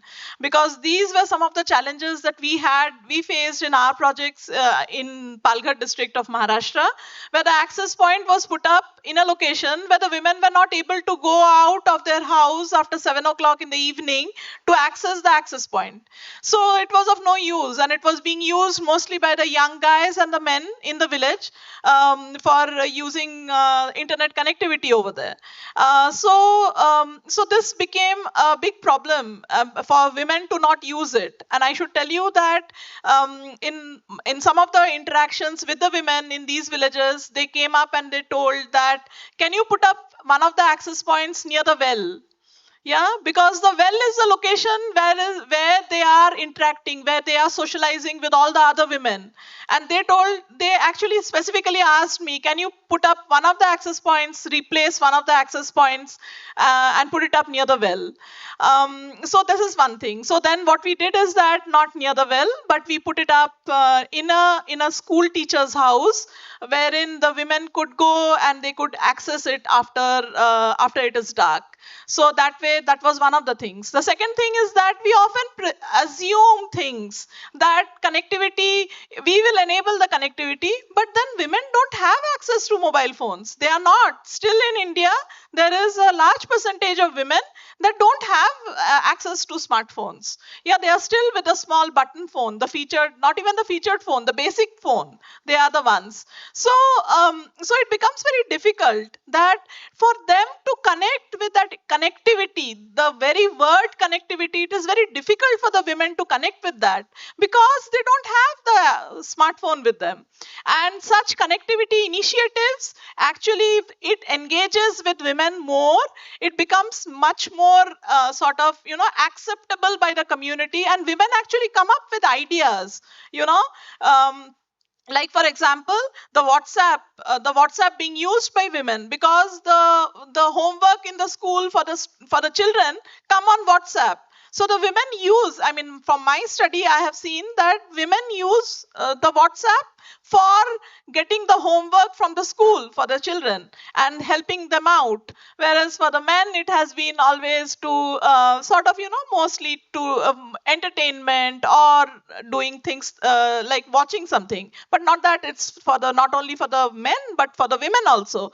But this is something that has come up, and because we took into consideration the women's perspective in our connectivity journey in Pathardi, it became a very nice, and it is still a sustainable network.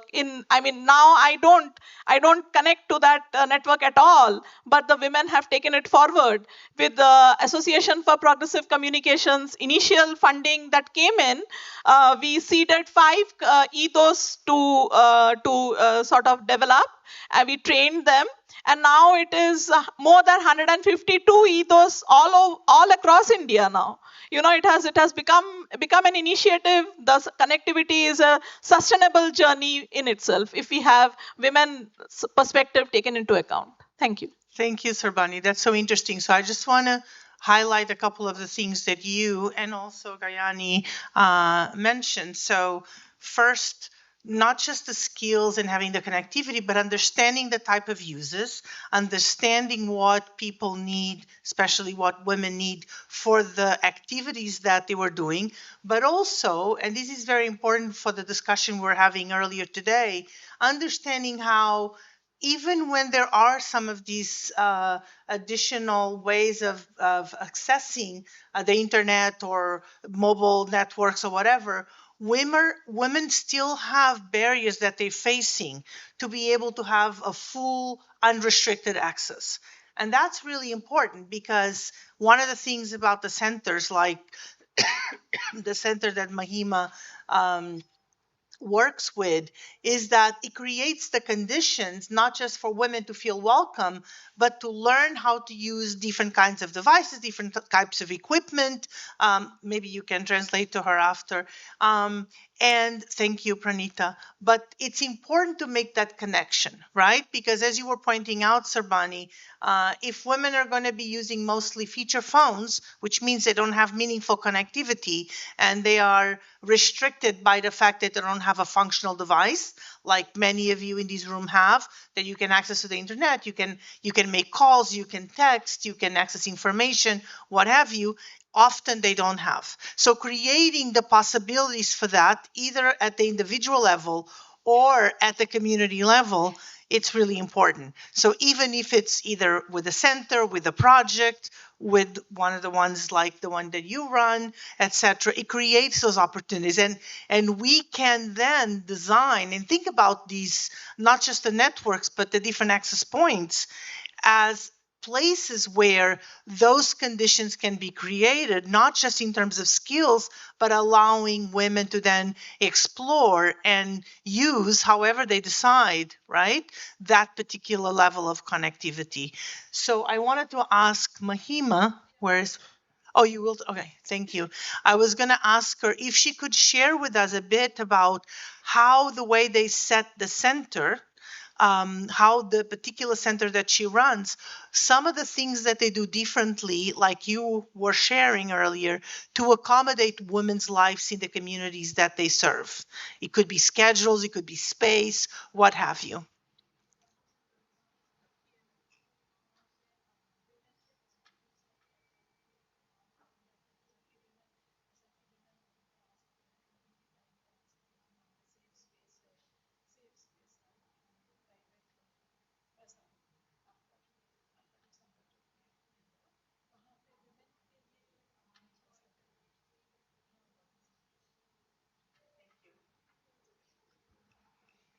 जो मेरा centre है हमारे गांव में, जो हमारे गांव के जो महिलाएं हैं, जब से वहाँ पे इंटरनेट मतलब लगा है, तो उससे उनको बहुत चीज़ें, पहले बहुत से महिलाओं को फेसबुक चलाना या यूट्यूब से कुछ भी अपना, सॉरी, मतलब बहुत सी महिलाओं को व्हाट्सएप चलाना नहीं आता था, वो कैसे। और हमारे गांव में जो लोग हैं उनको बहुत चीज़ें अपने हाथों से बनाते हैं, जैसे कालीन हो गया, मैट्री वगैरह, ये चीज़ें, बहुत सी चीज़ें बनाते हैं, वो क्रुशिया हो गए, लेकिन उनको ये नहीं पता था कि वो ऑनलाइन से वो बेच सकते हैं।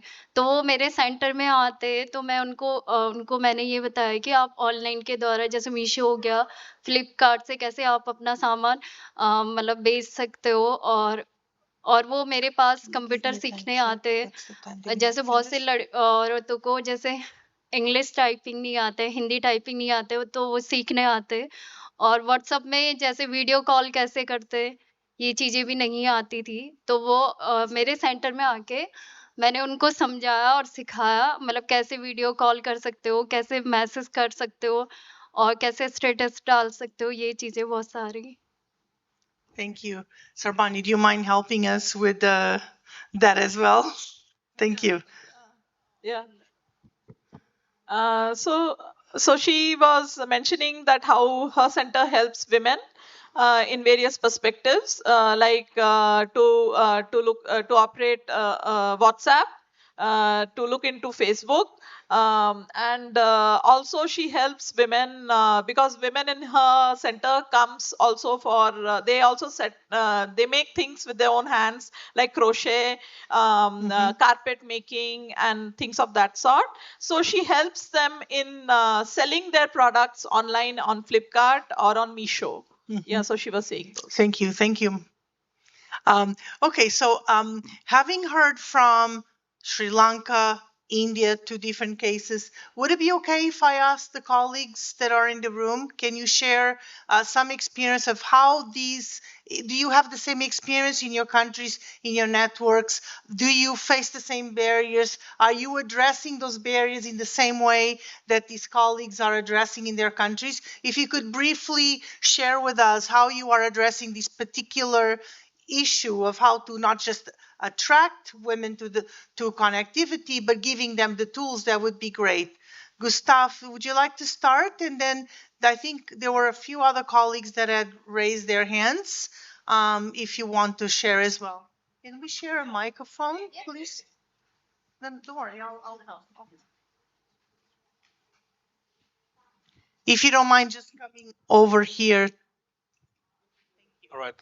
Thank you for the opportunity. I'm Gustav from Indonesia. In terms of increasing women engagement in community-centered connectivity initiative in Indonesia, we see there are different layers of entry barrier issues. One is policy, one is economic and social and cultural issues, and we have to address one by one.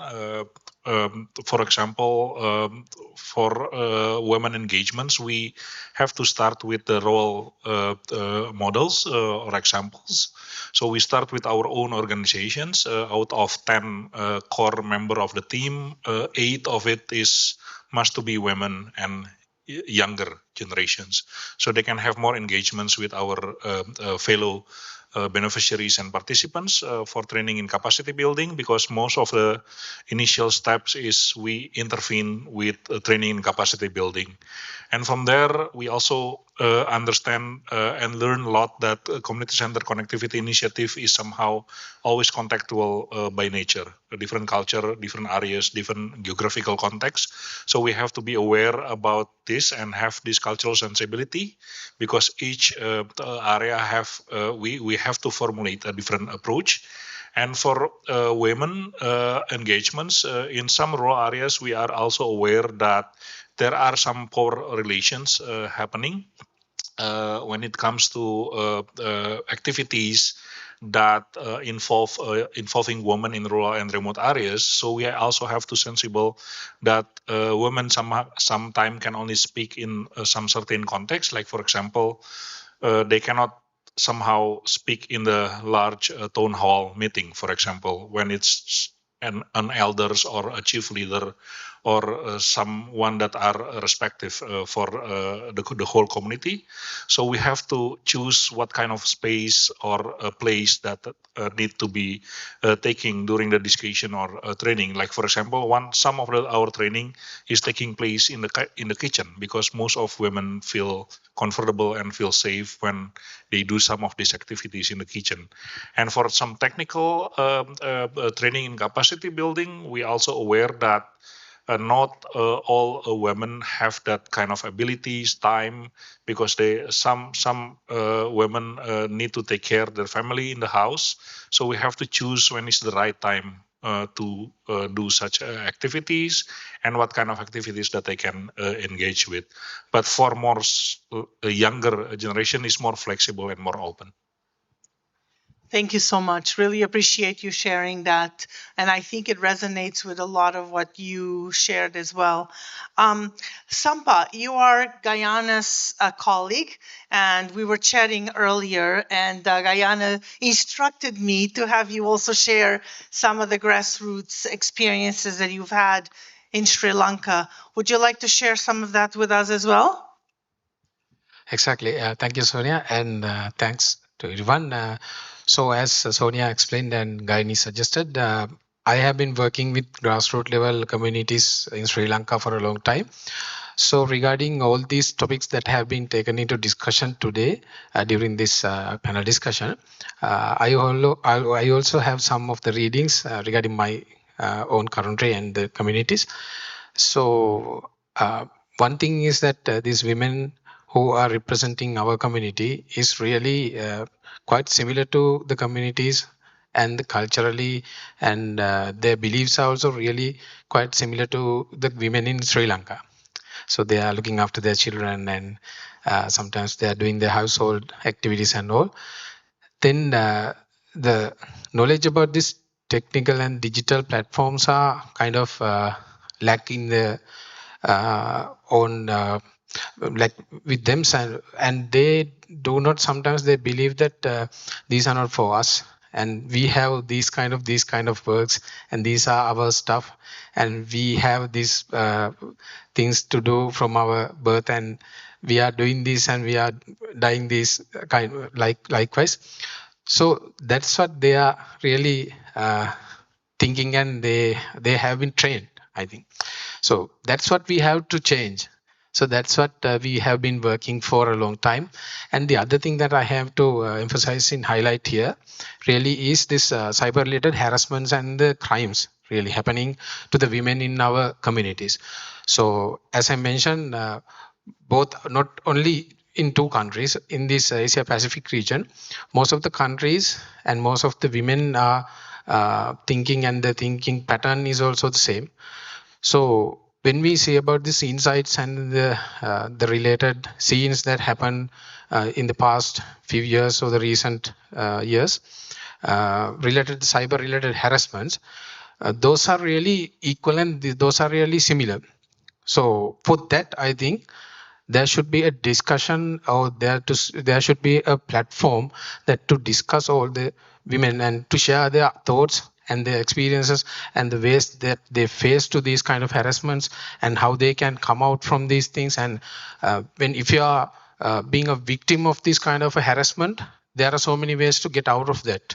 So most women nowadays do not have that knowledge. So because of that, they are going for alternatives, and sometimes they are choosing suiciding. So that's a tragedy actually. So some cases are even not reported in our community as well as.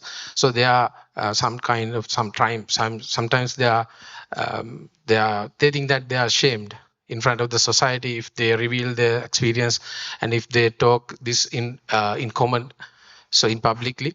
So that based on that perspective, so some women are subjecting to mental depression, and they are finding solutions from other people, and they are facing so many other related and so many other kind of bigger problems.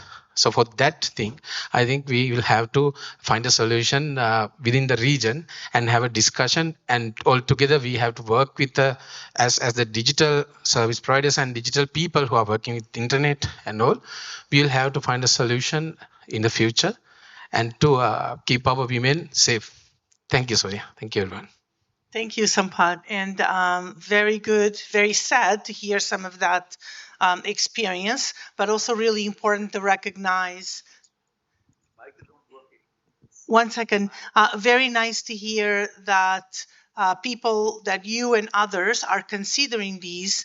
And these are some of the questions that, of course, community centered solutions also need to be aware, right? Not just when they're designing programs and projects, but creating also the possibility of addressing some of these challenges, which are very complicated when it comes to these kinds of abuses, mental health challenges, etc. But absolutely critical as well.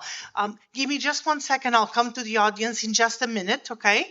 I want to ask Sarbani and Gayani if you want to add anything to some of what you just heard, and then we'll get some questions from the audience and come back to us again, okay? Sarbani and then Gayani. Yeah. To add to that, the thing that I would like to mention from our villages where the community network has been set up is that utilization of the connectivity is that is also a big barrier in itself. We often think that women don't have the digital literacy skills. Yeah, but it is not related to digital literacy at all. The thing is that there is no one having that much patience to teach them that, look, please sit down. And I think that is the reason why these Gayani and Mahima, they are doing a really good job, because people don't have the patience to teach. They will say that, oh, you just buy a smartphone and why don't you fiddle with it and then you will just learn it by yourself. This is something that is often done. But women of a little older generation, they don't have that capacity at all. And we often think that this is just digital, not having digital literacy. It is not related to that. Yeah, so I think that is also one more thing.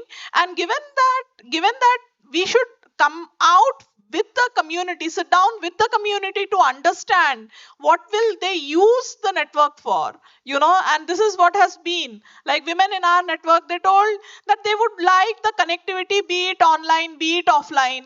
It should have, it should make their standard of living a little better than what they want, what it is now.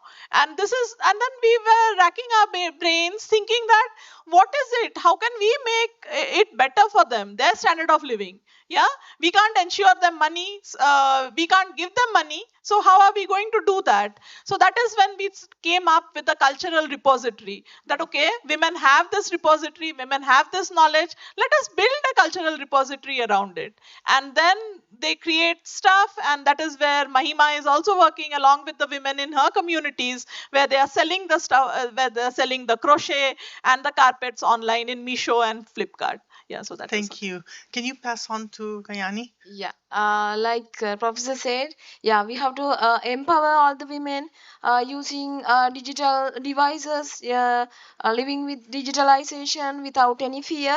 So that's why we are awareing them through Hitavati and DigiSurvey projects to make them digitalize. So awareness, giving them more and more awareness on cyberspace and social media and digital devices.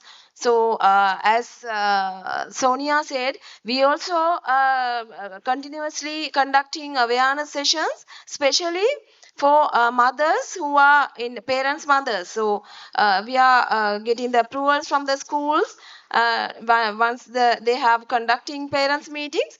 So we are having separate sessions for parental sessions. So we are teaching them how to use WhatsApp especially, and the parental controls and also, because they are, some of them are already aware, but some of them, they don't know, they are housewives actually. So we have build their strongest to use digital.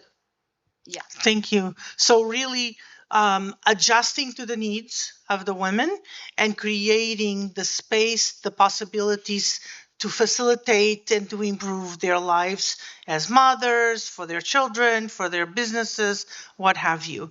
So let's hear from the audience a bit, and then I'm coming back first to Mahima and then to you. We had a question from this gentleman here. Anybody else had a question or a comment? Raise your hand so I can see.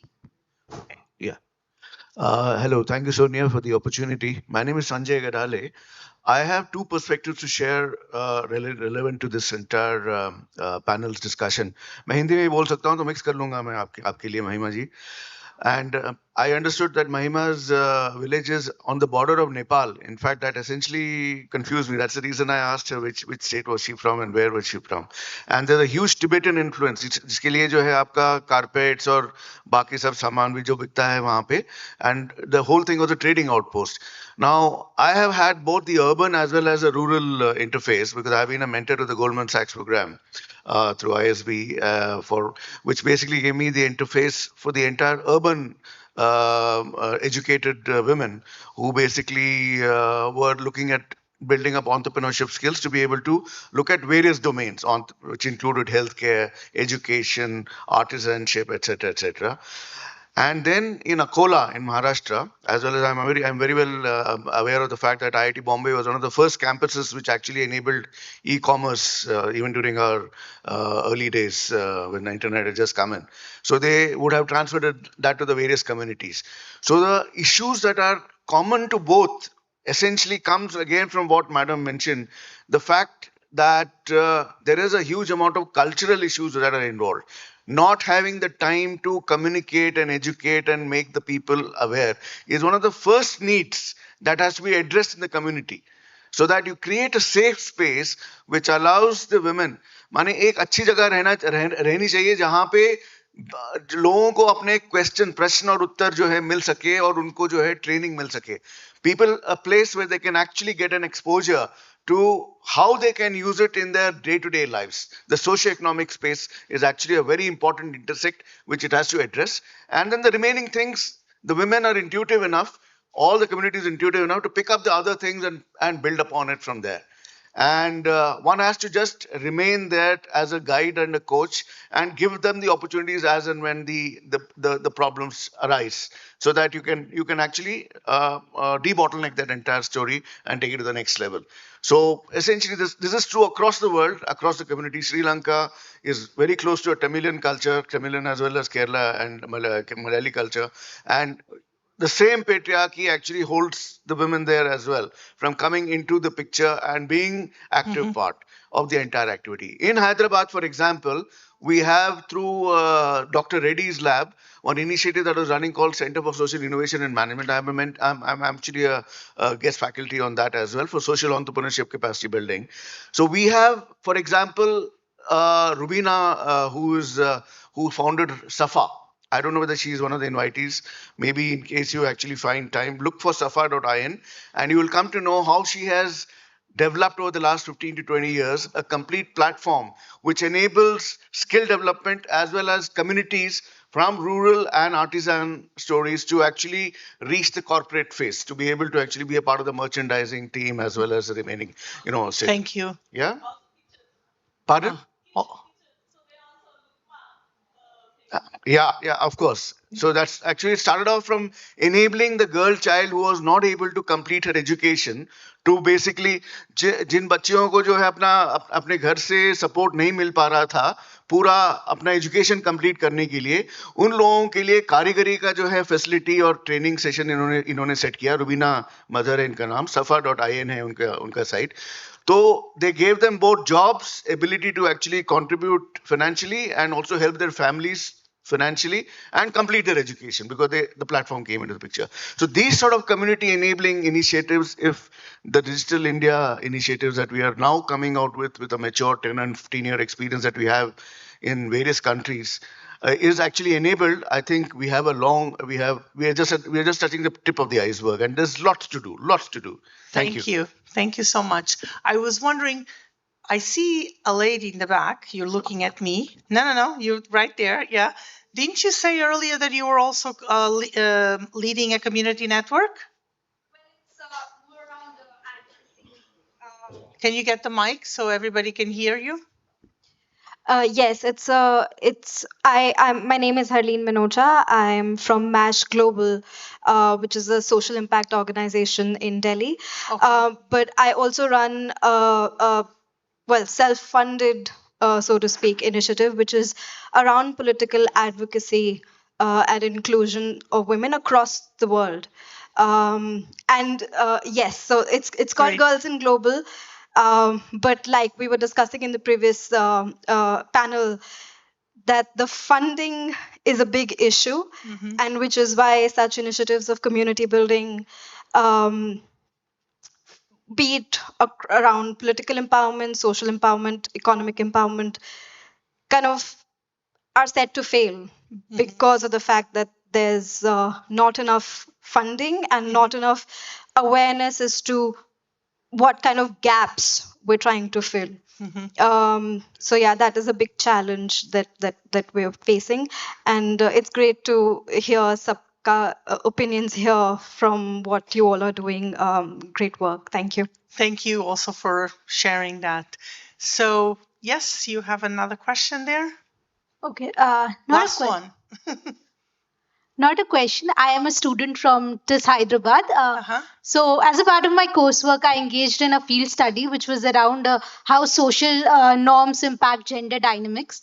So, one of the observations that I had there, that though most of the women did not have mobile phones or access to such devices, and those who had, by any chance, there was a strict system of supervision. So, whatever they're using, it's being supervised. People are questioning it, and if they're using it to a somewhat greater extent, then they're not good women. So this conceptualization, and we are talking about safe spaces, but it is also important to connect that even if we create such community spaces there where women come and learn and do things, but after a while when they go back home, and if what have they learned and what are they doing there is being supervised, women will never have an autonomy. So what also needs to be done is to connect these community spaces to safe spaces all over. So that is something. Very good point. Thank you. Very, very good point. Sounds like you have to connect and do a research project.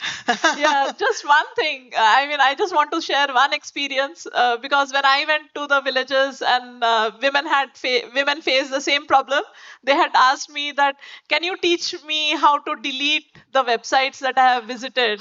And I told them that please go into the incognito mode and look into the websites. No one will know which website you visited. So exactly. There are cultural things that many of you men here in the room can also help change, because women are still facing the kinds of impositions socially and culturally that you can also take action and change. Otherwise, if you don't do anything about it, women are going to continue to be oppressed and violated, including in their use of the internet. So we have just a few minutes, Pranita, Tommy, but a lot of things were shared, including specific things that have worked that have made possible for women to have more access, better access, to use in a better way.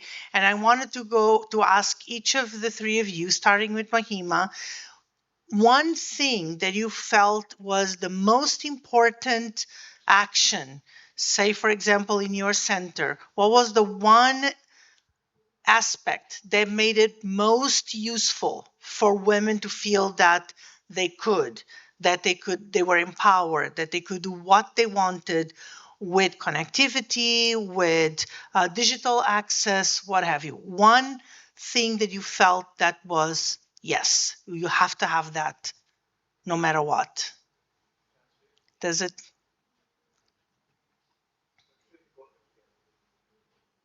And to each of you as well. So what is one, maybe two, but ideally one thing that you feel it's a non-negotiable you need to have?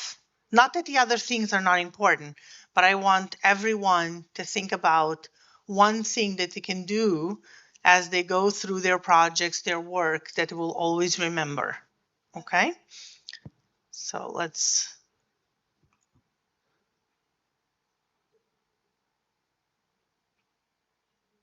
Okay?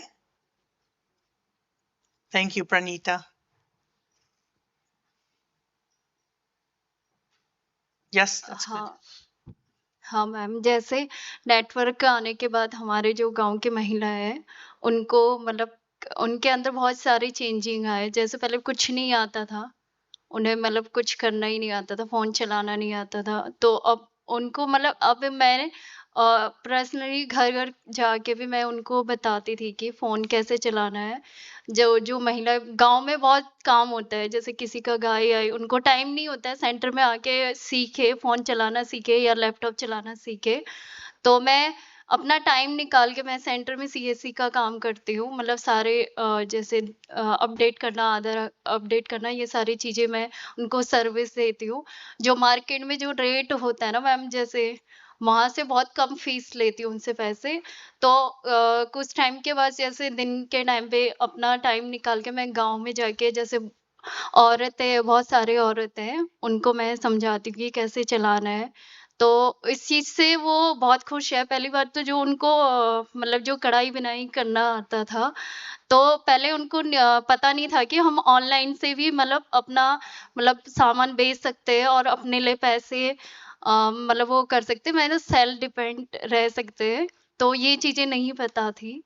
तो मैंने उनको समझाया, आप कैसे जो आप मतलब बना लो, बहुत सारे इंस्टाग्राम में अपनी पोस्ट डालो या आईडी बना लो, उस वजह से भी आप अपना सामान मतलब भेज सकते हो। तो ये चीज़ें हैं। चलिए Yeah. You mind just a quick summary of what? Yeah. Yes.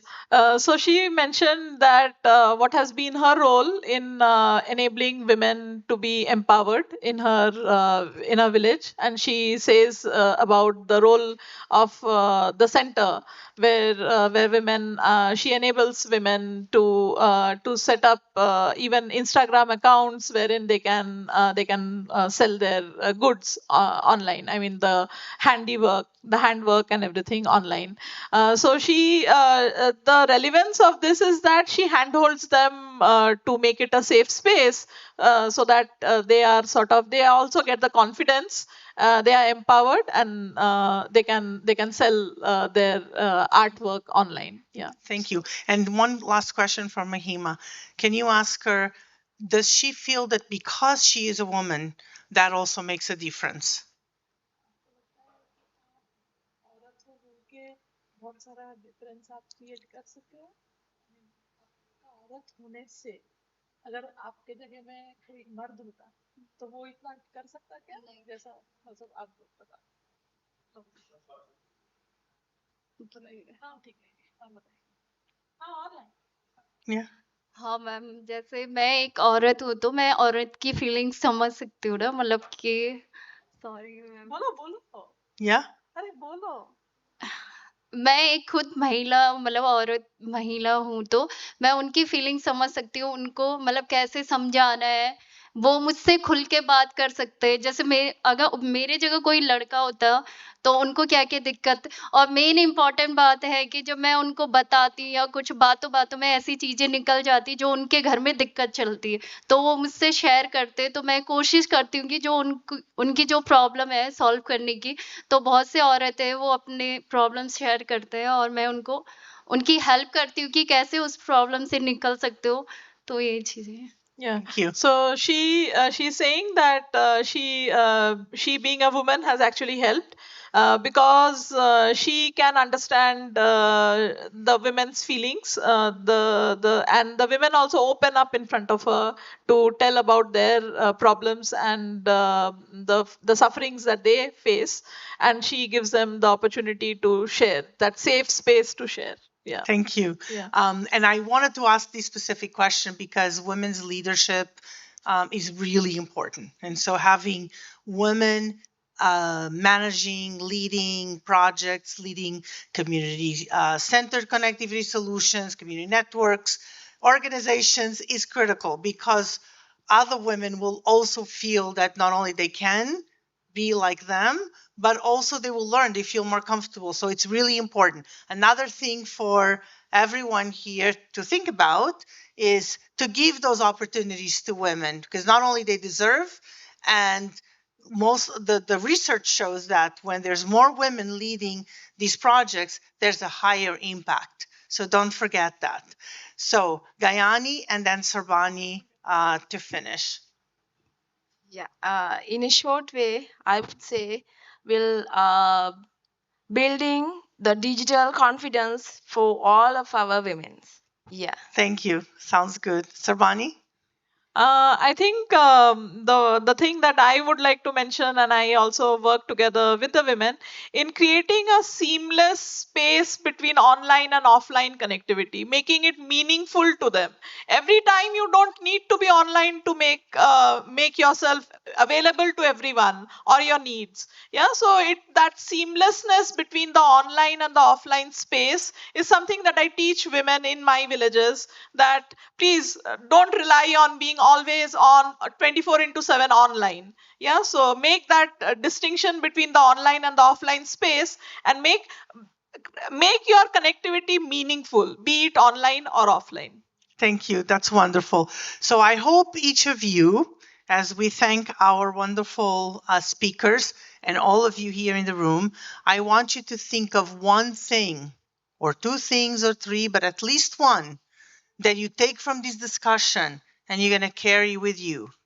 Could be those three lessons that they just gave you: instilling confidence, women leadership, Sarbani, meaningful as of offline and online, understanding the continuity between both. What are you going to carry as you continue doing your projects and get involved in this space? So think about it. I'm not going to put you on the spot and tell us, but think about it. And if you are serious about this, commit to that. Okay? Commit to that.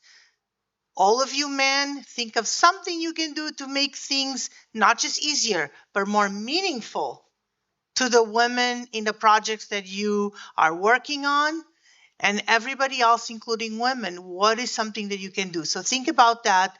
Don't just end the session without thinking about an action. Okay? Something that you can do. It could be research, so you can teach other people what's happening. And thank you. So thank you to these amazing three women for being here with us. Thank you all for sharing and participating. And Pranita is back to you. So, oh, this is for them, right? So here. I get it.